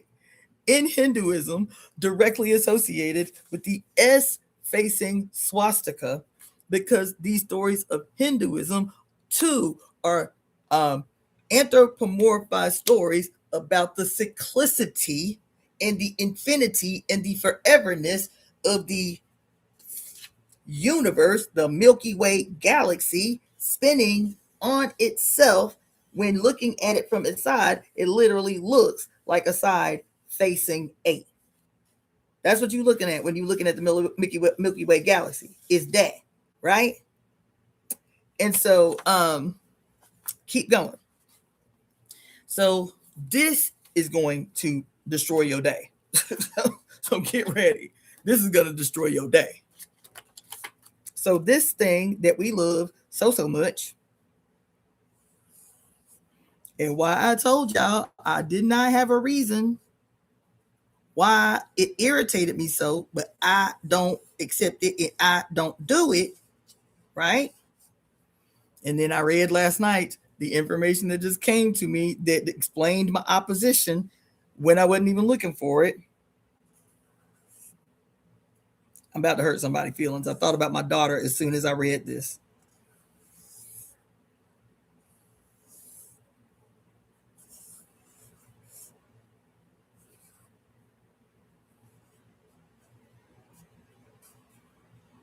This simple that we all know and love. We all, my daughter has tattooed on her. We all have probably somewhere written it, said it, all the things. So this here, see the Om and the third eye that's supposed to represent the Om, right? And it literally looks like a 3, right? The Om, right? It goes on to say about this Pada Brahma, the Pada Brahman. This is a quote. I'm getting buzzies everywhere. Om signifies the essence of Brahman, the ultimate reality. Now, they just told you the line before that the supreme Brahman, right, is beyond all description, beyond all conceptualization, beyond all form and all formlessness, in the sense that the mother is completely excised out of this supreme, quote, perfection. It, quote, aka, it is devoid of all Maya. It is formlessness that eternally pervades everything, everywhere in the universe and whatever is beyond the universe. This Pada Brahma. Okay? All right. Goes on to say, quote, Om signifies the essence of Brahman, the ultimate reality. The Om symbol, which they write, the Om symbol is also the Om symbol. What they say, the attribute of the attribute-less absolute, the quote, higher supreme, that is also known as the Kala chakra, Kala chakra, one word, the Kala chakra, which literally means the tenfold powerful one, the tenfold powerful one, okay? The tenfold powerful one, they say, is literally the concept of the wheel of time or time cycles. All right? That's what this means. The Om associated with this supreme masculine. What? The cross, the supreme masculine. What? The cross, the supreme masculine on what they call here this wheel of time or time cycles. The supreme masculine that's represented by a cross. This cross, or this cross, because he's talking about white hair and blue eyes like the blue sky. He's talking about human beings being the personification of God the Father, God the Son, God the Holy Spirit in his destructive phase as utmost yang. Do y'all hear me? This high noon in the desert with no yin present, quote, no Maya present, this absolute formlessness that's incomprehensible, beyond all conceptualizations and descriptions, beyond both the form and the formlessness that eternally pervades everywhere, everything in the universe, and even what is beyond the universe. And that this symbol here is the representation of that as the tenfold powerful one, the higher attribute-less absolute, higher supreme. They're talking about higher supreme, the phase on this wheel of time, as the higher supreme that is all white, no Maya present, that is no form, that is attribute-less but absolute, attribute-less but absolute. Why? Because the yin and yang cannot exist without each other. Even if one is dominating the other, they always coexist. Even if one is aggressive and the other is passive, one is strong and the other is this can't be empty space. They always coexist in different forms. This is saying that when the wheel of time shifts to make that which was below above, to make that which was above below above, meaning the wheel of time shifted because it's always in flux, it's always moving, it's always multidimensional, it's always the past, present, and future present at the same time. And when in flux, it pivots to where the son becomes greater than the mother. Isn't he above the mother? Hasn't in this picture, it looks like he has subdued the mother. When the son becomes greater than the mother, and in this state, being greater than the mother, he becomes the father. Remember, I'm talking to you about how, at least historically, the son rises up above the mother, and as the male mother has to give birth to himself as an all father, an old man God with long flowing white hair and white skin in a white dress in a white heaven. Where is the white heaven? The same place heaven has always been. Where's the white heaven? It ain't somewhere in the far beyond, in the great by and by. The white heaven is at high noon, bitch. The high noon, the white heaven is when you are blinded by the light of the sun, the baby, the sun. And at high noon, you are so blind that there's no shadow nowhere. That at high noon, you really believe that the sky is blue. That's why the blue eyes. That's why Hitler was seeking, quote, a master race that had white hair and blue eyes. He was following a script laid out as prophecy.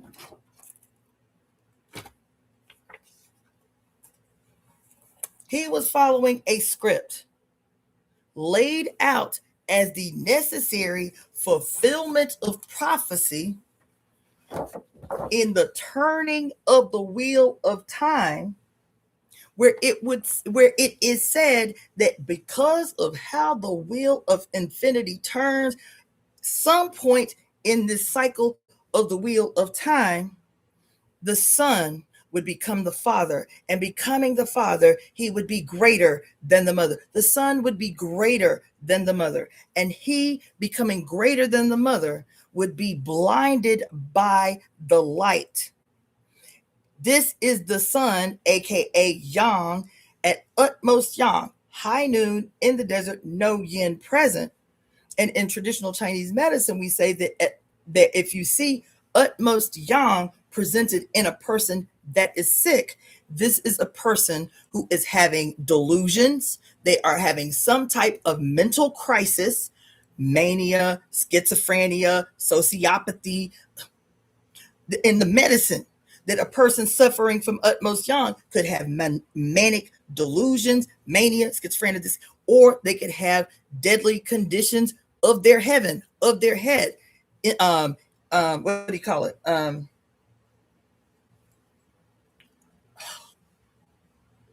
Man, they could have strokes. They could have aneurysms.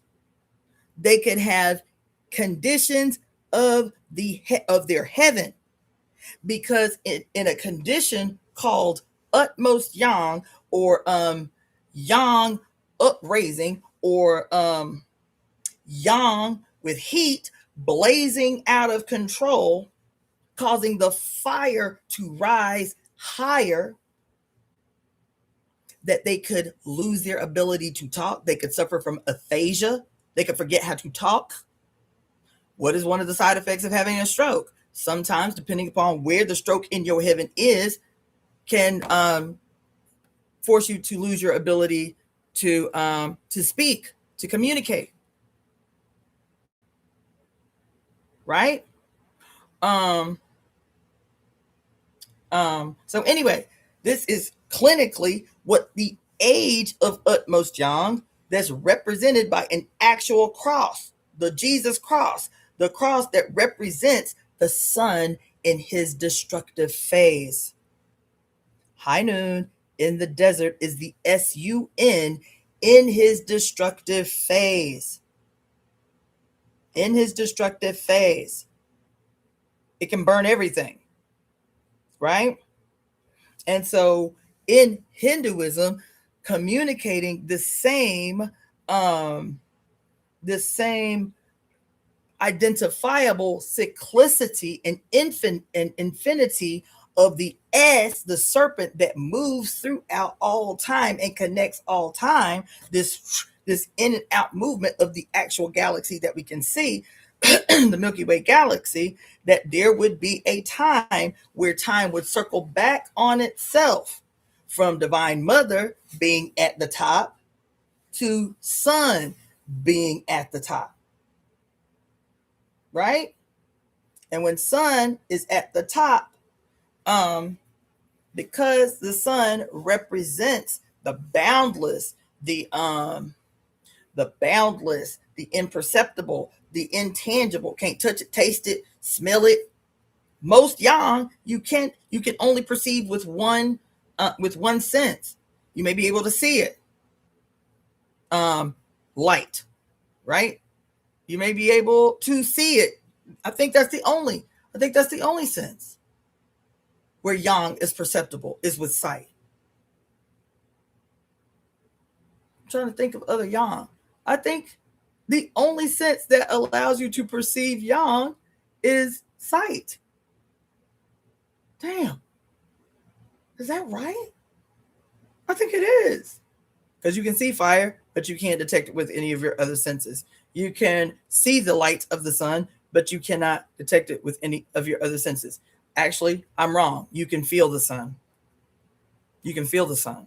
No, you can't feel the sun. You can feel the impact of the sun. So it's still perceptible as real, even though you can't touch it, taste it, right? That kind of thing. So blinded by the light. Anyway, so here you go. And so I'm reading about the SS Army and why they are so obsessed with the letter S in all of their occultic symbolistic symbolistic what do you call it? Occult symbolism and iconography. And we know that they're occultist, right? Not only do we know that they are occultist, the Nazis, this S that is pervasive through all of their symbolism that we now know has its origin in the worship of the sun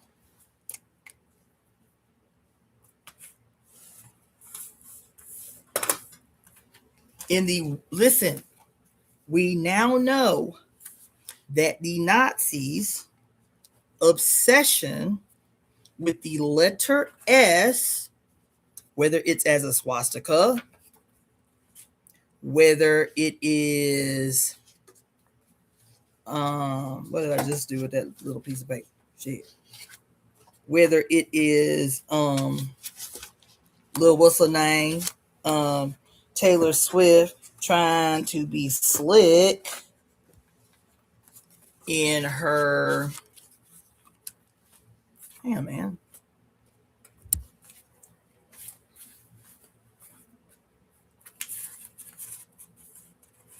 In her little symbol of the right facing S in pairs, in 4 pairs to give you the number 8 and the nautical star.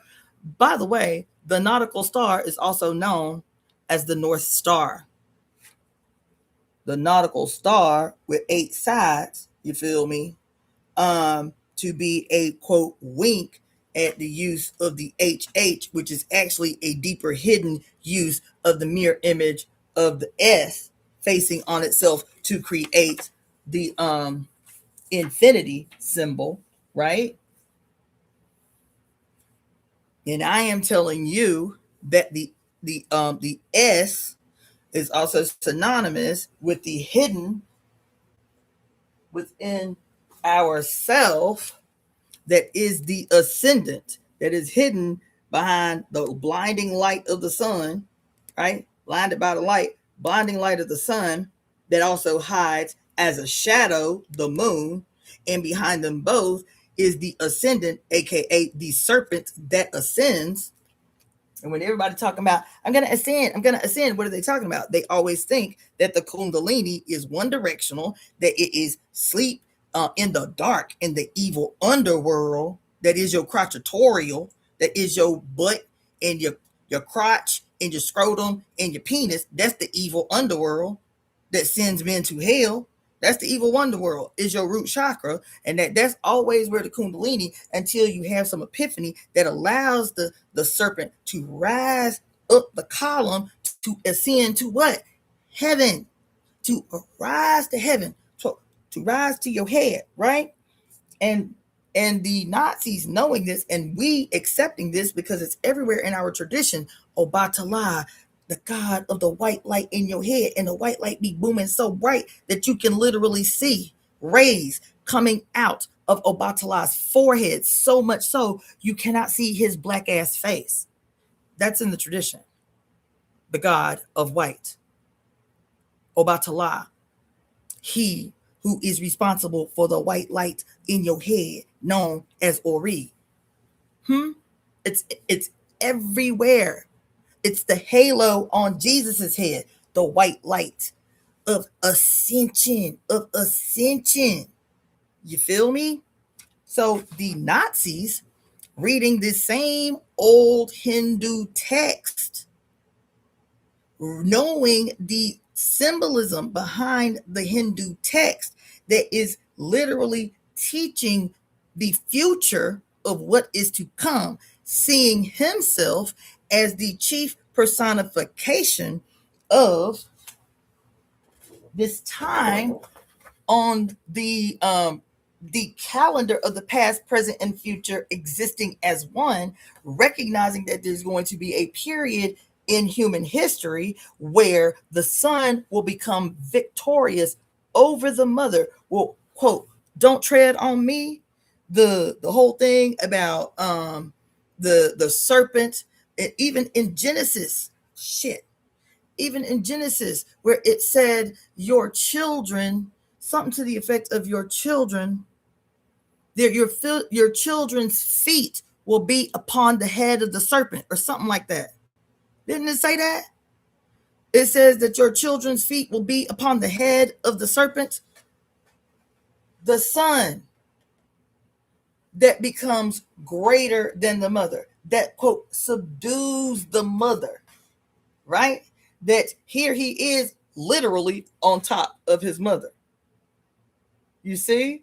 And so the Nazis, seeing that this period of human history, that the secret serpent that whispers secrets, tells of the rotating of the serpent that's on the earth, the serpent as the individual, the serpent that is the greater galaxy that we can look at, that spirals and moves through the universe, is predicting a time, because this thing is always moving in and out, up and down, to and fro, on and in and out of itself.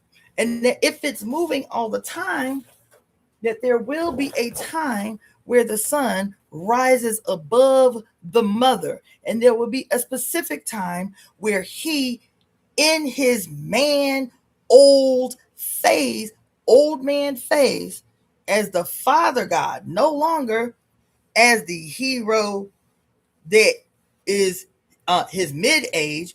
Now, in time, he, the primordial she, great grandmother crone, Saturn, becomes the destructive he, Kronos, he who holds the reaper to kill and violent death and all of this shit. This is the sun in his destructive phase. What is the sun in his destructive phase? All white. The sun in his destructive phase is the literal S-U-N.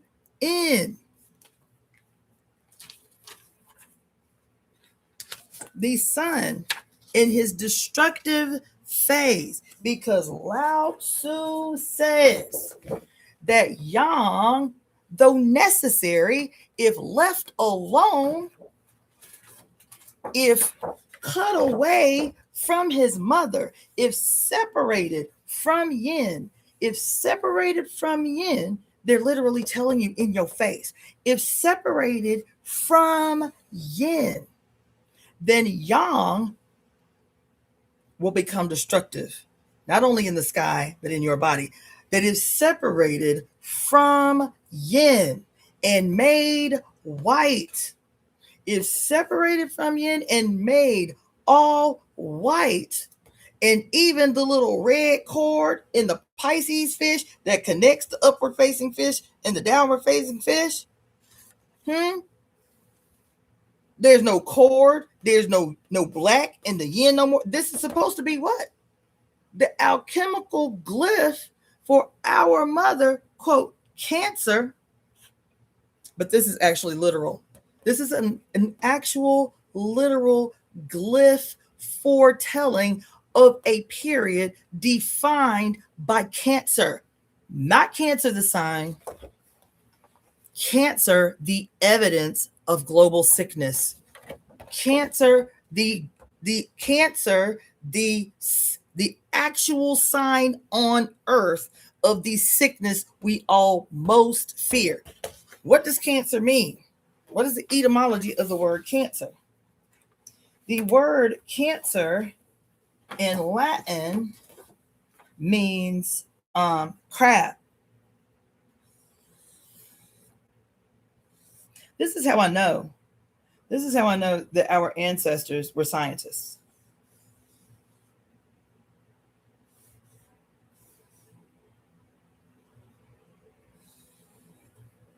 And that we're trying to reach back through a lens not our own to make sense of that which has been deliberately confused.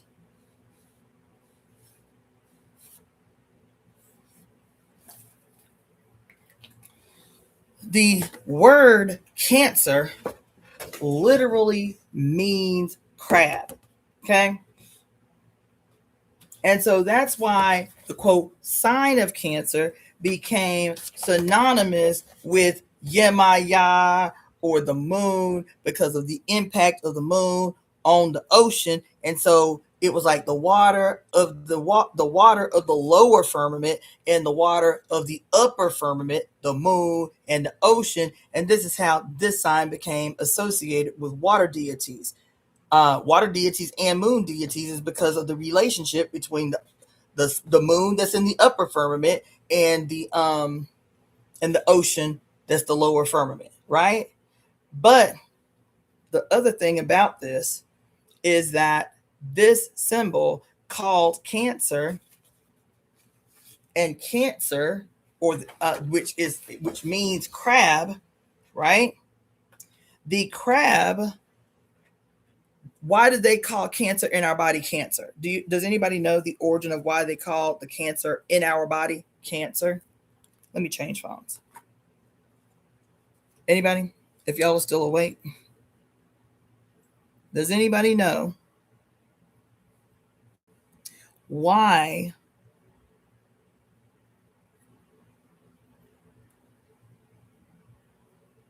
man, ugh.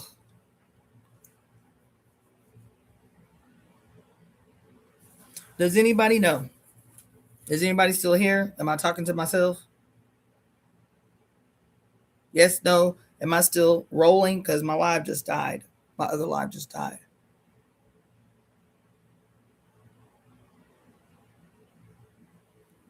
No. Okay. So the reason medically that cancer in its earlier detection became, and this is based on the medical papyri. They say that in the medical papyri, this is what I learned in my biology class, that in the medical papyri, that is where the disease of cancer is first identified, is in ancient Egypt. Hold on.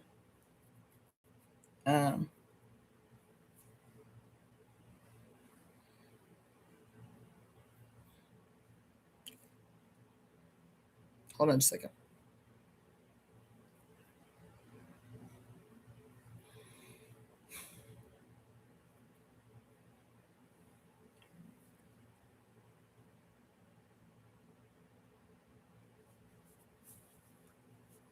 And that yeesh, hold on.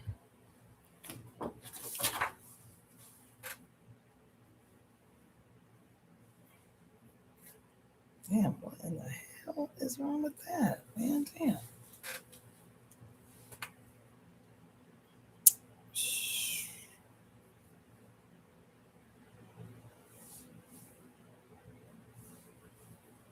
I don't know.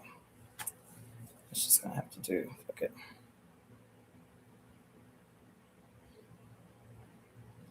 Or not. What the hell?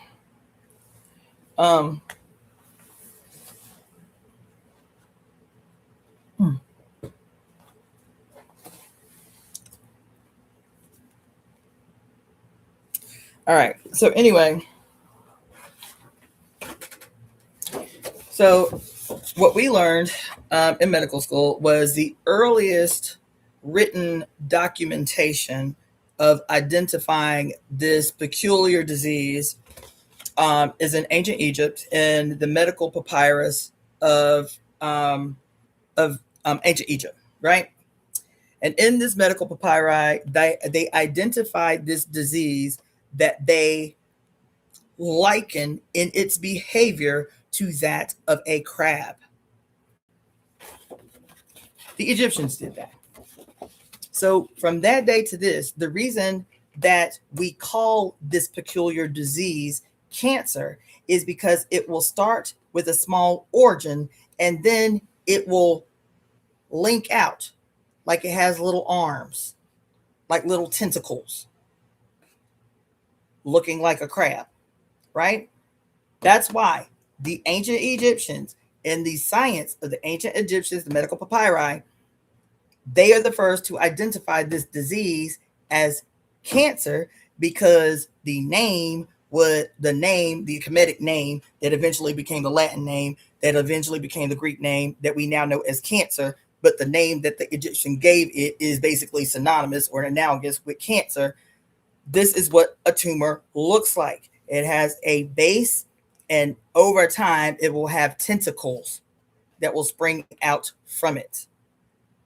And so when I say that this glyph that we are told, and this glyph, actually, this little symbol here that we associate with this glyph, that we are also told it was written in the ancient papyri to identify this peculiar disease, right? That this symbol is, when you look into the night sky or you look on your computer and you see the actual constellations, the constellations anthropomorphized, you will see a big old crab with little legs, right, in the night sky. So this crab, and I say to you that the glyph that we call, quote, the crab or cancer, was a foretelling of the splitting of the one into two. This symbol is a foretelling of the primordial one that is everything, that's indivisible, that's ever changing. What do they call it? Interdependent, mutually consuming, but indivisible from itself.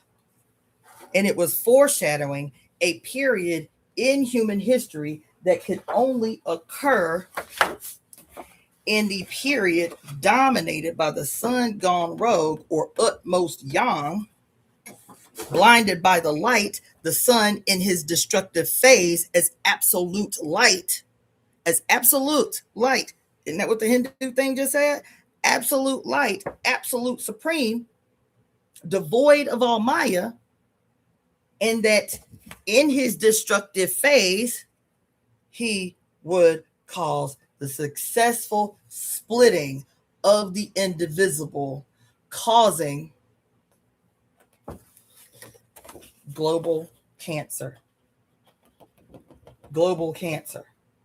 Now, what does that mean? So we talking about Hitler, but there was another Hitler, and he don't get props as a Hitler. He was another Hitler, but he don't get props as a Hitler. Oppenheimer. Oppenheimer was a Hitler. Oppenheimer is actually who we can pinpoint, who actually successfully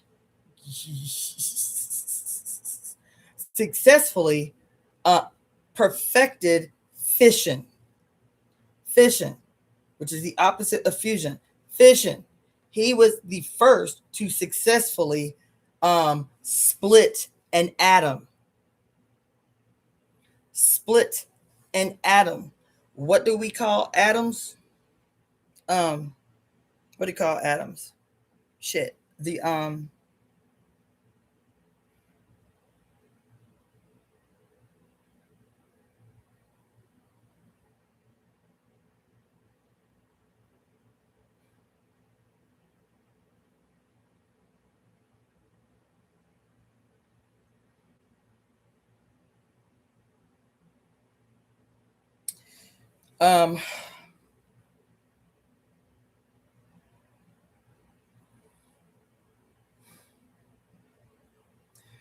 okay. So Oppenheimer successfully splits the indivisible, divides the individual. I mean the indivisible. Okay. And I just spent all this time talking to you about Hitler's obsession with Hinduism in particular. here he is, this man obsessed with creating a master race of people who would have white hair and blue eyes, like white light and blue skies, sun colored hair and blue eyes, because you can only see a blue sky because of the sun. He was trying to see his role as the fulfillment of a prophecy told in the Rig Veda, because he doesn't just try his hand at this. He doesn't just try his hand at this. Zeus tries his hand at this. Who else? Enki tries his hand at this. But Enki is still colored. You see?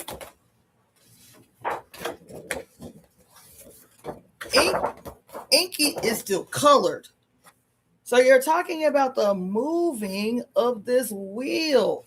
The moving of this wheel. So when I talk to y'all about how in history there have been different personifications of patriarchy that have been colored, that have been black-skinned it and red-skinned it and yellow-skinned it and brown-skinned it up in the Mediterranean region. And then we just read a story the other day, an archaeological story the other day, that presupposes that this astrology that I'm going to eventually get to someday, about how this event that we are rolling up on that started last year has not occurred for 12,000 years. And so I go onto Google and say, what happened 12,000 years ago? And it is told to us that archaeologically, the most significant thing that happened, the most significant three things that happened 12,000 years ago it was the end of the last ice age. That's what we are told. And that it was the so-called end.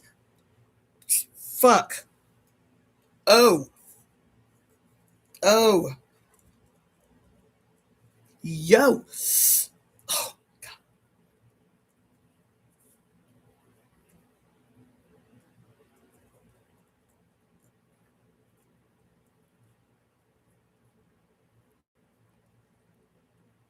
God damn.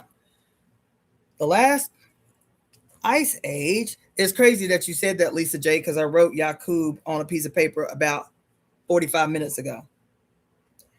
But the last ice age,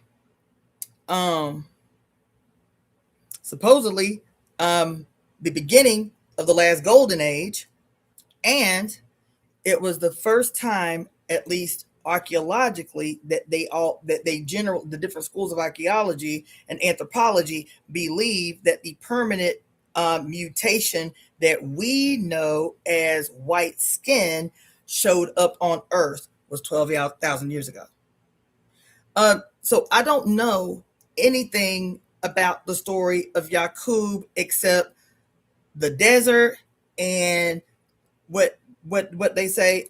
He was, quote, grafting humans out of black skinned people to quote make them white, and that's all I remember. So I have to find the story of Yakub. Are you saying that Yakub, the story of Yakub, takes place 12,000 years ago? Is that what you're saying, Lisa J?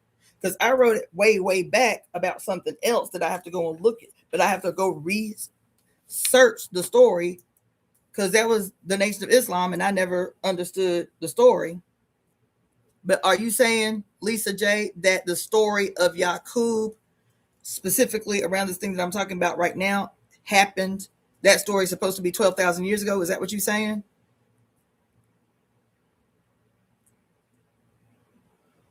Okay.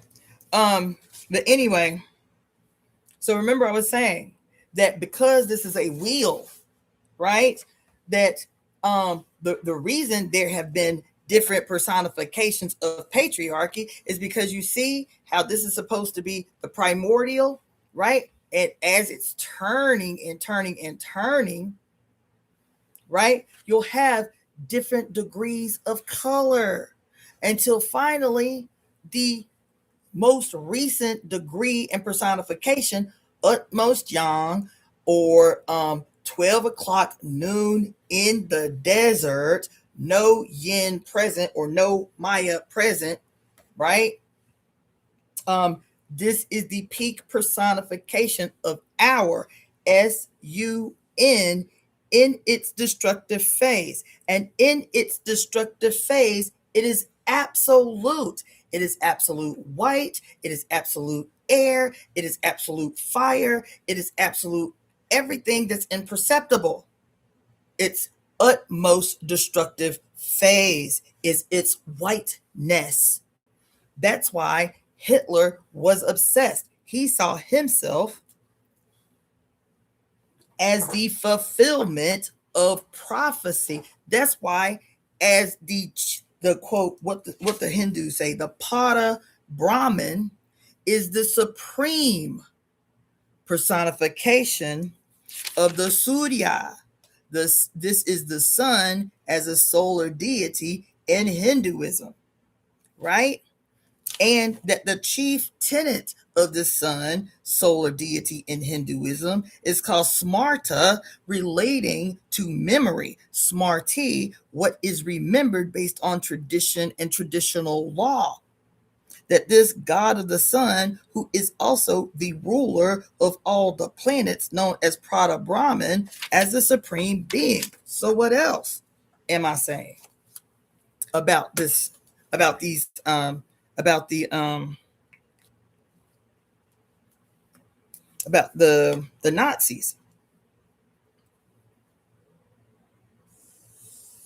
This is the sun that we can see. This is the sun that we can see. Okay. This is Saturn. I'm going to just put it on the outskirts here.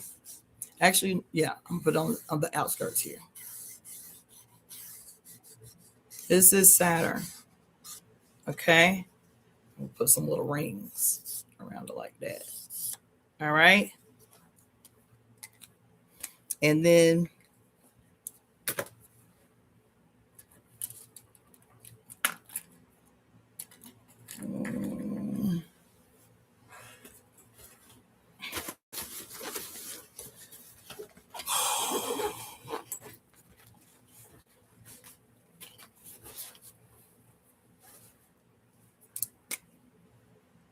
this is us in the middle. All right. Now the sun is 1. Okay. So the sun is still two-faced though. That's what we're looking at when we're looking at this. When we call the sun two-faced, we're looking at this. This is the sun. This is the day the sun is born, right? This is Aries, but it's also whatever the actual sunrise time is the sunrise time every day. So this is not only the year, this is the day. This is every day, right? Sun is born at sunrise. It rises until it peaks at noon, at high noon, right? And then it begins to, quote, fall. We're at the horizon again, where it goes into the hidden realm or the unseen realm, is perceived to die and go into the netherworld, and where it comes back up. This happens over the seasons. This happens over every day of the year. All right. And so the sun is two-faced. When the sun is shown, right? When the sun is shown during the day, this is his light side. Okay. And while it is light for us, that's all we care about is it's daytime. And then when the sun dies behind the horizon, or the place of the cross dies behind the horizon, and go and disappears behind into the netherworld, the underworld, the hell, or whatever, you feel me? Then when night is outside, we say that the sun is dead and that the dark rules, right? But the sun ain't dead. The sun is in his shadow phase. This is the two-facedness of the one, the two sides of the one, the mirror opposition of the one. He ain't dead. He ain't disappeared. He ain't gone nowhere. He is just illuminating the other side of the earth. That's why hell, even though it's supposed to be black and dark, is synonymous with fire, isn't it? That burns forever and ever and ever and ever. Hell is synonymous with fire because even in the underworld, the fire still exists. The fire of the sun still exists, right? And so this is our loving relationship with the daytime sun, right? And this is the evil sun. This is the evil underworld where the sun has to go. No, the sun is just in the southern heaven, just illuminating the other side of the planet. That's all. That's why the sun has two faces. It's light side phase and its dark side phase, or its faces. It's good face that's white and pure and shit, and it's evil face that's the devil, that's synonymous with all serpents, the dragon, because the dark side, the shadow side, is hidden. When we see this, we cannot see this. When we see the sun, we cannot see the heavens, we can't see the stars, we can't see the universe, because we are literally blinded by the light of the sun. And the sun in what we perceive as his destructive phase is always destructive. And the only thing that keeps him from burning us up, burning us ablaze, is this little red string that still connects the sun to the mother, right? It is this connection. It is her breath of life that filters out just enough of his deadly UV rays to allow us to benefit from the UV rays that heal us, but to protect us from what she knows. If it gets too far, he will destroy us all. The evidence of which he is destroying some of us. How is he in this period in human history destroying some of us more than others? Is because he, in his destructive phase, what is his destructive phase? In his white phase, he is the primary cause of cancer of those to which his period is manifest. White-skinned people are most afflicted by cancers of the sun that is the manifestation. If left unbridled and anchored by the mother, white-skinned people are the most likely to develop cancers of the skin, right? Why? Because in this philosophy, right, the philosophy of healing associated with yin yang theory is what? Is cures or healing. What do they call it?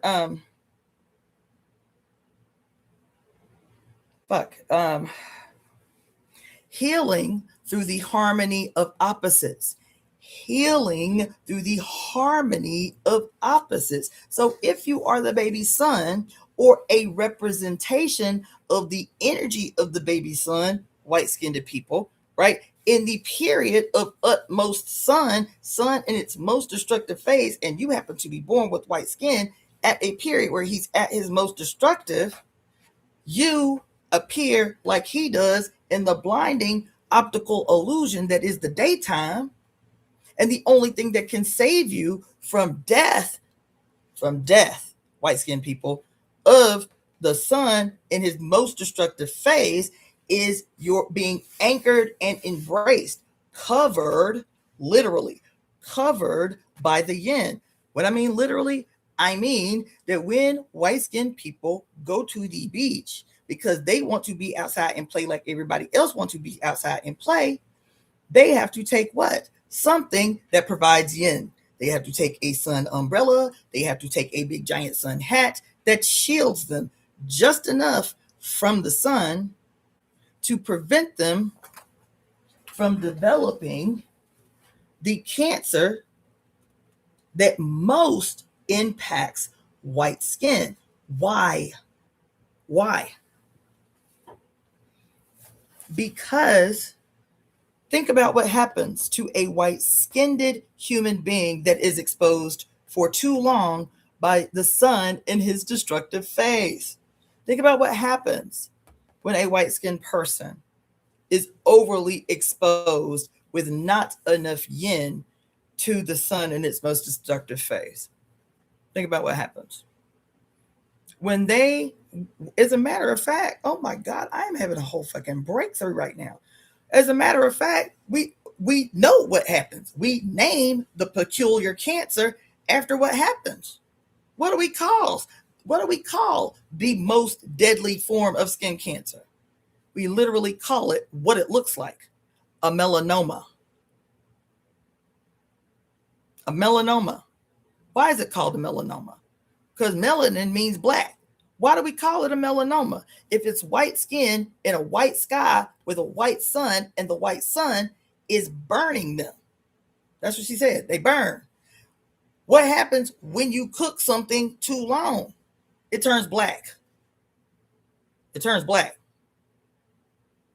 Don't it? When you cook anything too long, it will turn black. So when white people in a period of utmost yang, what do I mean by a period of utmost yang? Am I just talking about philosophy? No, I'm talking about the behavior of white-skinned people over a period of time that has contributed, because of their behavior, and we learn it, that has contributed to a hole in the, quote, ozone layer that is meant to protect us, all of us, from the potentially destructive rays of the sun. But when they, in their behavior and their philosophy, contributes to behaviors that we all adapt that cause a hole in the barrier that protects us from, that filters out enough of the rays for it to be life-affirming, life-giving, and so on and so forth. Because what happens to black-skinned people, dark-skinned people, brown-skinned people, when they go out in the sun for the same amount of time that the white people go out in the sun? White people go out in the sun, it's deadly for too long. White people go out in the sun for too long, it is deadly. Black people go out in the sun for long periods of time, it is life-giving. Black people don't get enough access to the sun, it is deadly. This is the harmony of opposites. Do you hear what I just said? Black-skinned people, dark-skinned people, all dark-skinned, all melanated people, no matter the level of their melanation. Melanated people, if they don't get enough sun, it will take much longer, because this is slow moving. The yin is slow moving. It's dense. It's palpable. It's perceptible.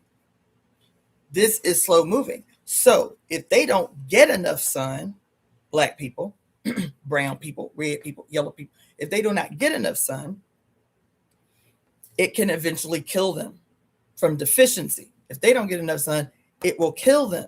How will it kill them? Causing the same condition that if white people go into the sun too long, if white people go into the sun for too long, a white person with no sunblock on them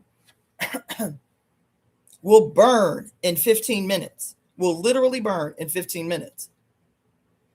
So white people in the sun too long will turn black. And I mean, I'm not being funny. They will turn black. Their relationship as white to the white rays of the burning sun cause them to burn quickly. So when over time, and it does not take a long time, when over time they are exposed to too much sun and they develop the most deadly type of cancer, which is melanoma, which is a tumor, a skin tumor that's literally pitch black. That's literally, so white on white causing black. Black on white, sun on black, right? So white and black, prolonging life, affirming life, lengthening life, lengthening life. If this is all one, right? If this is all one, and I'm using this as a metaphor for black skin and white skin in its relationship to the sun, this that I'm telling you as science is also the historical movement of this wheel of time, to where at one point in human history,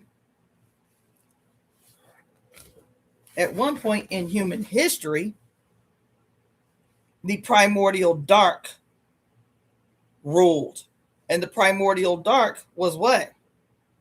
Pitch black, midnight, on a black moon, on a new moon, on a dark moon. Whether you're talking about history or whether you're talking about every 28 days when these cycles repeat themselves. Midnight on a new moon, no light, no yin present. Utmost yin, the beginning of all that is. The yang still existed here. It just was hidden. It was not yet seen. It was not yet perceptible to the eyes. Midnight on a dark moon, right? And then this move through time. Now we are at this period of time where the sun has subdued the mother and threatens to destroy everything because it's in the peak of its destructive phase. The evidence of which is the attacks on all things yin. I don't want to go there anymore. But okay. So this period in history where the ancients saw that somehow some malignancy in white-skinned people, they predicted white-skinned people in the Rig Veda. Here we were told that the reason that the goddess Kali, her name meaning the black one, her name meaning the black one, and how we are told by others that the reason she went from black to blue to white in the pictures that we can see of her is that this was the impact, quote, of the imperial project, particularly Britain.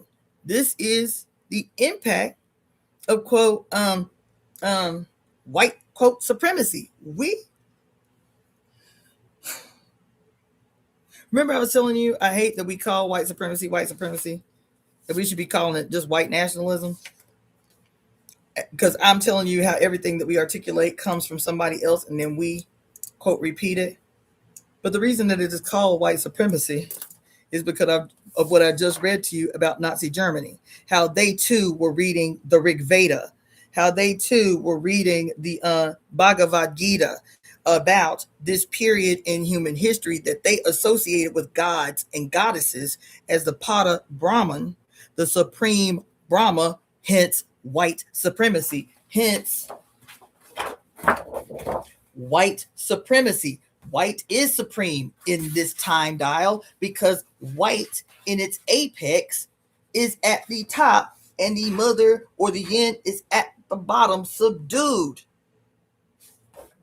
So they are not wrong to be talking about white supremacy because this is what all of the Bible, the Quran, the Torah, the Rig Veda, the Bhagavad Gita, they all were telling and sharing the same story about this time dial that predicted that there would be a period, because that's just how cyclicity is, where if the black is on top, the primordial mother in her supreme apex self, then if this thing is cyclical, the earth, the universe, and all of this shit, that there would be a time where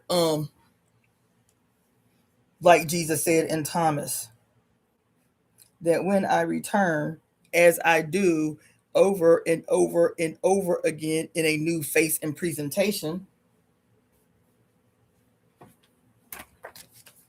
In the book of Thomas, when Jesus, aka the Son, returns, because he does return, going in the opposite direction though, the procession of the equinoxes, when I return, as he does over and over and over and over and over and over and over and over and over and over and over and over again.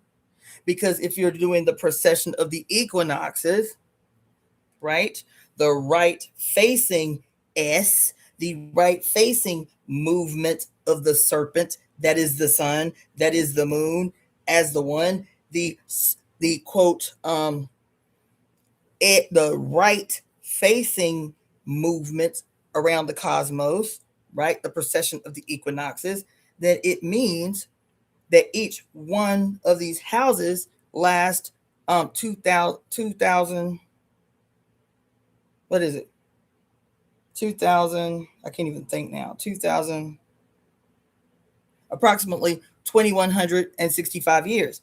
Each movement of the serpent, because the procession of the equinoxes is not based on our sun. It's based on our sun's relationship to the earth, because it's based on our sun's relationship to the axis, the axillary wobble of the earth around the sun. She moves around the sun, but her movement, our perspective of the universe, is what determines how long it takes the earth to move from one sign to the next.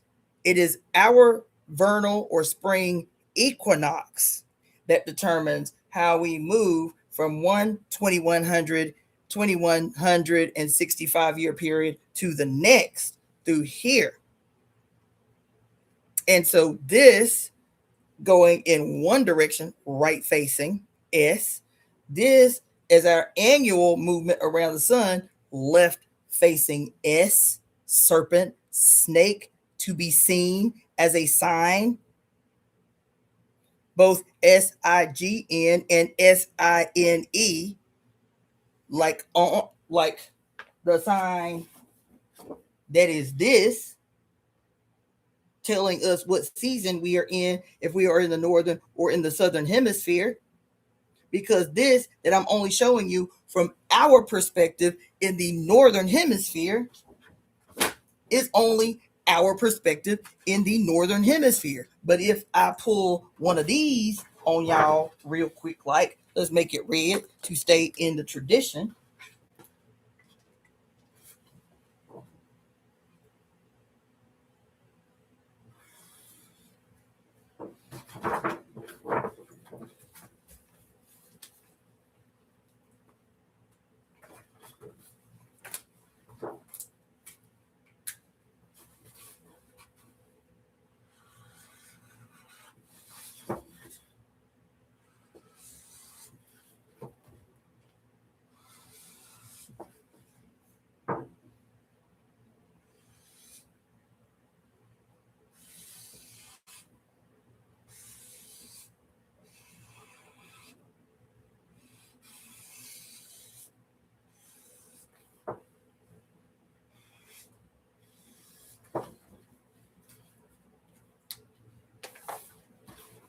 That while we are experiencing our summer and fall, the southern hemisphere is experiencing their shit. So that's our summer and fall. And if we're centering from their perspective, the southern hemisphere, it is winter and spring in the summer. It is winter and spring in the summer in the southern hemisphere, when it is our summer and fall, and it is summer and fall. It is summer and it is it is, yes, winter and spring. Let me look at it this way. It's winter and spring in the southern hemisphere, when it is our summer and fall. And when it is our summer, and it is our summer and fall in the northern hemisphere when it is their winter and spring. See how I did that again? That little 8 right there, that little infinity symbol right there that's ever present. The S's, the mere opposing S's facing one another to create the opposition. Huh? You see how I did that? And you see how it exists everywhere.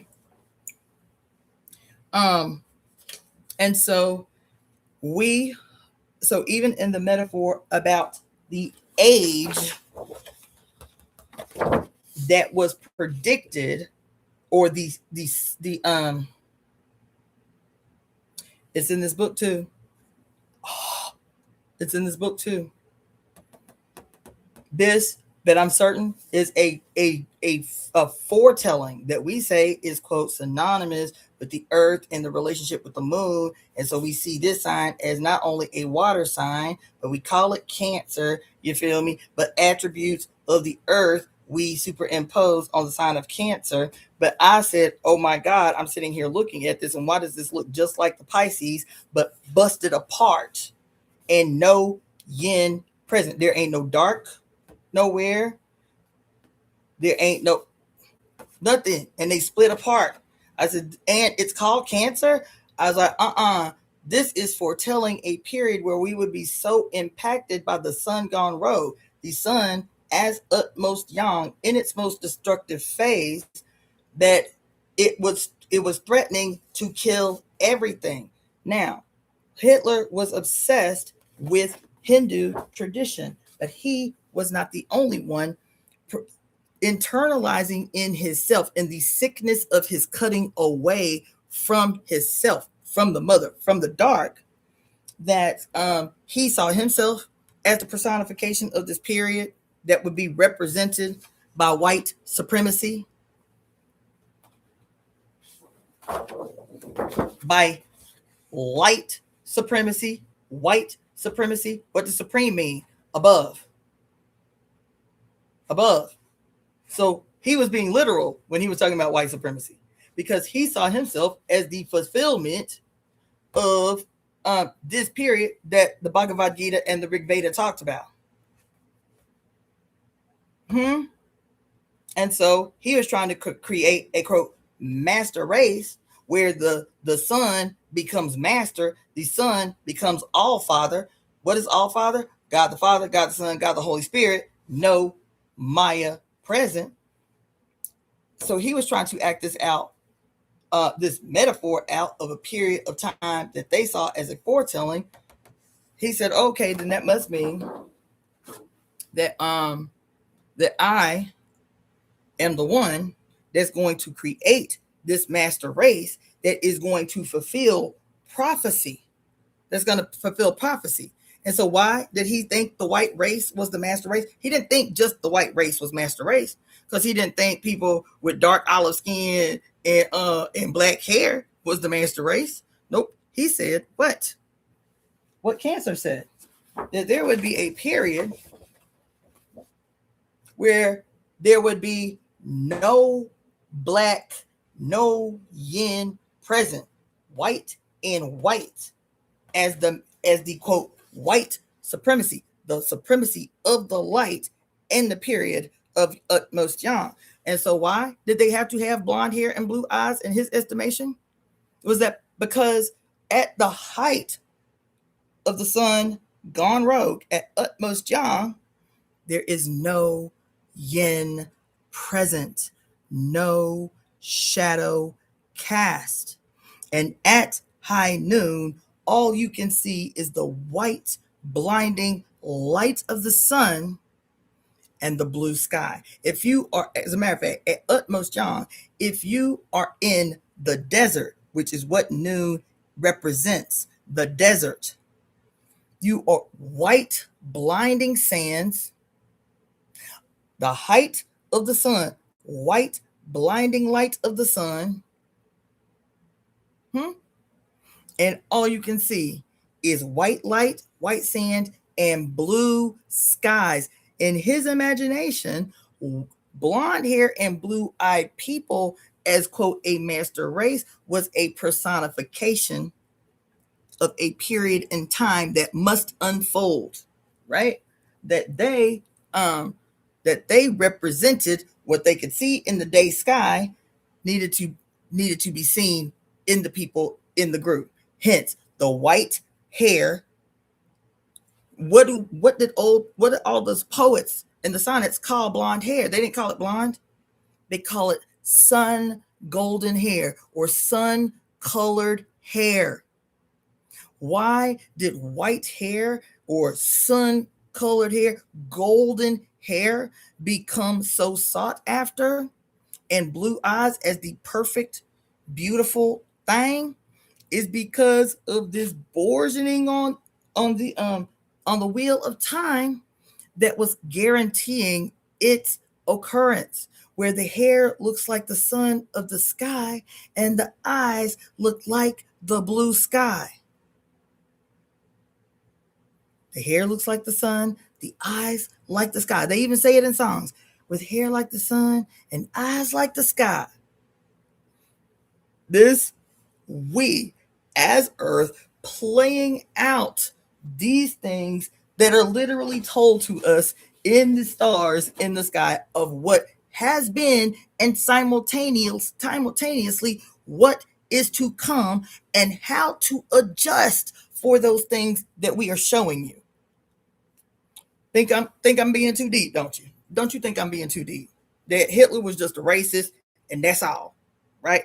That's it. That was his only motivation, and he liked the cult, so he liked to put little shit together of the cult, of the occult. But why the S? Why is S pervasive in all of his iconography? Hold on. Let me continue from the Kali chakra, the tenfold powerful one, right? It says, and then I made a note based on how my mind was blown. I literally have little shit, man. Little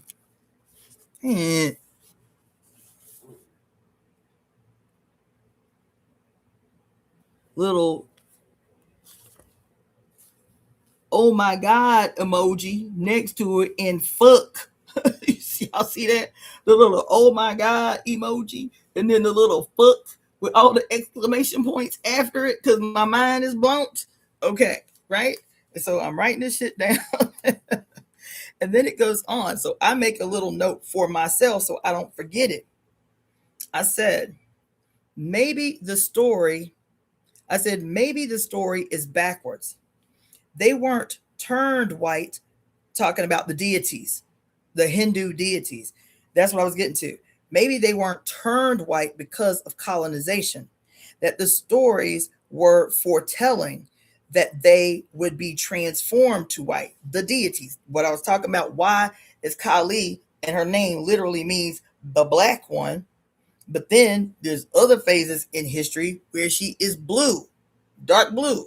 Then there are other phases in history where she is presented as white, right? And we are told that this is the influence alone, period. That this is the influence and the impact of, quote, white supremacy on the minds of people through brute force, right? Coloring all the deities white, right? Taking all the old primordial deities and coloring them white. I'm going to keep going. So I said, maybe the story is backwards, that the people, the deities that you see in these images weren't turned white because of colonization necessarily, that these stories were foretelling that they would be transformed to white from past tense to future tense. The word Mara, which is associated, so Mara is said to be a demon in this story. Mara, Mara. There she is again. Maya at the top, Mara down here. Mara is a demon that, and they specifically say any, quote, malevolent force that hinders enlightenment. But listen, this demon called Mara is said to be any malevolent force that hinders enlightenment. What does it mean to be enlightened?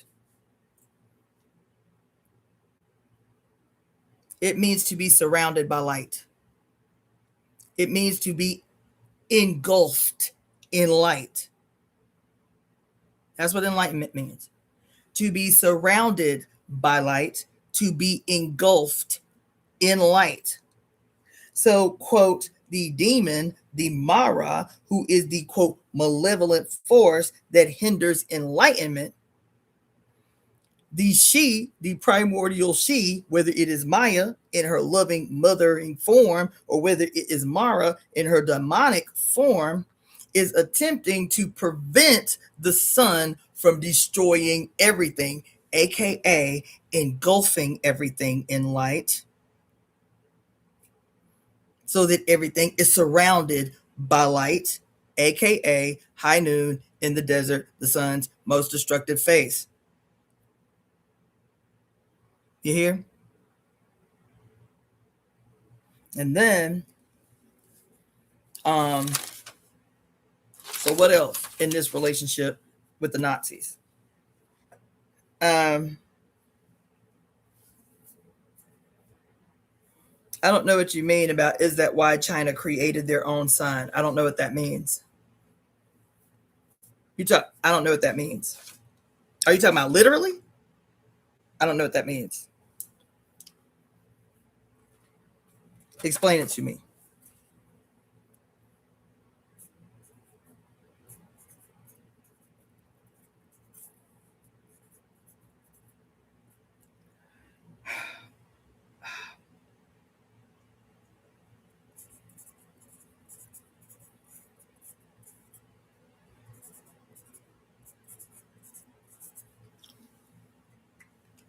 I think I might have heard something about that. I don't know. I'll have to read into it. But thank you for the reminder. Make sure you send me an email.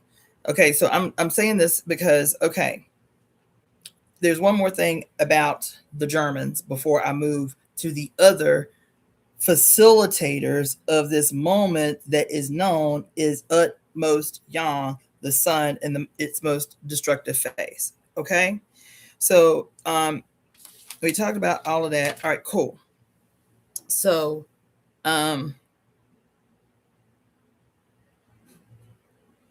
so this may be a stretch, but I don't think it is.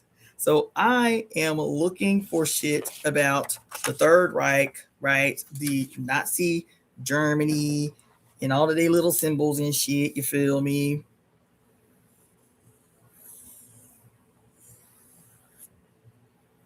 And I'm looking at our little infinity symbol as the representation, what again? Of the dual opposing S's. The right facing S and the left facing S as infinity, as the 8, as the literal hourglass, right? Through which time passes, whatever, right? So I'm looking at these 8s as S's joint together, and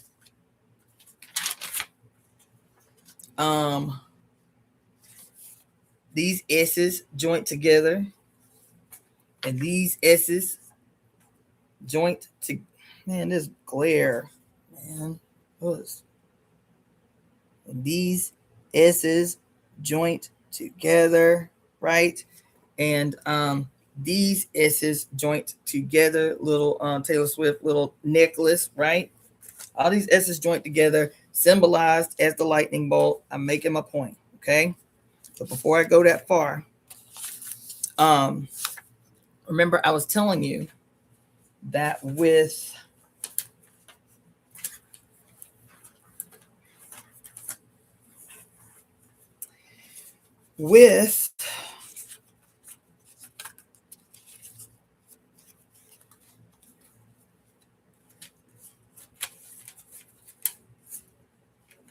damn. whatever, we'll just use these because I can't find my right facing ones. But with these swastikas, right? Damn, man, it's annoying. I'm telling you how sometimes you would see them on their side like this, and inside you see an actual cross right there, right? But most times, especially on their flag, you would see them at an angle. Well, look at how the cross is here. See how the cross is there? See how the cross looks like an X in there? And then you see, based on what the Owatham, aka it's not Lakota, it's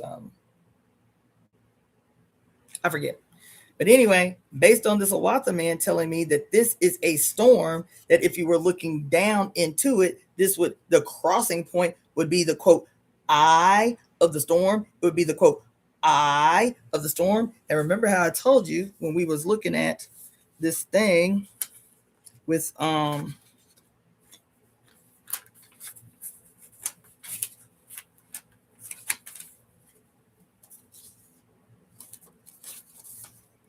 the sun god Ra, and why his left eye was his destructive eye, and his right eye was supposed to be his life-giving eye or something like that, and how all of this is a story for the seen eyes and the unseen eye, right? The eyes that perceive the outside world and the eyes that perceive that which is in the space in between the seen and unseen, the third eye, and how this space in between them is called the optic chiasma. The chiasma means cross or crossing. That's what it means. Chiasma means cross or crossing. And then right there at the crossing point is the internal eye. And so this Owatham guy is telling me that in our tradition, this symbol means the eye of the storm. It is the storm pattern that if looking down on top of it and you were able to take a snapshot of the storm, in our ancient culture, this is what the storm would look like. And this would be the quote, still eye of the storm. See that? Okay. All right. So now, because the S means see and see, right? Okay. So that's why the white hair, that's why the blonde eyes for Hitler. But do you think that this idea, now that you know that the idea is based on what he saw, is the role that he must play in for the future, which is told in the very old dark-skinned Rig Veda, where the old dark-skinned Indians were called Aryans because the Aryans, the original Aryans, were black supremacists because, see, the black was on top in this ever-moving cycle of time. The black was on top, the Aryans. And so they were saying, damn, if this shit's supposed to flip in our favor, us new white-skinned people, you feel me? Then we can call ourselves Aryans too, and we will be white-skinned Aryans. But if we are going to be the absolute opposite of these black-skinned Aryans, then we have then the supreme expression, the supreme opposing expression of white supremacy, Aryan supremacy, is going to be white hair and blue eyes. So he is conducting a program and a project where he believes that he is the fulfillment of prophecy based on the wheel of time. You feel me? And in the fulfillment, he was unsuccessful in his project, but that's okay. I, like Cancer, I, like Cancer, as a matter of fact, my ideas, like a crab, even if I am not successful, I will metastasize. My ideas will spread far and wide to make sure that we get to this moment, which is the successful severing, not only the successful severing, but the whitification of that which used to be black. The successful, I, like this Cancer, will spread myself far and wide to make sure that this is fulfilled. This was fulfilled, by the way. You want to know when this was fulfilled? In 1942, when Oppenheimer was finally successful in this project to split the atom. To split the atom. And the evidence that I'm not tripping. Let me see if I can find it. The evidence that I'm not tripping, that I'm just trying to make shit fit where it don't fit. The evidence that I'm not tripping. That Hitler was one of many sons, one of many expressions of sons gone rogue, trying to fulfill what they saw as prophecy.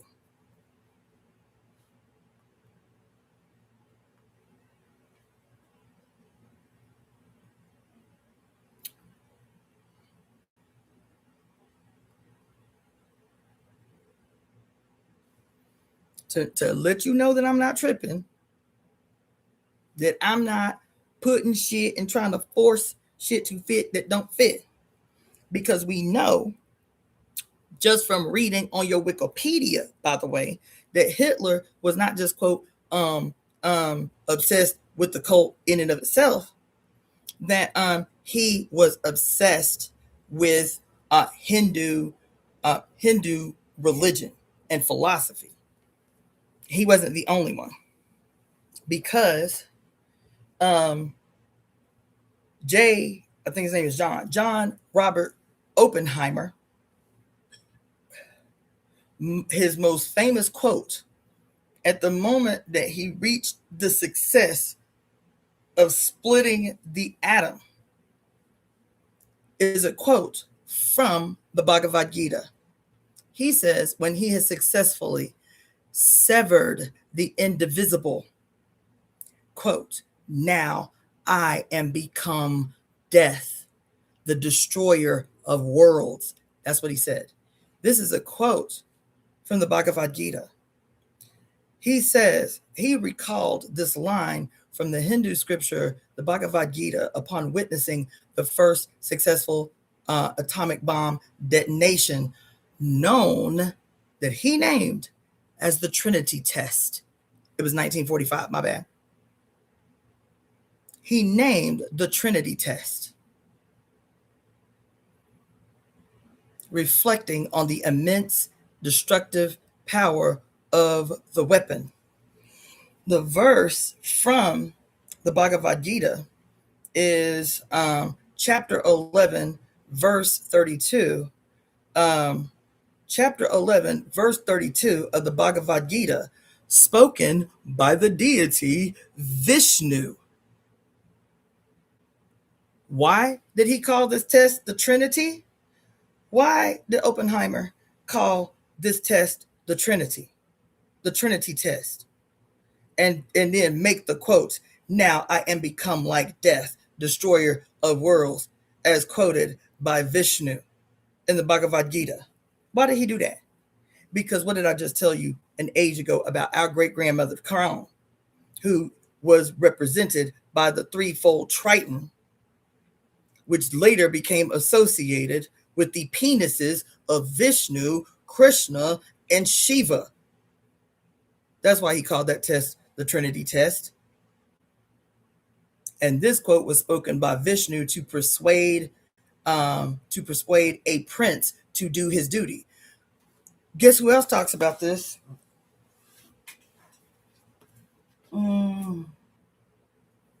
I hope I don't have to dig for it. I'm looking for my great cosmic mother. Where is that?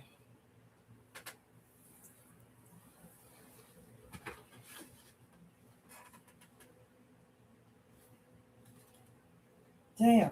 Okay, this one I need to find. Where's she at?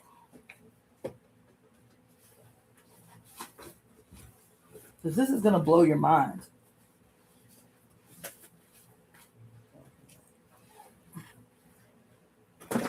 Hold on.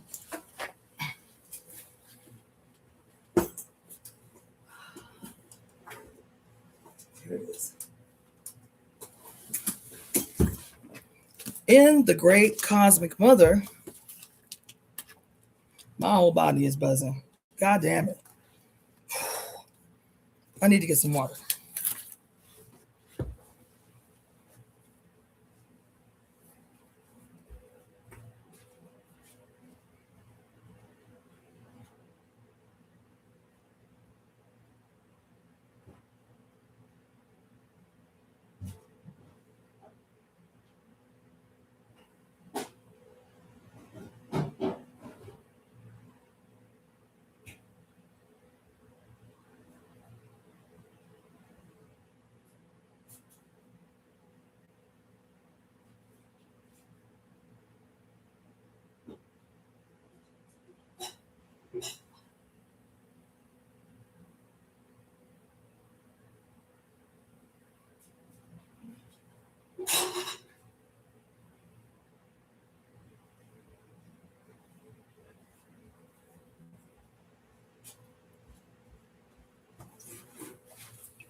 And Lisa J, I'm so glad you sent me that information of the context with which I have to revisit the story of Yaqub about the 660 years. Because the coming astrology that I'm supposed to tell y'all about, I can't believe it's been 6 hours I'm on here, about the coming astrology of the month of February. The main event of the astrology of the month of February, the last time the event happened was 6,000, I think she said 6,500 years ago. 6,500 years ago. That's the last time the astrology of this month. Last year, this time, the astrology of February last year, this time, had not occurred in 12,000 years, supposedly, when white-skinned as a genetic mutation was on the scene in human history 12,000 years ago, a year ago, this month, 6,500 years ago was the last time this event coming up this month involving the same planets and the same signs. The last time it happened was 6,500 years ago. And then you tell me, because I keep writing down on little notes everywhere, I need to go back to the story of Yaqub.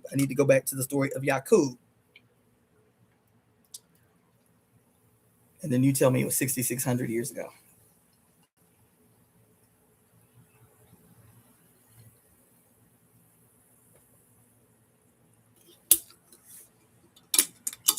Okay.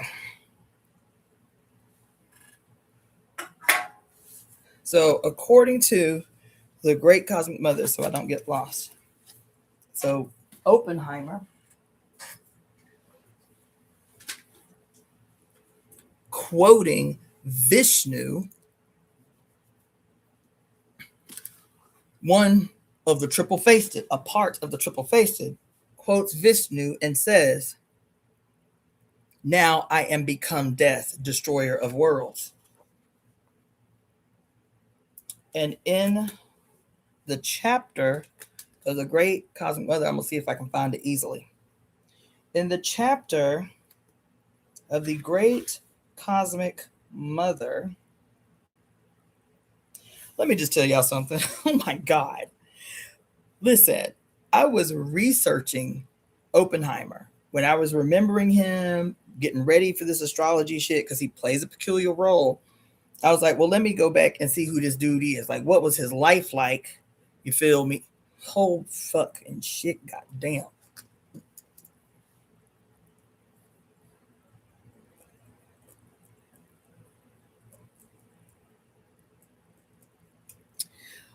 I just went to his Wikipedia, right? And the Wikipedia talked about how in his young years he was so progressive and he was such a big activist and trying to, make the world a better place and this and that.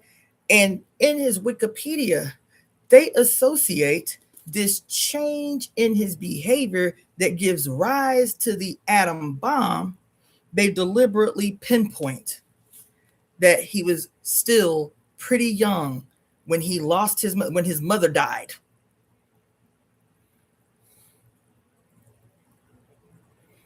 When his mama died, he was still pretty young. I think he was a teenager.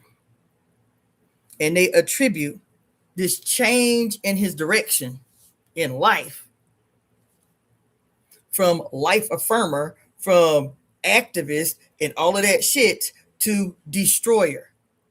In his Wikipedia. Remember that whole thing we went through about the sun, solar hero, and how his labors have to create death. He has to move through each of his signs, destroying, killing something. Right? Remember how I said that? And how in Carl, I think in Joseph Campbell's The Hero's Journey, the thing that is replete throughout every story is that either the mother is just completely not even addressed, or there's a sad story for why the need for the hero journey, meaning she died, right? Or she dies early in his quest.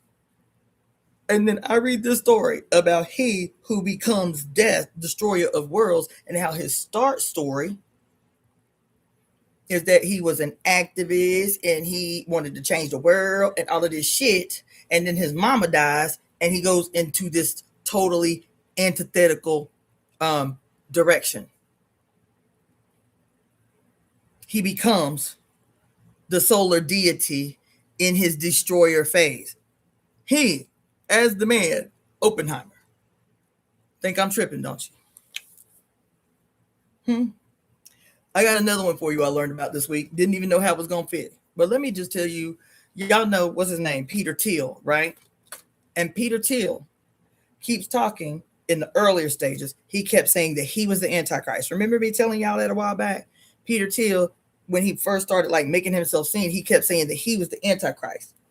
And then he changed his mind and he said somebody else was the Antichrist. I don't remember. But Peter Thiel's best friend for 30 years. Peter Thiel's best friend, who is equally crazy, who is equally insane, is Alex Kurp. You know, the crazy dude with the crazy hair, kind of almost a Mozart looking crazy, kind of grayish looking hair. Y'all know who I'm talking? I forget. They work together. They've been friends for 30 years. I think he is the creator of the Oracle AI program, right? And so Alex Kurp, I was like, the weird guy with the crazy hair and shit, you feel me? And so I go to his Wikipedia. I go to this man's Wikipedia, who just looked like a regular, everyday, weirdo billionaire.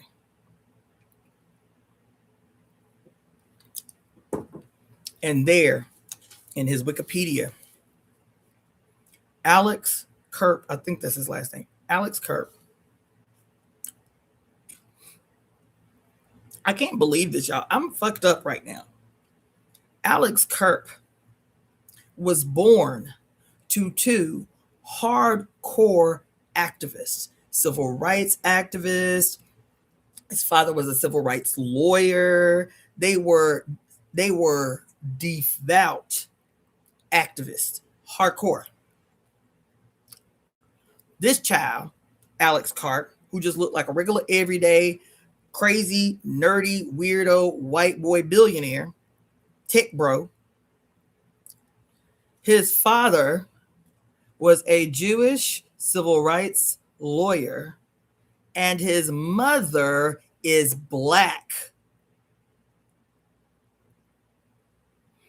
This man that is the part of a crew literally threatening to destroy the whole planet.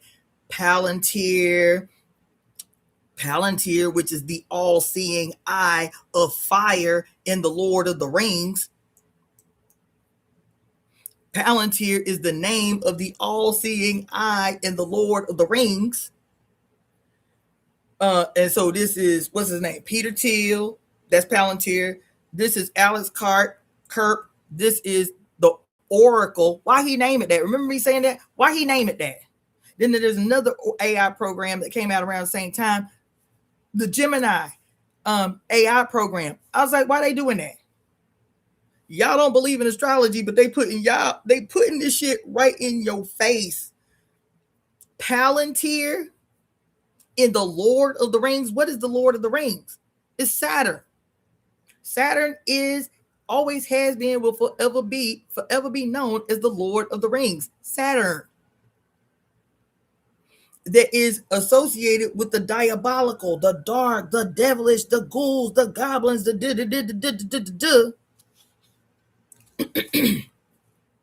and the big eye that could see everything in Middle Earth. In the Lord of the Rings, the realms where humans and elves and dwarves lived, this is Middle Earth. And the eye that could see everything happening in Middle Earth, the name of the eye was called Palantir. Then you got the Gemini AI program that come out at the same time. Then you got this goddamn Oracle AI program. I'm gonna tell y'all something else that's gonna mess you up.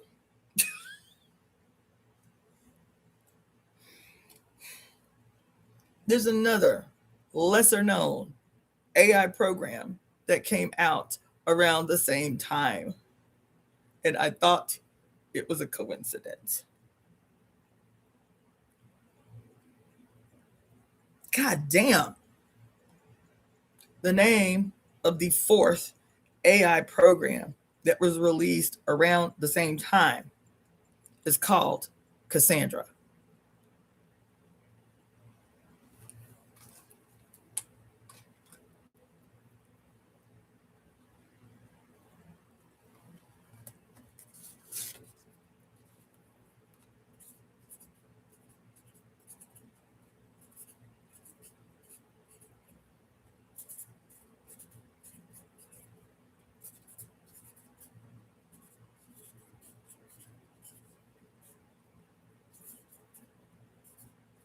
Yo. That's 4 programs. Cassandra, Oracle, Palantir, the all-seeing eye, that we just talked about. The all-seeing eye. The all-seeing eye.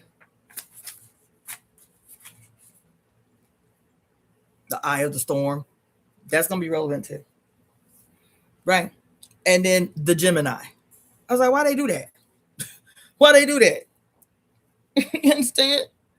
And then me, I'm like, surely I'm tripping. Surely this is what they call it. Surely this is what self-aggrandization looks like.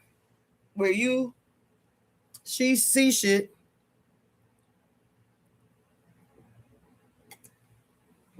that ain't actually there.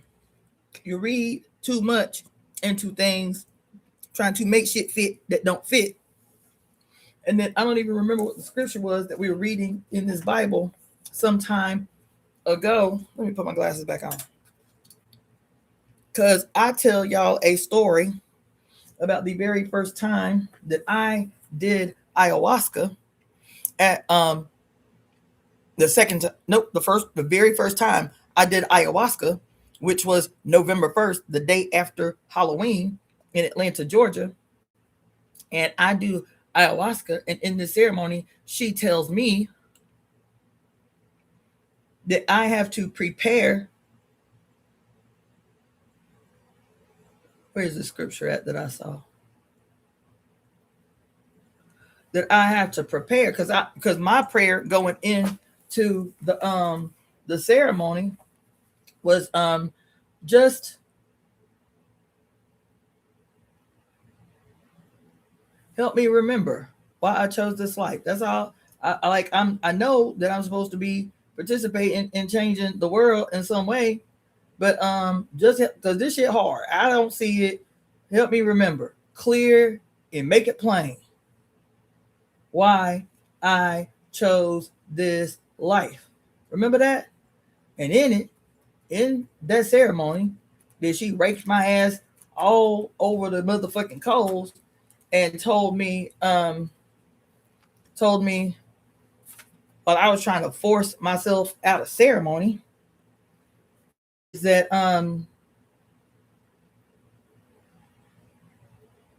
she said to me that you chose this life because you are going to give birth to the new age. I was like, yeah, okay. Yeah, I remember saying that a lot, that we got to give birth to the new age. This is what it's about. This is the birthing pains of the new age and this and that and this and that.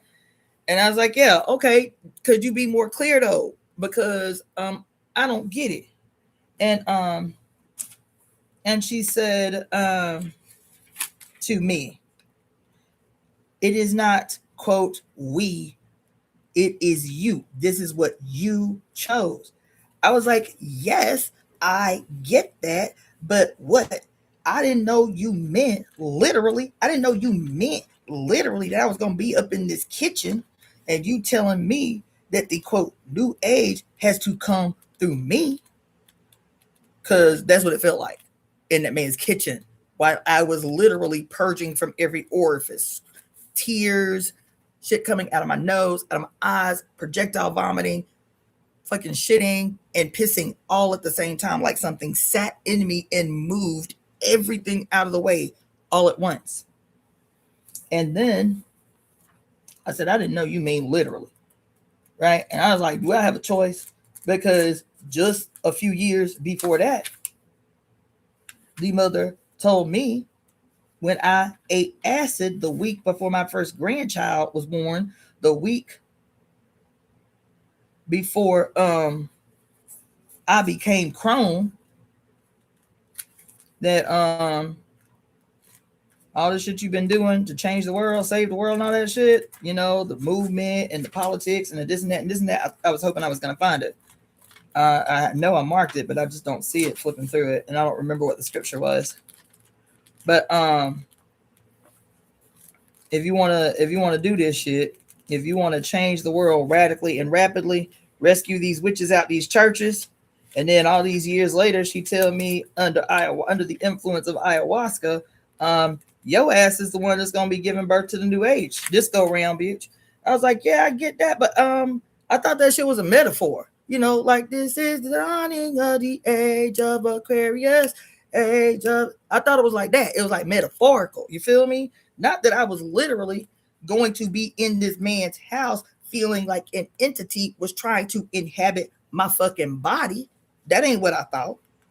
And she says to me, Cassandra, who the fuck do you think Mary was? She said, who do you think Mary was? I was like, I don't know what you're talking about. She said, Mary alone in that manger with her husband. You understand? What do you think she was doing up in that manger? She said Mary was giving birth to the new age. She was giving birth to the new world. That's what she was doing. And she said, every transition in the age requires some mother to deliver the new age. I said, what the fuck? I was up in there cussing. Me and mother was going round and round. I ain't trying to hear this shit. I said, told the homie whose house I was like, can you bring my phone up in here so I can play me some music so I can get this shit out of my head? I was like, I ain't trying to hear this shit. I'm not trying to hear this shit. I said, get Beyonce. I said, get Beyonce to do it. She in the tradition. She already got 1 billion followers. Like, she can set this shit out. Why me? And when I said why me, she said, because Beyonce didn't choose this. You did. All we doing is telling you what you wanted to remember, bitch. You still have agency. That's what they said. You still have free will. You can choose not to honor what you chose. We just showing you what you chose. But that if you choose not to do what you chose, no one else will do it. I was like, what does this mean? I don't understand what this means. What you trying to say? Because Oya told me in that ceremony when she said, you want to set this shit off, you better you want to set it off rapidly and radically, you better rescue these witches out these goddamn churches. Oya, what I perceived as Oya outside of me, Oya told me, look in this book. Everywhere you look, there I am. I was like, well, what does this mean? What does this mean? She said, baby, I am the Antichrist. That's what she said. And I clutched my pearls. And I was like, I don't understand what this means. And I didn't have a frame of reference then. And so through this walk that I've been doing, I was like, so what does that mean? Does that mean I'm the Antichrist? That's when I started getting into this yin and yang and the antithetical moving back and forward of the one within itself, of the multi-faced within itself as the yin and yang, right? I was like, okay, I see that. It's a metaphor. Okay, I see that. But then I started paying attention and I thought, okay, I am tripping. I'll be honest. I told y'all my greatest fear is that I lose my mind, that I lose my shit. It is my greatest fear. I've had too many family members, close family members, be hospitalized, be institutionalized for madness, for schizophrenia. Do you understand? And that's my greatest fear, is to lose my shit. And so, but still wanting to like walk the life that I chose, feeling convicted, seeing things all the time that confirm, no, bitch, you're not crazy. No, you are not self-aggrandizing. This shit is what you're seeing. It's your particular place to see it because this is what you chose, right? And so I will see shit like the 4 leading fucking AI, all seeing. Because that's what AI is. It's all seeing.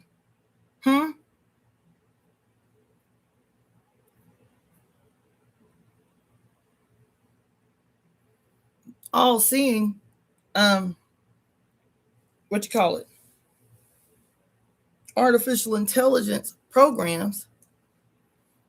And 3, I have to Google the etymology of Palantir. But in the meantime, 3 of the 4 operating systems are related to me. My actual name, the fact that my name means oracle, she who sees the future, she who what? Illuminates mankind. She who illuminates mankind. Guess what else Cassandra means? The light bearer. That's what it means. So does that mean I'm Lucifer? Do that mean I'm the devil? Because y'all said I'm the Antichrist, her. But I'm telling y'all just a few days ago that if you are praying, if you're doing ceremony to these or reach to these deities, whatever, and in your mind, you're still seeing something that is a force outside of you, not within you, and you within it, then you got it wrong. So Oya is me, and I am Oya. Not only Oya, Shango. Not only in the divination that came down when I sat before the mat, when I sat before the Babalawo that told me that Oya owns my head and Shango owns my heart. And before I even went before the mat, this old woman that I never met, never seen since, said, you need to get your head reread because Oya owns your head and Shango owns your heart, and did not know that this shit, Shango, who is Aquarius, that on my birth chart, didn't realize it till last night because I told y'all I'm still learning my birth chart. That my Pluto, where Pluto is placed in my chart, is in the sign of Aquarius. It's in the sign of Aquarius.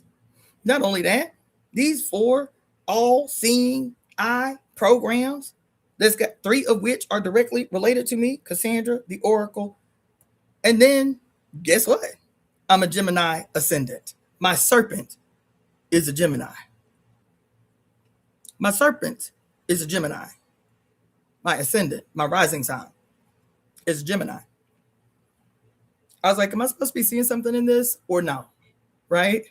So let me just tell you. So I told you about Alex Carr and how that shit blew my mind. I'm telling you about Oppenheimer. I talked to y'all at length about the hero's journey and how the mama always have to be missing. And the mama could be excised from plain sight because they knew that in our conditioning, we would never ask, just like with me and EvoEmeTemp. I was like, in all them years, I never asked who his mama was. Even as a devotee of E5 where we are worshiping the goddess, it never occurred to me to ask who that nigga mama was, who his mama was. Why all the mamas missing? Why we don't know who Abraham mama is? Why we don't know who most of the quote patriarchs in the Bible, why we don't know who their mama is? Right? So I read about Alex Carr within the context of all of these programs and learn that within the concept of the yin and yang as a wheel of time, and this dude who is one of the several threatening to destroy the earth, Alex Carr, that his mama was black and his daddy was white. Not only was his daddy white, his daddy, I don't know if he's still living or not, was a devout Jewish civil rights lawyer. Does that have anything to do with anything? It absolutely does in real time. I was just talking to y'all 3 days ago about my frustration with everybody talking about this is fascism and all of this shit. This is the Gestapo and all of this shit. And it kept fucking me up. It kept perplexing. And I read an article today after 3 days of being perplexed about why some of this shit is not making any sense to me. That is some sleight of hand shit. Because Elon Musk and who was it? Elon Musk and Peter Thiel. So while Alex Carr and Peter Thiel are friends, Elon Musk and Peter Thiel grew up together in South Africa, in apartheid South Africa. Do you hear what I just said? Elon Musk and Peter Thiel grew up together in apartheid South Africa. In apartheid South Africa, right? Peter Thiel and Alex Carr have been best friends for 30 years because they went to college together. I forget where. England, maybe? I don't remember. New York somewhere? I don't remember. But Alex Carr moved to, Peter Thiel moved to the United States and was educated in his college years in the United States. There, he and Alex Carr become best homies. They've been friends for 30 years. But Peter Thiel and Elon Musk were best friends in apartheid South Africa. They were educated. Great kindergarten. Elon Musk was born there in South Africa. Not only that, Elon's name is in this Bible. The name Elon is in this Bible, right? So Elon Musk, Peter Thiel, best friends in apartheid South Africa. Peter Thiel moves to the United States, is educated in college here where he becomes friends with Alex Carr. Peter Thiel is a white nationalist. He was raised a white nationalist, born a white nationalist in South Africa. His best homie for the last 30 years looked like a regular ass white dude to me, not realizing that his best homie of 30 years, Alex Carr, his father is Jewish, practitioner of Judaism, Jewish, ethnic and religious Jew, and his mama was black. And they were hardcore, quote, activists in his foundational years. The same story is Oppenheimer. This activist that want to change the world and save the world in his earlier years, you feel me? And his mama dies, quote, prematurely. And so he goes from wanting to change the world to fuck the world, I'm gonna blow it up because now I am become death, the destroyer of worlds. Alex Carr threatening to destroy the world, even has his mama black like me black. Then Peter Thiel, this Trinity, this current living Trinity, threatening to destroy the world. It gets deeper, right? It gets deeper. So what does I was trying to find something in the Bible that I can't find. So if it's supposed to come to me, it will. So Barbara Moore talking about because we were just talking about Oppenheimer and what had to be an obsession with the same thing that Hitler was obsessed with. Why are they all obsessed with the Bhagavad Gita, right? So that's what he said. So in the chapter called The State, in the chapter called The State and the Great Cosmic Mother, and the Great Cosmic Mother. Oh, no, it's not called the State. It's called The Machine. Okay, where's she say this at?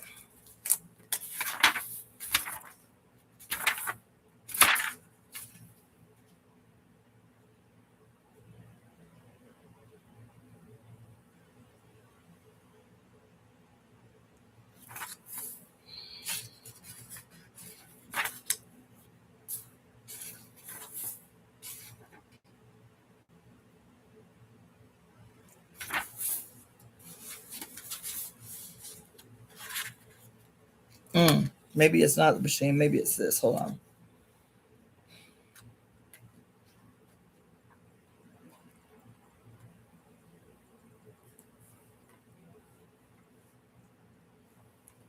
Yeah, I know exactly what I'm looking for. Just give me a second.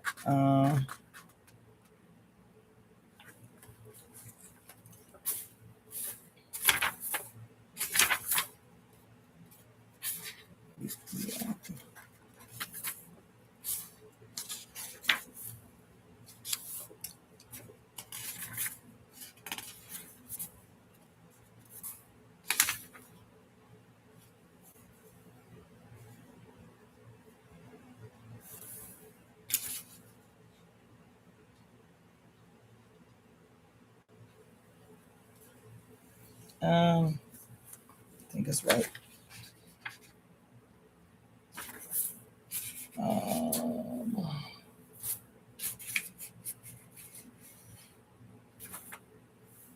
Here it is. Here it is.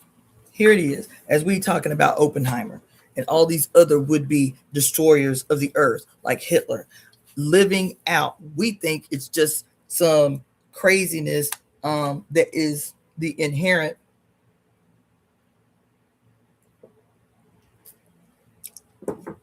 side effect of whiteness with no basis, no historical context, no nothing, just white people crazy.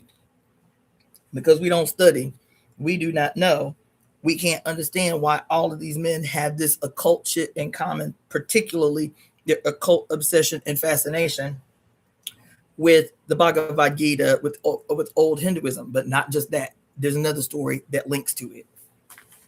But here on page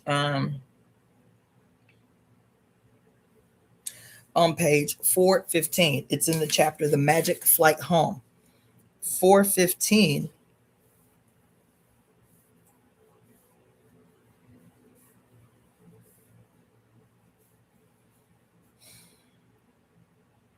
Yeah. Okay. So I'm going to read a little bit because you have to understand the context from which he's coming. So this is the paragraph in the middle of the page. Second paragraph.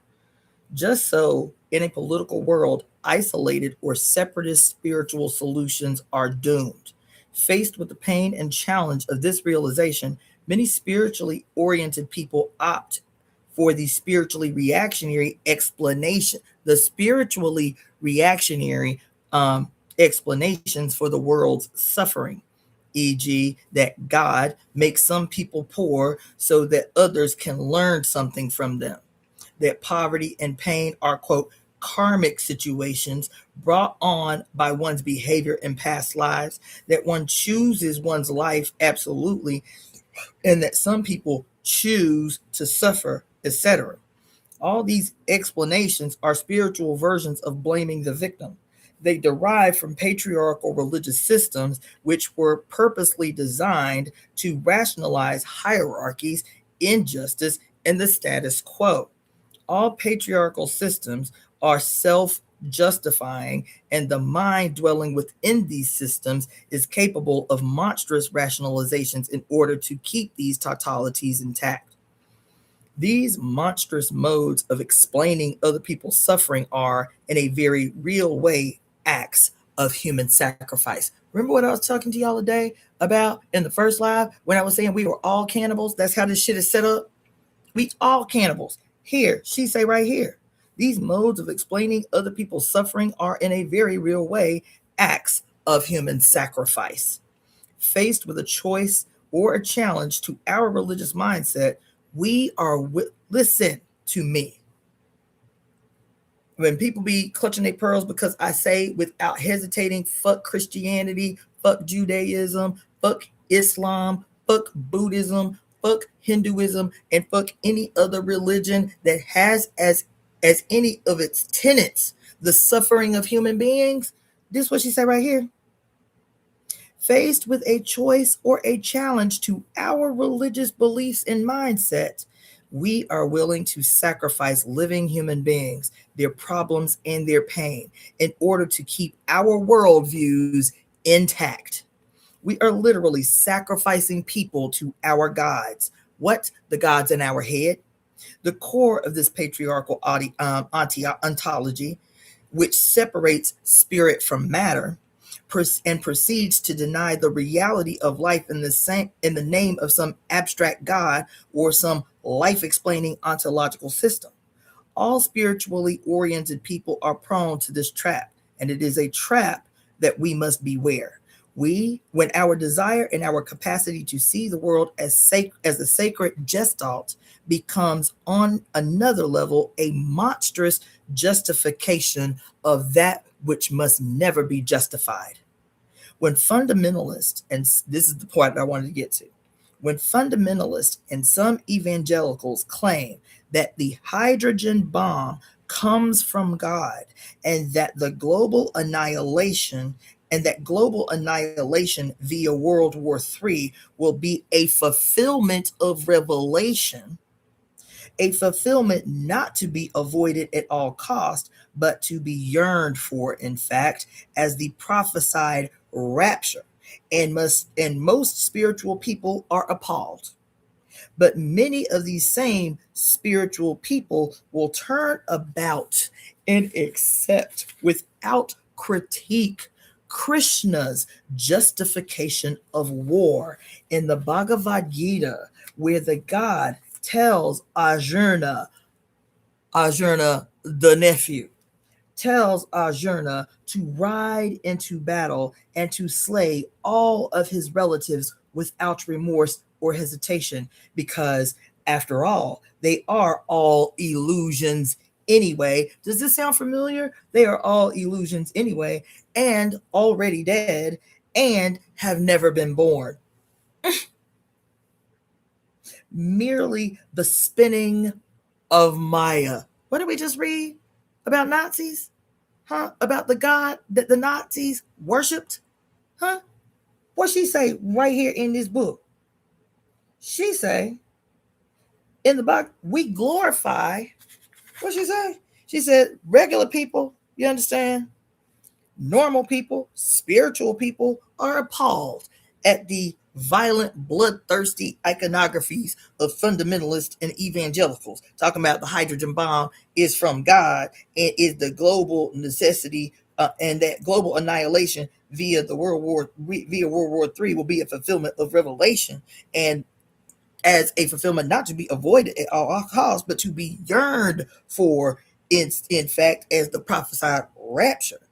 Most spiritual people are appalled at that story, but those same spiritual people will turn around and accept without critique Krishna's justification of war in the Bhagavad Gita, where the god tells Arjuna to ride into battle and slay all of his relatives without remorse or hesitation, because after all, they are all illusions anyway, and already dead, and never been born, merely the spinnings of Maya. One myth is prettier to us and more exotic than the other. But in truth, what is the real difference between one patriarchal rationalization of hell and the other? All rationalizations of holy war are not spiritual. They are, in fact, patriarchal, and we must recognize the difference. By the same token, all spiritual rationalizations of continuous poverty, injustice, and suffering are not spiritual at all, but are, in fact, patriarchal political justifications of the status quo, and we must know the difference. See how she did that? Now, why am I going off on Oppenheimer as death, as he proclaimed, associated with Vishnu in his destructive phase? Vishnu. Why Palantir? Why what's these dudes' names? Alex Kirk and fucking what's his name? Peter Thiel and Elon Musk and Donald Trump as my absolute opposition based on our charts. He is my absolute opposition, right?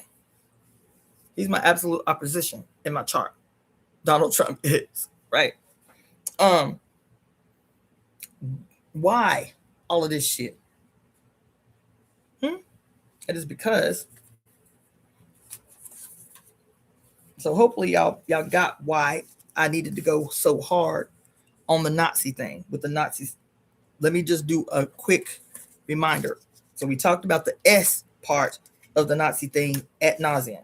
Now, the other part of the S thing is the S as the lightning bolt. The S as the lightning bolt. Okay? So the S as the lightning bolt. Oh, and let me just tell you one more thing. My confusion, why I was so frustrated with this Elon Musk thing, right? How Elon Musk. So first of all, Elon, even though Elon Musk is white, Elon, the name Elon is actually a Hebrew name. It's in the Bible. It's in the Old Testament. Elon is a Hebrew name. So I was like, is Elon Musk Jewish? Elon Musk is not Jewish, but his name is Hebrew. Okay? So I was like, okay, what this mean? Didn't know, but I put it on the table for later. Then I found out that the other part of this trinity, which is Elon Musk, Peter Thiel, and Alex Karp. So Elon Musk and Peter Thiel are the Nazi, because there's all these Nazi relationships between apartheid South Africa and Nazi Germany. These Nazi ideologues from South Africa during apartheid South Africa that are best homies in grade school and up. And then half of that, Peter Thiel, goes to school, college in the United States, where he meets Alex Karp, who is Jewish, raised Jewish by a Jewish father and a black mother, so-called activist. He and Peter Thiel become best friends for 30 years. You feel me? This becomes the Trinity, the Jewish as one extreme, the Nazi as the other extreme, and they all hanging, they all kicking it, right? Elon Musk is able to do a Heil Hitler salute at Trump's inauguration, but Trump converted to Judaism 3 years ago. Yeah, he did. He converted. Why? Because I think it's his son and his daughter, both that are married to Jews. He converted to Judaism, but he is still behaving and defending, because at the beginning of the year, what did he say? Anybody speaking about Christianity or Catholicism, we're going to charge you with a hate crime. Didn't he say that at the beginning of last year? So he going hard for Christian evangelicalism, Catholicism, and Christianity, Did anybody say anything against them three? They are going to be charged with a hate crime. But here he is in league with Zionism in its many faces in the United States. But he is functioning outwardly like, quote, a Nazi. Right? So I'm like, how are all, and when Elon Musk did his little Heil Hitler salute, everybody was like, why is AIPAC quiet? Did they just not see what had happened? And then AIPAC makes a statement and says, what? Well, we're not really sure what we saw. Some people are saying it's actually the traditional salute of ancient Rome. And I know he's really fascinated with ancient Rome. They was playing in your face. And I told you that because it is the professor of German and Greek history that said that was the thing that had him go and research why people keep saying that the Romans was doing the Romans this, quote, Heil Hitler salute. And that's what made me go back and start researching what I teach at the college level, Greek and Roman history, so on and so forth, right? And so I'm like, why would these, quote, hardcore Nazi sympathizers and supporters and Zionists be rubbing elbows and hanging in the same spaces like they old friends and confidants? Because they are the two-faced. They're the two-faced. And both are necessary if in their mind, like Oppenheimer and Hitler, they see that the fulfillment of this prophecy as delivered by the Bhagavad Gita, that is literally foretelling, even in the ancient paintings, where the goddess is going to go from black to blue to white to gone, disappeared, and that her trifold self as her sons, while she is disappeared, Shiva, Vishnu, and Krishna, would be erected above her. And how do you see Krishna all the time? A little white baby, a little white fat baby, and sometimes a more effeminate version of himself, where he looks effeminate and dances effeminate and plays the flute, but this is the Krishna, right? And so the reason I'm saying all that is because this S thing, what was the thing I was going to tell you on that? No, the lightning thing. The S as lightning. The S as lightning.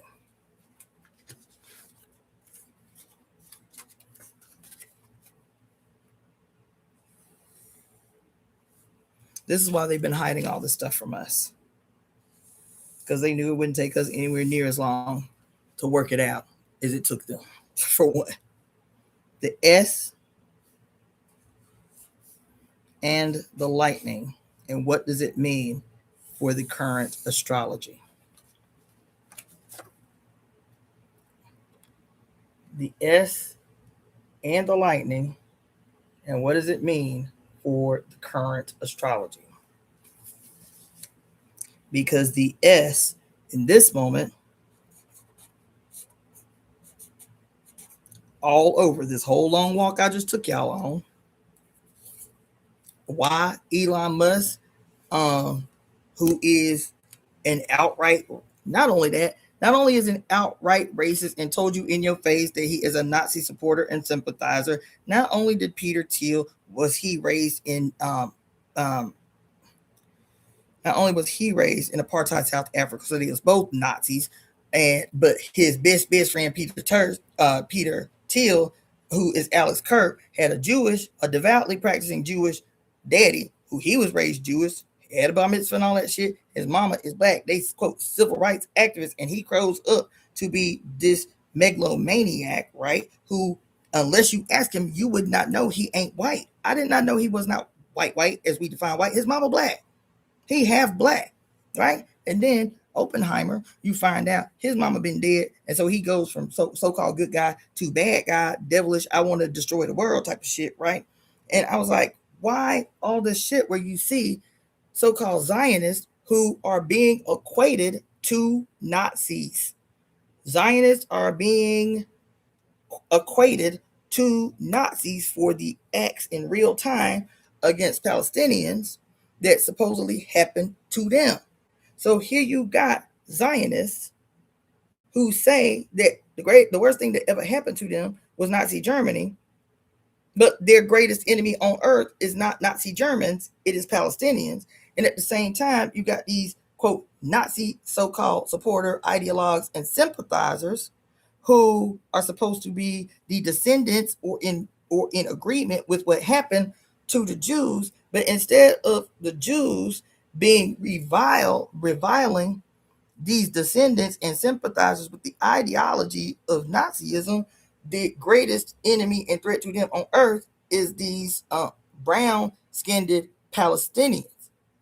And then these two, who are supposed to be, at least the way they tell the story, supposed to be arch enemies, the Germans and the German Nazi sympathizers and the Zionists, who are supposed to be the greatest victims on earth of the greatest crime on earth, which was the Holocaust by these Nazis. And they, in the United States, is kicking it and hanging tough, both in their opposition against Palestine, right? And so I'm trying to make this shit make sense based on what they telling us, right? And then I read an article this morning that Elon Musk has two women, one of his children, two of the women that he had children with, two of these women are Jewish. Two of these, no. One is Jewish. One is Jewish. One of the women that Elon Musk, the white supremacist, Nazi sympathizer, had, and he sought her out. The article that I read, I think it was on CNN. The article that I read said that he was very particular and deliberate about the women that he approached about having children with him. This Jewish woman who he had a child with, he paid her $15 million to have a baby with her. That's what the article said. The article said that he paid this Jewish woman $15 million to have a baby with him. And upon the process of her getting pregnant, he told her that his conditions were that not only did she not circumcise their baby, who was born a son, who was born male, he asked, he quote, required, not asked, he required that she not, quote, circumcise the baby, knowing that she was Jewish when he pursued her to pay her $15 million to have one of his kids, and said, my request is twofold. Don't give my son, do not allow my son to be circumcised according to your traditions and your religions. Do not let my son get circumcised. And two, do not have a vaginal birth. He demanded that she schedule a cesarean because, quote, he believes that a child taken by cesarean is more intelligent because they have a bigger brain and they have a bigger head. This was in the article I read today. That he told this woman that she cannot circumcise her son. Not that I support circumcision, but he sought out this Jewish woman to then turn around and tell her not only don't be circumcising my son, but I'm gonna need you to schedule a cesarean. What does it sound like? Him telling this woman to schedule a cesarean, not because her health was in danger. I want you to schedule a cesarean because babies born by a vaginal birth are not as intelligent because their heads are not as big. That's what he said. That's what the article said that he told her.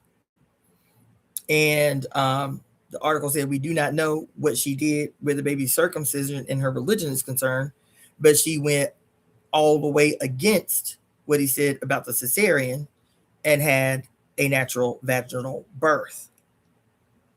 This was in an article today. I was like, why would this white nationalist seek out a Jewish woman to have a son and then tell her to not circumcise the child and to not have a vaginal birth of the son? Okay? So all of this is related because going back to the S and the lightning bolt. So the lightning bolt is what, as a matter of fact, let me put it underneath. The lightning bolt and the S as the lightning bolt. So I'll just put an S equals lightning bolt, which is equal to the 88, which is the HH, which is the Heil Hitler.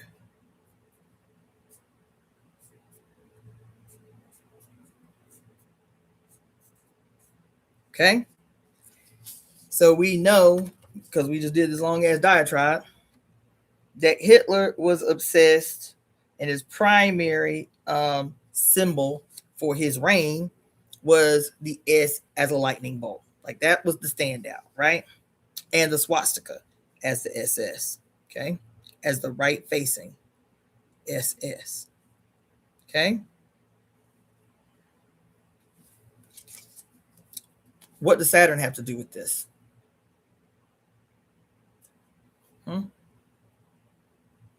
So the Nazi thing, that's the white European white supremacist master race generator known as Hitler, right? The blonde haired, blue eye.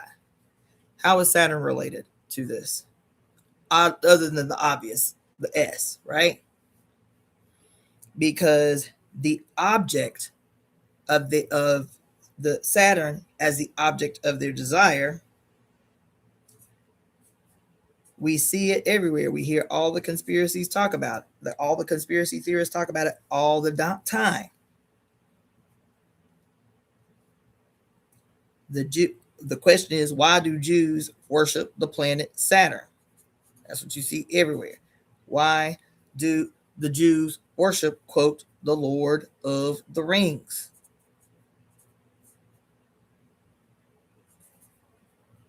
Why do they do that? Right? Because the sun, okay, so the Jews, this worship of Saturn, what we perceive as the worship of Saturn, and the symbols of the worship of Saturn primarily is the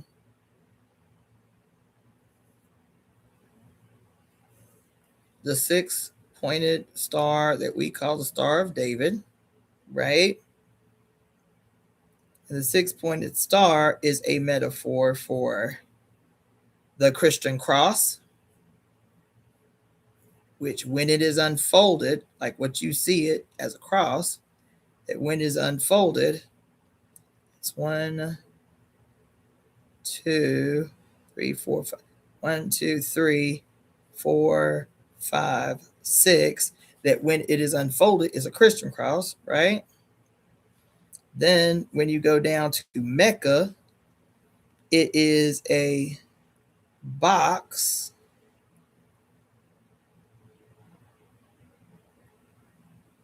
I ain't gonna try to, but it's a box, right? It's in a box, has 6 sides, right?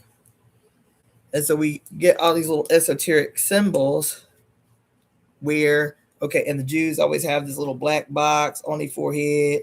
And so these are all supposed to be signs or symbols of satanic worship, right? Between the Jews and Hitler, right?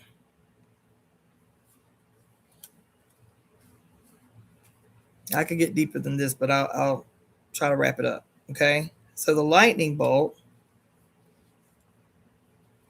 in Greek mythology, well, in all the mythologies, I told you all the gods that have lightning bolts, right? But where we tie it into the astrology. When people talk about astrology, they talk about Aquarius. Aquarius is the water bearer. But you remember I told you that Aquarius has two ruling planets, Uranus and Saturn. So the lightning bolt, at least in modern astrology, is associated, the lightning bolt as we know it is associated with the planet Uranus. The lightning bolt is associated with the planet Uranus, right? Uranus as a planet was actually going to be called Prometheus, right? Then they decided to call the planet Uranus because they wanted to keep all the planets Roman names, and Prometheus is the Greek name for Uranus. Okay, Prometheus is called, so if Uranus right now is the planet that supposedly rules Aquarius, Aquarius as the water bearer, then where does the water come from? If he's the water bearer, not only is he a water bearer, he is a water bearer that is an air sign. He's a water bearer that's an air sign, right? So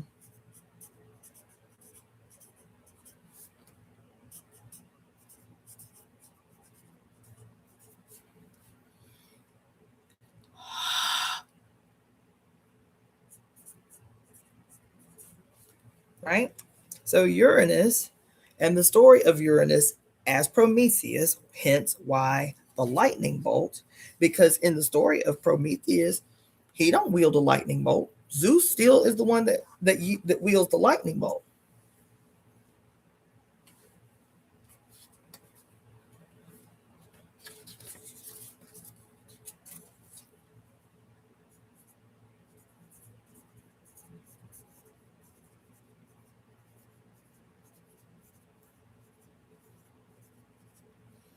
And the story is that Prometheus is like the god in EvoEmeTemp.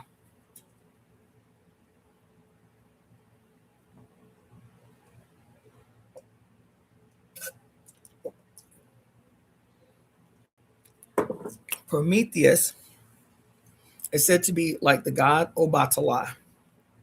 In that, in the beginning with origin story in Ifa, Obatala is the first one to come to Earth on a chain from heaven.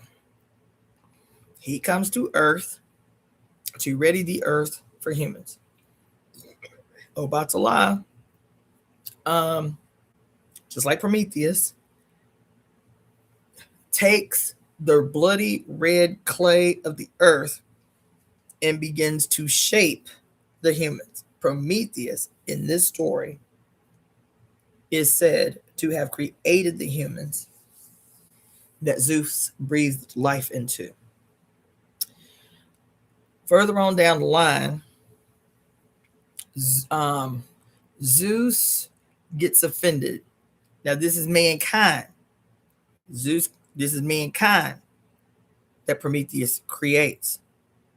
Zeus gets mad at the humans for some reason. I don't remember the whole story. I'm going to revisit it. Zeus gets upset with the humans, and as punishment for however they offended him, he removes light from the earth.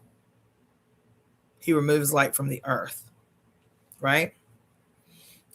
But Prometheus is like, he's in Mount Olympus too. He's a god. But Prometheus feels sorry for the humans because he created them. He feels bad that they cannot survive because he created them. And so in an act of betrayal against Zeus, Prometheus, while Zeus wasn't looking, the story goes that he stole the secret of fire, that he, quote, stole fire from Mount Olympus. But the fire that he stole from Mount Olympus was Zeus's lightning bolt. This is why every time you see images of Prometheus, even though he is not the one in the story that has the lightning bolt, he's always seen holding a lightning bolt. Prometheus, quote, steals the secret of fire from heaven to give to his creations, the humans on earth, so that they can survive, right? And so he steals the lightning bolt from heaven, gives it to humans. Somehow the story, I forget how the story goes, because Prometheus created men out of clay, right? But Zeus gets upset about the whole situation, and so Zeus creates a woman, the first woman on earth. There's men on earth, there ain't no women. So in this story, Zeus creates the first woman. Her name is Pandora. And he sends Pandora to Earth with this box of secrets and tells her, don't open up the box. You can keep the box, but you can't open the box. And whispers start coming from out of the box, taunting her, telling her, you know you want to know what's in this box, girl. Go ahead and open the box. It can't be that bad. Look at how great life on Earth is, you know. And so her, quote, curiosity gets the best of her. She opens up the box. And the story goes that when she opened up the box, all the evil that ever would exist on Earth spills from the box. And just as she's trying to close the box, to close the curses, the only thing left in the box, trapped in the box, is hope. So all the bad shit spilled out, and hope stayed in the box, right? Well, Prometheus, so anyway, that's the gist of it. Prometheus is, quote, the light bearer. Prometheus is the light bearer associated with the lightning bolt, because he stole the lightning bolt from heaven and brought it down to earth to teach his children, give his children access to heat and light with the lightning bolt. And so when you think about, so that's Uranus. That is several attributes associated with the sign of Aquarius. But Aquarius has some other signs that don't really make sense, because yes, Aquarius is called the water bearer, but some people actually call Aquarius the light bearer too. Or how would he possibly bear light? Not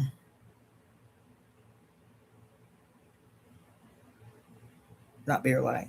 He is considered the light bearer. That's the lightning bolt.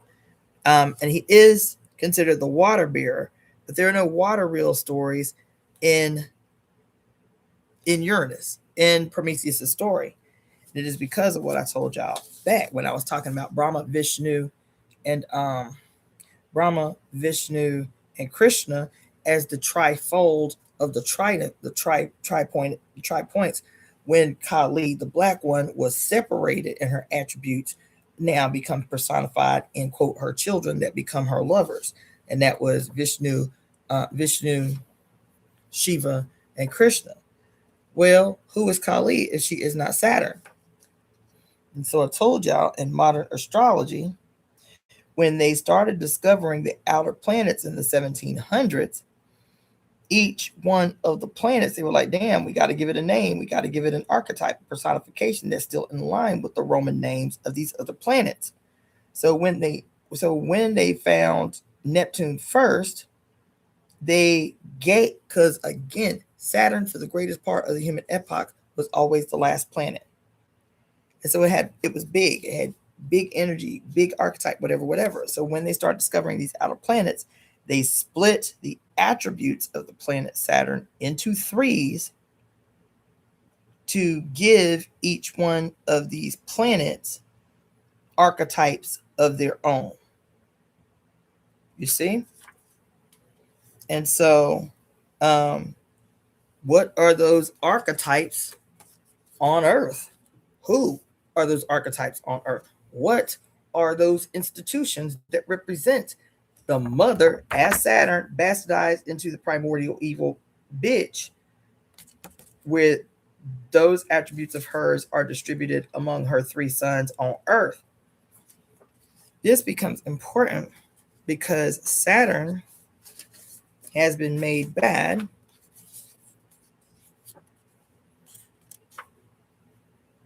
and the sun is good. It's always good. See that? So we're in between the sun and Saturn. And you remember I was telling you that one of the stories was in the last golden age, it was said that while we still had the sun, that at nighttime on Earth, that at nighttime we were enveloped by the quote purple light of Saturn, right? And that Saturn was also called the midnight sun, the black hole sun, right? It is my belief that for the greater portion of the epic of astrology and astronomy, the sun, the actual sun, was considered the daytime sun. And the sun was the first, and Saturn was the last.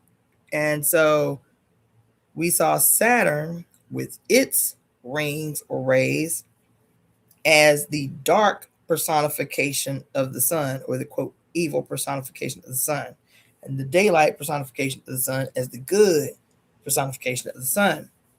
And it was really based on our relationship to these 2 entities. So why the connection between the Jews and the Nazis that has been making me really uncomfortable these days is because the Nazis in our face were presenting themselves in the world as a group of human beings, as the personification of Europe in the world. Of Uranus in the world. The light bearer who stole fire from heaven. The light bearer who stole light from heaven, right? And then so this is about solar.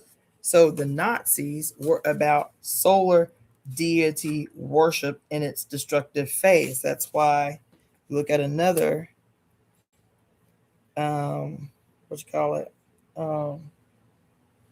symbol that was in Hitler's castle, which was what just looked like a black dot. And some people say this symbol is Nordic in origin. I don't really know. But it literally supposedly represents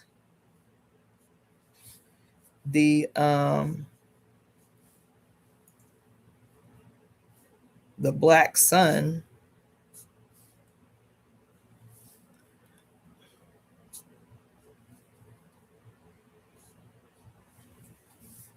which archetypes corresponded actually with Saturn. All of this symbolism of Nazi Germany that is associated with the with Aquarius, the age of Aquarius, with Aquarius being a full representation of Uranus, the light bearer, the light bringer, right? Aquarius is Uranus, and that's why the lightning strike is associated, even though Aquarius is not associated with lightning in and of itself. Aquarius is associated with water and the upper firmament, upper waters, feel me? But one of Aquarius's sides is Uranus. This explains it. Even that black sun that's on the castle floor at Hitler's castle is one incarnation of the black sun, right? And the Hebrews and their obsession with the actual planet Saturn is because even though Nazi Germany is the personification of Uranus, aka Prometheus, in this new age, this age of Aquarius, all of the symbolism that they subscribe to as peculiar to Aquarius under its ruler Uranus, all of that symbolism of the SS Army also comes from the residue or the remnants of Saturn as the equal ruler of Aquarius. Aquarius has two rulers. Old ruler, the primordial ruler of Aquarius, is Saturn. The new modern ruler of Aquarius is Uranus. So you'll see a lot of crossover here because the Nazis were the embodied personification of the sun and Uranus in his destructive phase. But a lot of the symbolism comes from the continued Saturn influence on Uranus as a symbol or a sign. And I gotta stop there. I'm fading after 7 hours. Okay, so we are in this full moon. I will come back and do some more of this later because I had a lot of breakthroughs.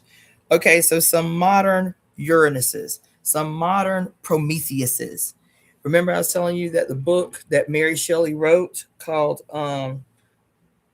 Frankenstein, and how when she wrote the book at the age of 19. At the age of 18, which was reduces to the number 9. She released the book in 1818, which reduces to the number 99. So 999, right? She released the book in 1818, and the name of the book in its original form was Frankenstein, the Modern Prometheus. She literally tells you in your face. And so we always pictured Frankenstein as the monster made alive. He was not Frankenstein. The doctor who created the monster was Frankenstein, Victor Frankenstein. He was the modern Prometheus, trying to reproduce what the mother does by giving something that is dead life, and the conduit through which he did it was lightning, was Promethean lightning, right? So Frankenstein, the doctor, in his madness, is a modern expression of, quote, Uranus, aka Prometheus, aka Aquarius, as his light bearer side. Okay? Also, Hitler was a modern Prometheus in all of his symbolism and what he did. Not only that, Hitler made it a point to be the first in certain types of technology. During the Olympics, the Summer Olympics in Berlin, Germany, the one that I think it was Jesse Owens was in, the Summer Olympics in Berlin, Germany was the first time in human history there had been a globally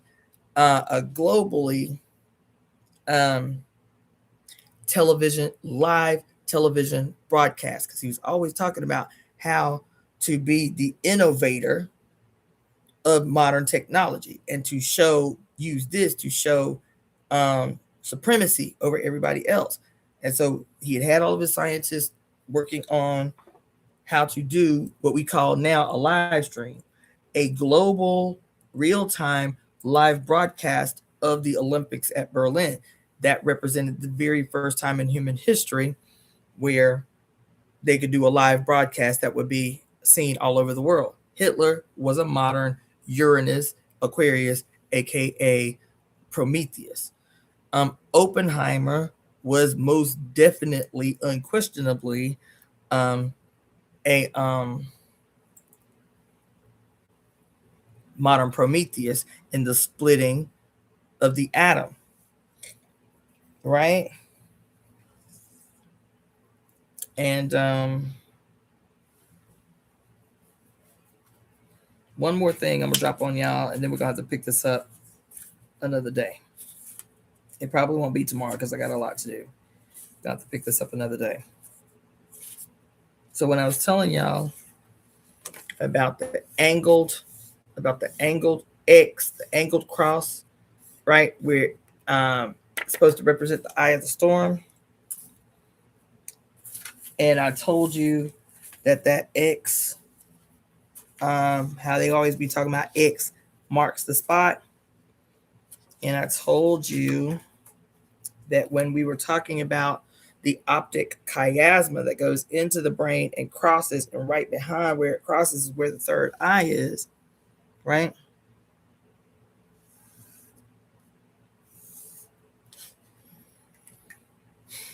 At the center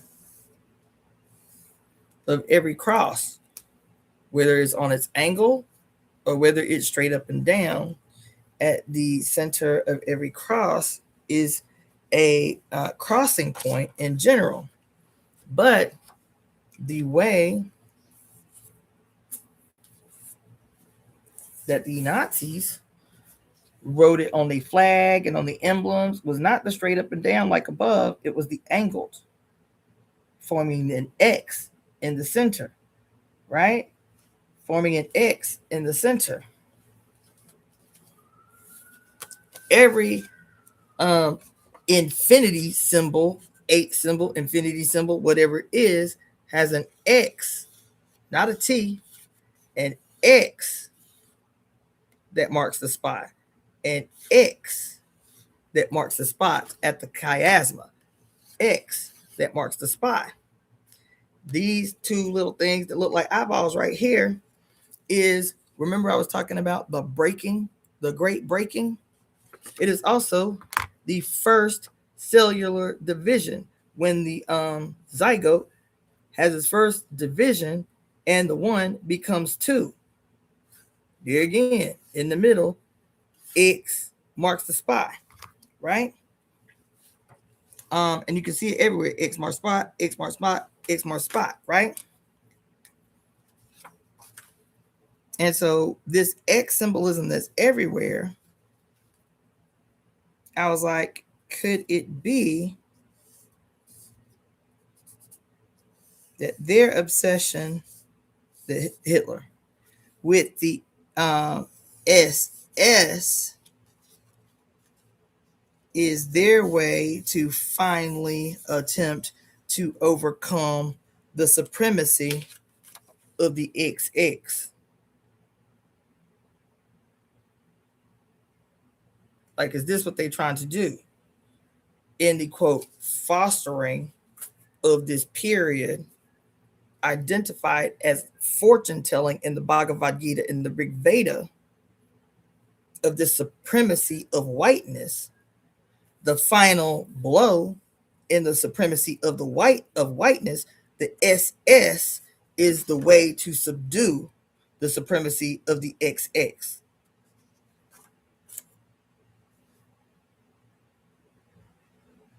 The Oppenheimers, the Hitlers, the Dr. Frankenstein, right? Because in this story, as told about Zeus and Prometheus, at supposedly as a punishment, listen to me, Zeus creates, because supposedly Prometheus creates man. Prometheus creates man. And in his rage about what the humans did and what Prometheus did, exactly, come on in the room, Goddess Divine. She said Elon literally renamed Twitter to X. So in the story, when Zeus because Zeus is said to create the first woman, that quote Prometheus creates man out of clay, and he wants man to thrive, so he steals lightning from Zeus to give man the gift of fire. And Zeus is hellfire high. And so Zeus puts Prometheus up on a rock, up on a mountain, up on high, and change him to this rock where the eagle comes and eats his liver every day. Some stories say it's a vulture that comes to eat his liver every day. And then for man's betrayal of Zeus, he creates a woman as punishment to man. That's what the story says, is that Pandora is sent to Earth, is created by Zeus as a punishment to mankind for the conspiracy with Prometheus, right? Or whatever, however that went. And Pandora was sent as a punishment of men, a punishment to men. And Pandora, who we all know is metaphorical of Eve, because Pandora, right, is who becomes the perpetual scapegoat, because Pandora is said to have unleashed out of the box, because of her curiosity, all the evil that exists on Earth. And so Pandora becomes Zeus's way to punish men, because there were no women. She was the first woman, according to the story. Right? And so the word Pandora is the name of the first mortal woman made by Hephaestus and given as a bride to Epimetheus. This is Prometheus's brother, twin brother, right? And but we are told that Pandora unleashed all the evil that exists on Earth, because Pandora was a nosy bitch who couldn't mind her business, opened the box and let all the evil out of the box and kept Hope trapped in the box. You feel me? But her name, Pandora, means all gifted, giver of all, or all gifts. That's what Pandora means. All gifts. All gifted, giver of all. That's what Pandora means. But she goes down in history as the evil, diabolical bitch that unleashed all of the suffering and all of the evil on Earth, because she was too nosy to keep the box closed. What's the box? What's Pandora's box? What's the box? Her box is her vagina. Her box is her vagina.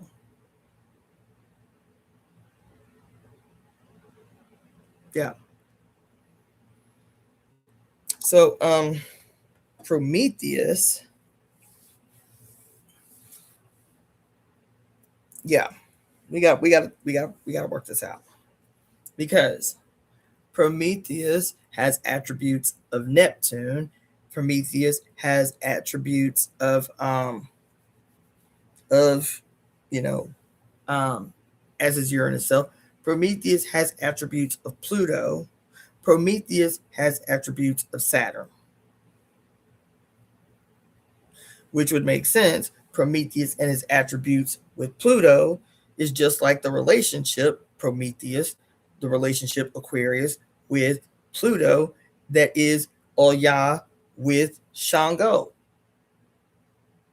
Right? Anyway, you see I'm working this out as we go.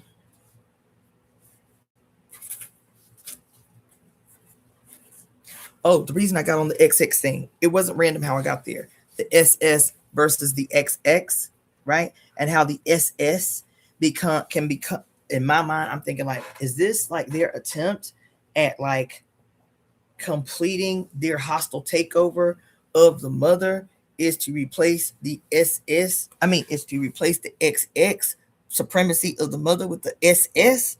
That didn't come from nowhere. Let me tell you how that came about. When doing my study, my research with the Gestapo, the SS, and all of that shit, a video from a movie, a picture from a movie came up. The star of the movie was Charlie Chaplin, dressed like Hitler. The name of the movie was The Great Dictator, starring Charlie Chaplin, being a metaphor for Hitler. But on his outfit, where they got the band that says SS on Hitler's army, on his band and on his hat, it says XX. XX. Charlie Chaplin. I think the movie was made in 1941. Charlie Chaplin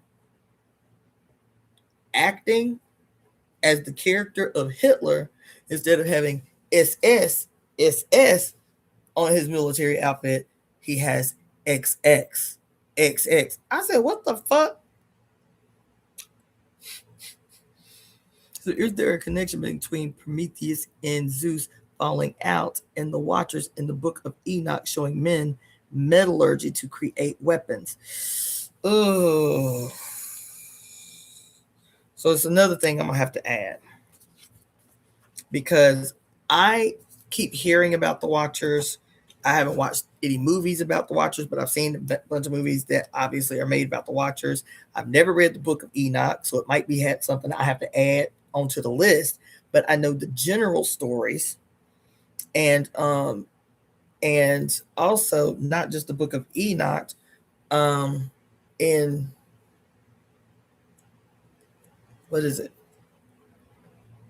Is it Nordic tradition? Because you got Zeus, and in the Nordic tradition, Zeus is the Vulcan. The Vulcan. It's the Vulcan, the god of iron. There's one, a big giant one that looks like the Statue of Liberty in Birmingham, Alabama, because it used to be called Steel City for all the iron ore in Birmingham. And on the top of the highest mountain in Birmingham, you can see it from the airport, which is like 25 miles away, is a giant iron statue of the iron god Vulcan. But Vulcan was known to use lightning bolts as the conduit of fire to shape and mold his metal. So he would have lightning bolt in one hand and a metal hammer, like a metal hammer that you use to pound out the swords and the iron and shit. He would have a hammer like Shango or like Thor in one hand and a lightning bolt in the other hand. And he would use the heat of the lightning bolt to shape the metal.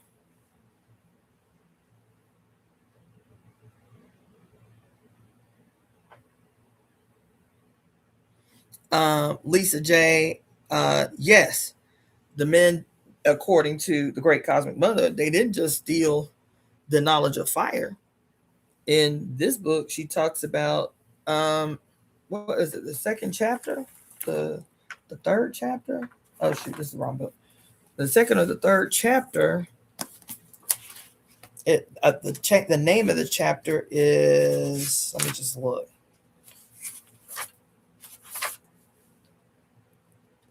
It is the fourth chapter on page 33.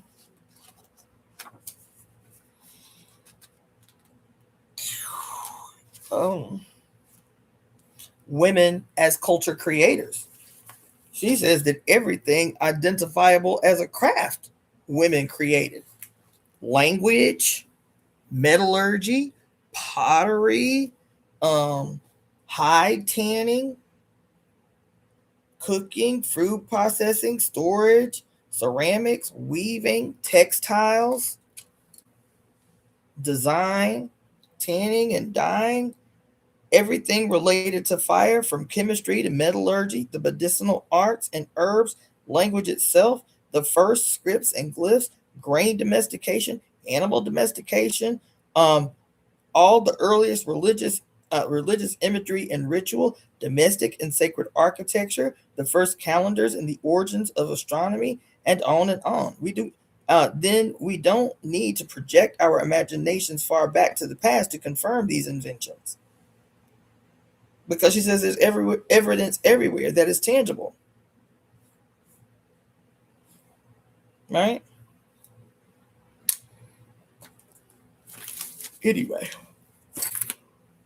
7.5 hours later.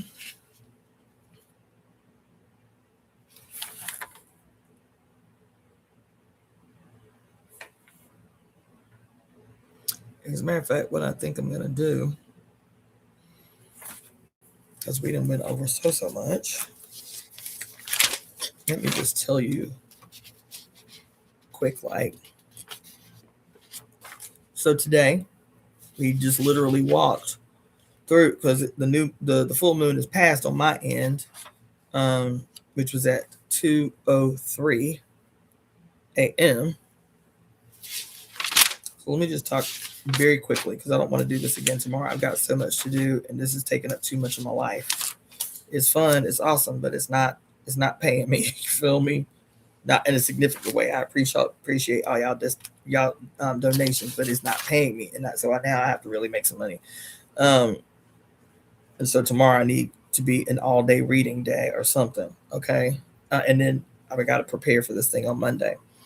Okay, so today, which is the 1st, is the full moon in Leo at 13 degrees. All right. This full moon in Leo is kicking us off into a series of events. Just take notes and we can come back to it later, because the month is not over. But let's see.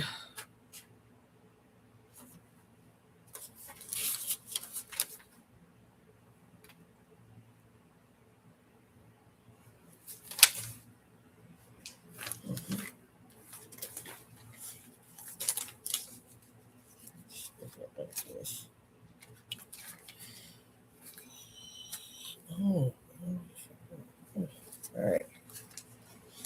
All right. So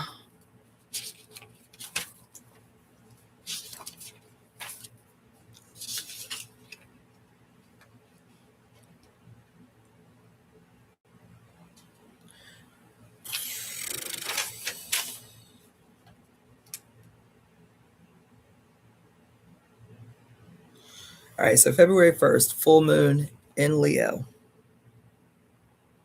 Yep, Alex Carp's mom was black. Yep, isn't that crazy? I was tripping. I was like, what the fuck? Yep. So anyway, full moon is now.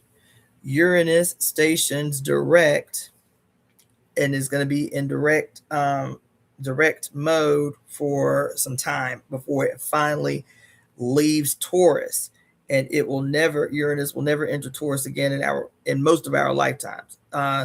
It won't enter Taurus again for another 77 years.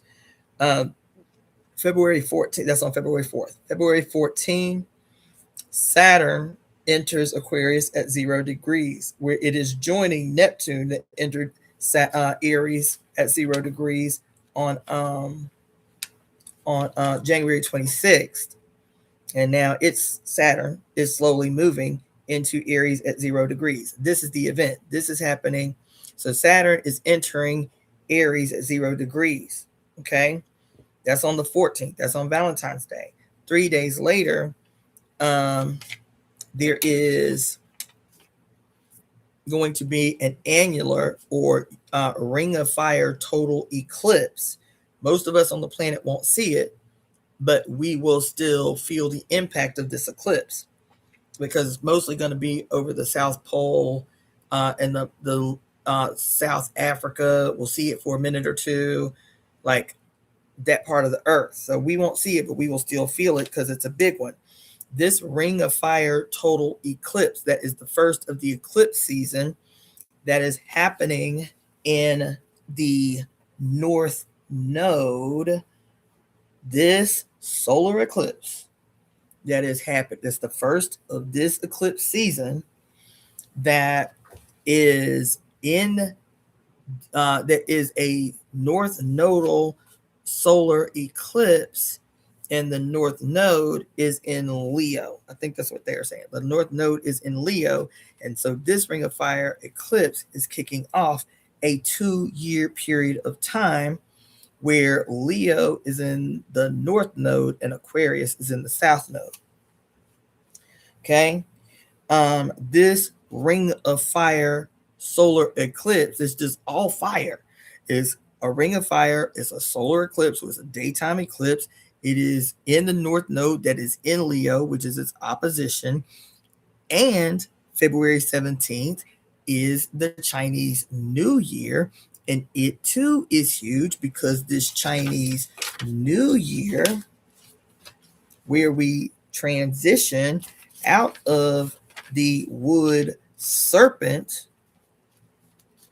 from last year, we transition out of the sign of the wood serpent on this very hot ass day called the annular solar eclipse, which is a new moon. It is called this particular Chinese New Year, is a rare one.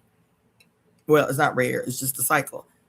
This particular Chinese New Year that we're transitioning into on February 17th is called, it's a red horse. It's a red horse or a fire horse Chinese New Year. So all this fire shit, Aries as a fire sign, Leo as a fire sign. The Chinese New Year is the fire horse, right? And I saw this video and it was talking about how these are 2-year cycles, the 2-year fire cycle. So apparently this particular 2-year fire cycle is one of the quote most ominous among the Chinese zodiacal chart. The guy says that the literal lesson is beware the time of the crimson horse and the blood goat calamity. The crimson horse and the blood goat calamity. And it says, when they return to the world, the crimson horse and the blood goat, when they return to the world, when they return, the world faces a reckoning, a cosmic correction. The crimson horse and the blood goat, the crimson horse and the blood goat calamity, right?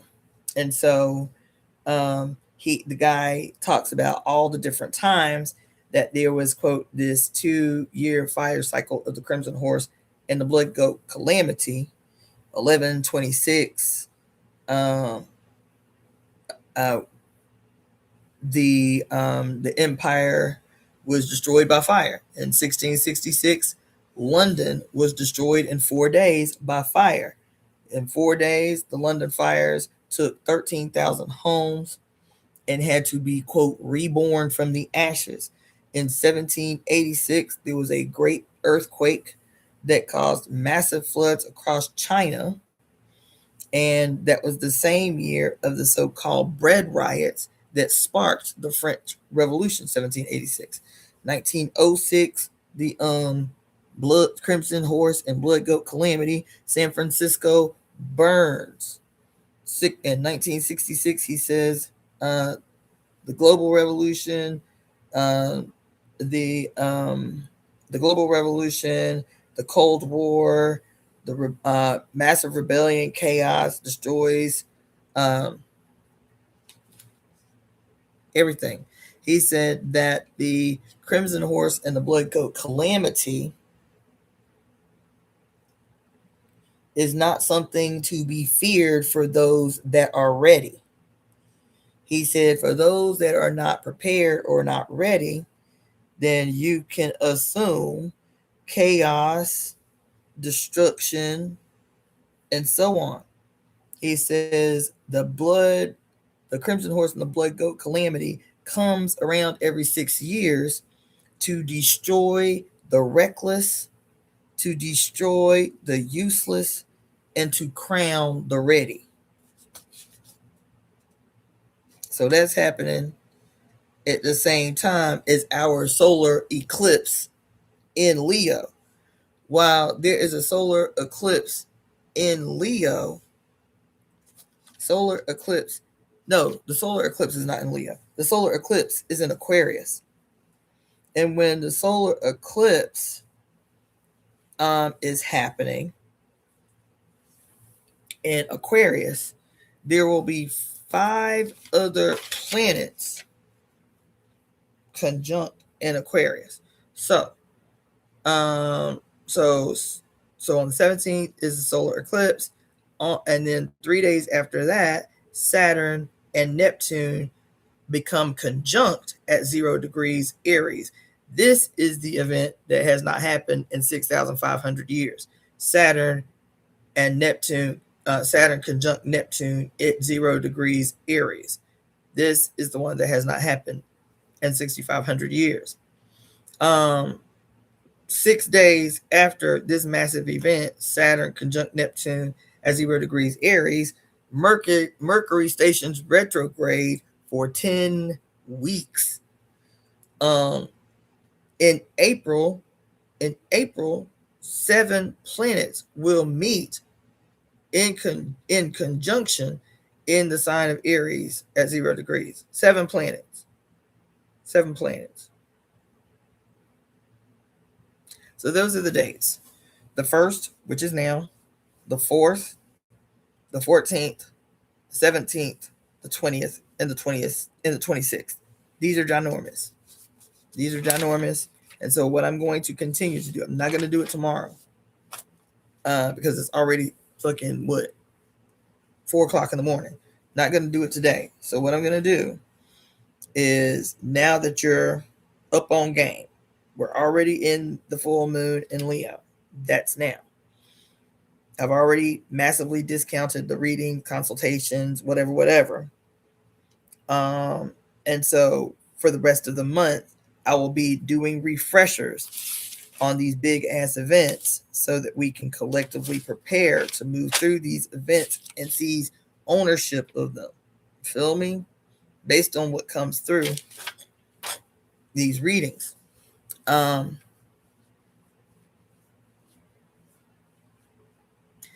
One astrologer was saying that you should look back to the year 2008 and the year 2018 in your personal life, or in the world, to get an idea of the possibilities that this particular string of events, this annular solar eclipse in Aquarius. The last time the annular solar eclipse in Aquarius happened was in the year 2018. For me, that was an awesome year. It was the year that I'm telling y'all about. This annular eclipse in 2018, that was the year I made the epic road trip across the country that changed everything and had me be here in California where I am to this day. 2018 was an epic year. An epic year. It was preceded by one of the most difficult years in my life. Like this one has been, the year that I turned 50. I was like, damn, is it really going to be the hardest year of my damn life? And it was, right? And so it was saying, okay, consider the energy of that. Then, and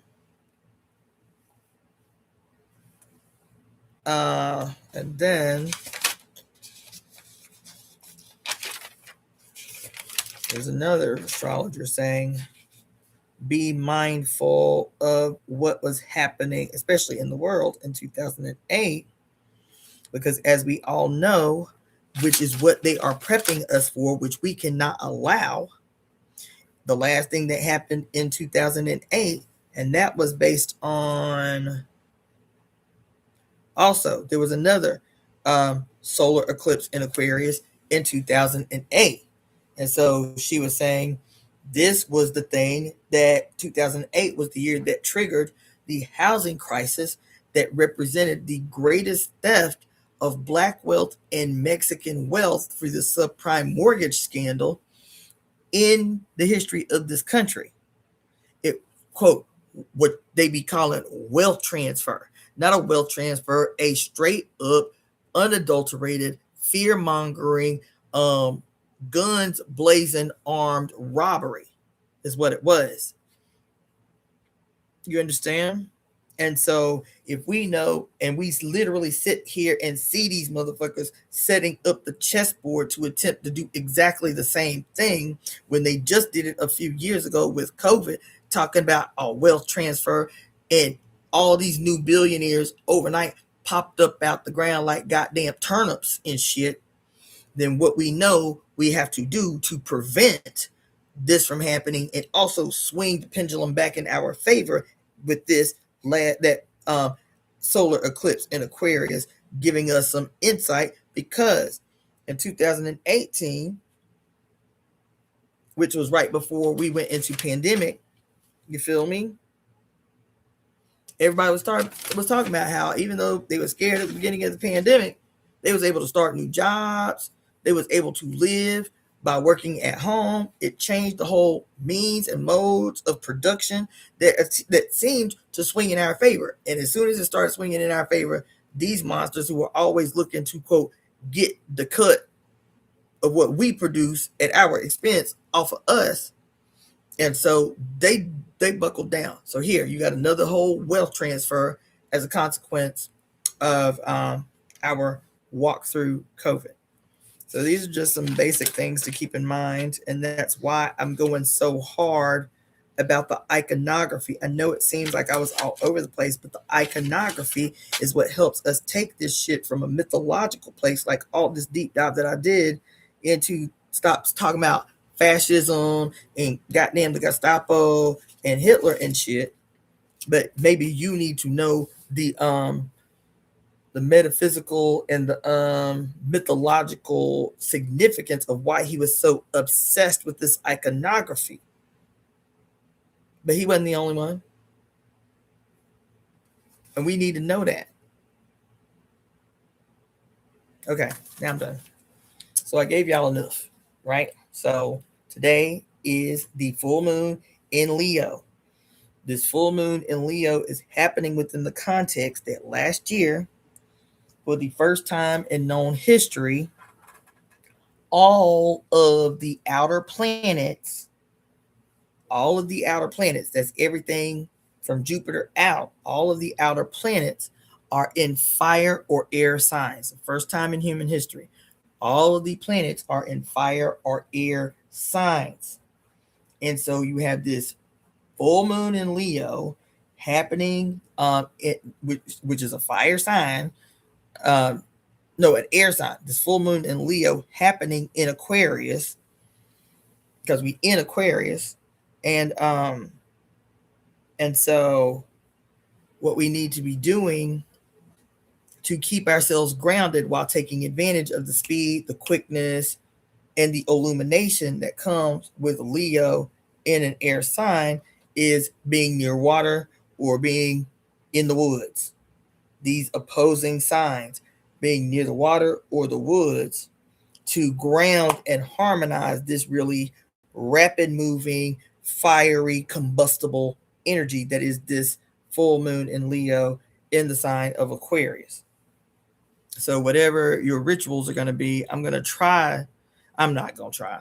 going to front. I got so much to do. Probably just going to walk down the street to the park where there's some trees, some big giant old banyan trees, and put my feet in the dirt for a few minutes, because I can't make an escape all the way to the beach today.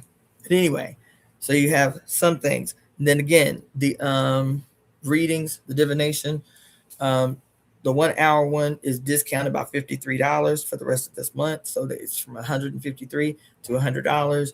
The 30-minute reading, which is typically $90, is going to be $60 for the rest of the month. And also, by the way, on this full moon in Leo, happy Black History Month. Let's go.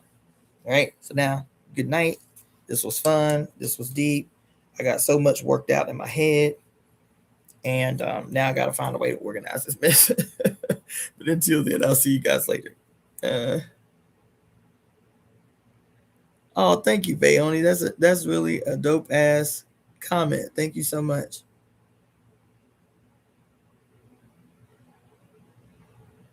I guess I should look back through some of these comments.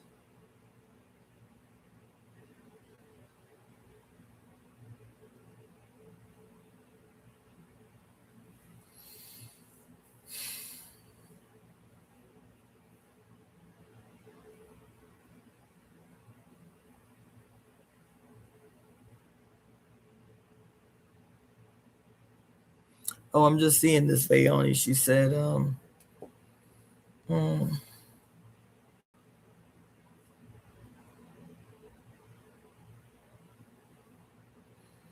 I used to ask that question when I was going to the church with my father, who was a pastor. So, yes, the mother was left out. Cassandra, I cannot even express how affirming this is. I used to have nightmares of revelations where I was left behind, but I also heard whispers that I was the Antichrist. The mother is moving. Um, so is there a connection between, Prometheus and Zeus falling out and the Watchers in the Book of Enoch showing men metallurgy to create weapons? Um,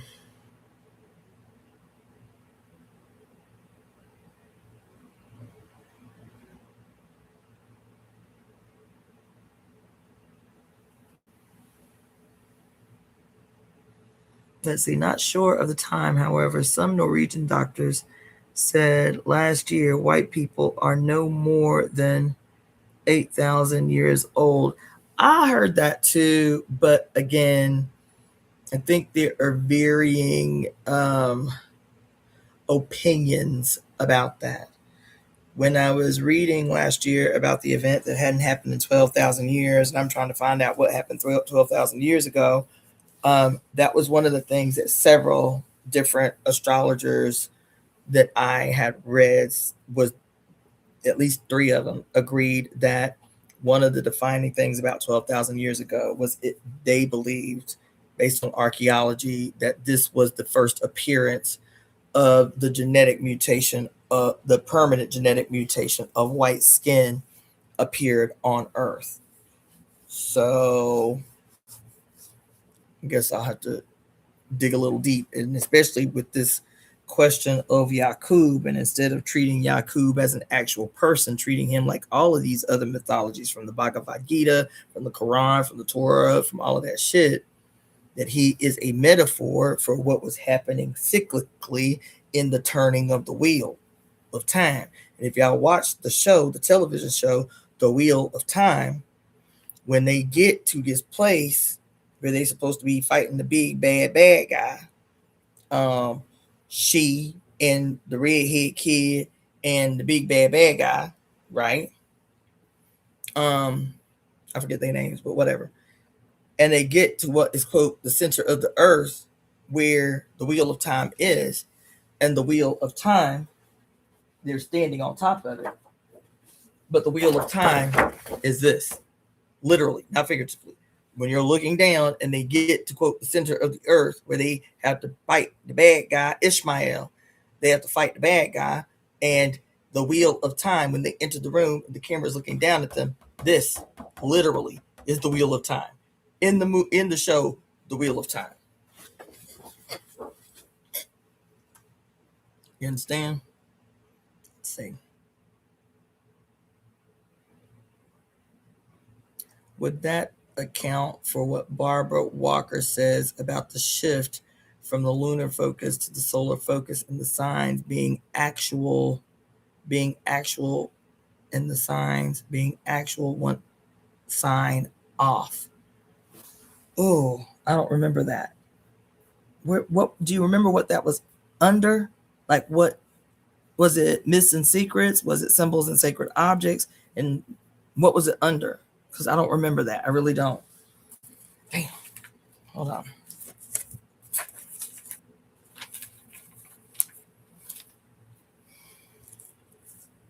Hold on.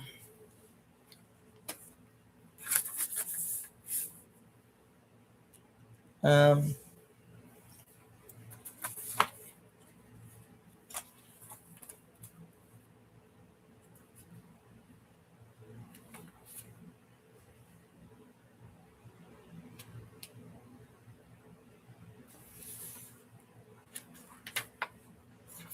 there was one more thing I wanted to tell y'all about, just to put it out there, at least so I don't forget it.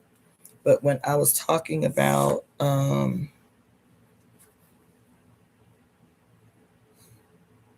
fuck.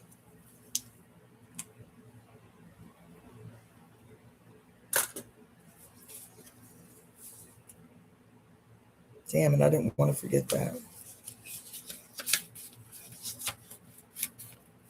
Because these are just modern day Promethei. These are just modern day Promethei. But you want to know what an olden day Promethei was? The successful excising of the mother. The successful excising of the mother. Hold on. Because we talked about Hitler as a modern day Promethei, right? What's his name? Dr. Frankenstein in Mary Shelley's book, as she literally named the modern Prometheus, right? As a modern Promethei. Hold on.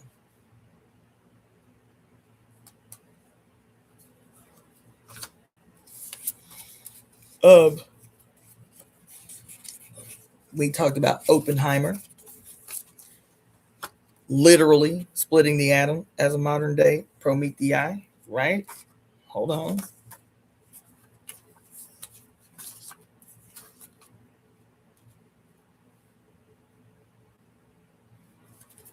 Who else?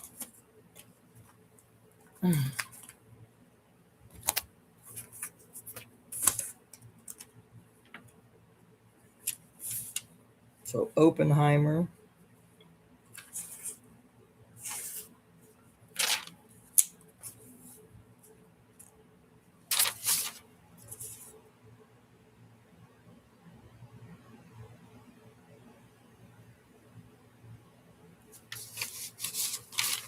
Right.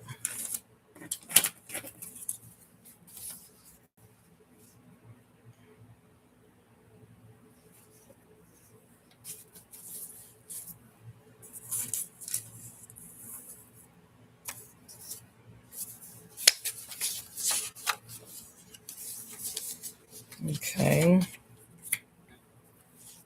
There was one I wrote down and I can't find it. But it was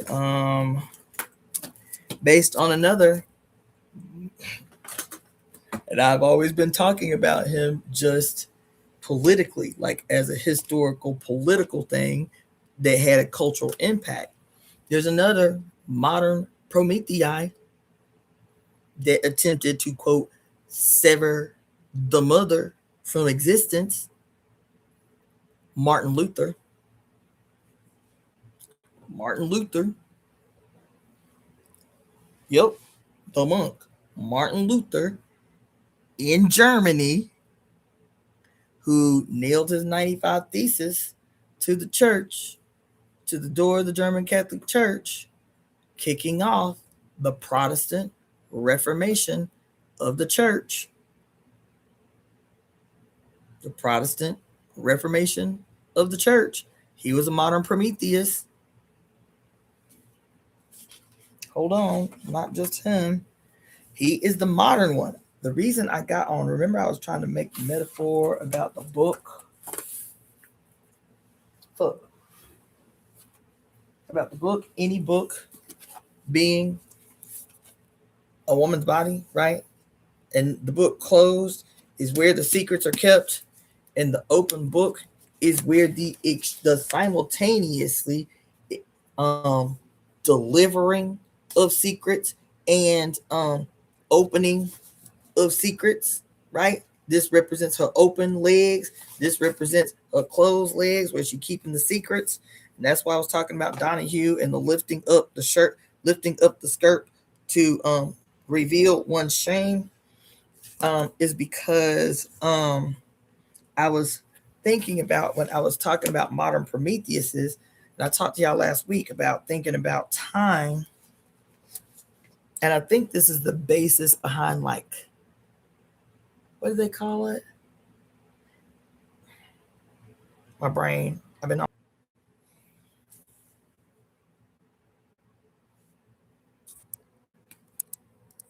Okay. I had to refresh it.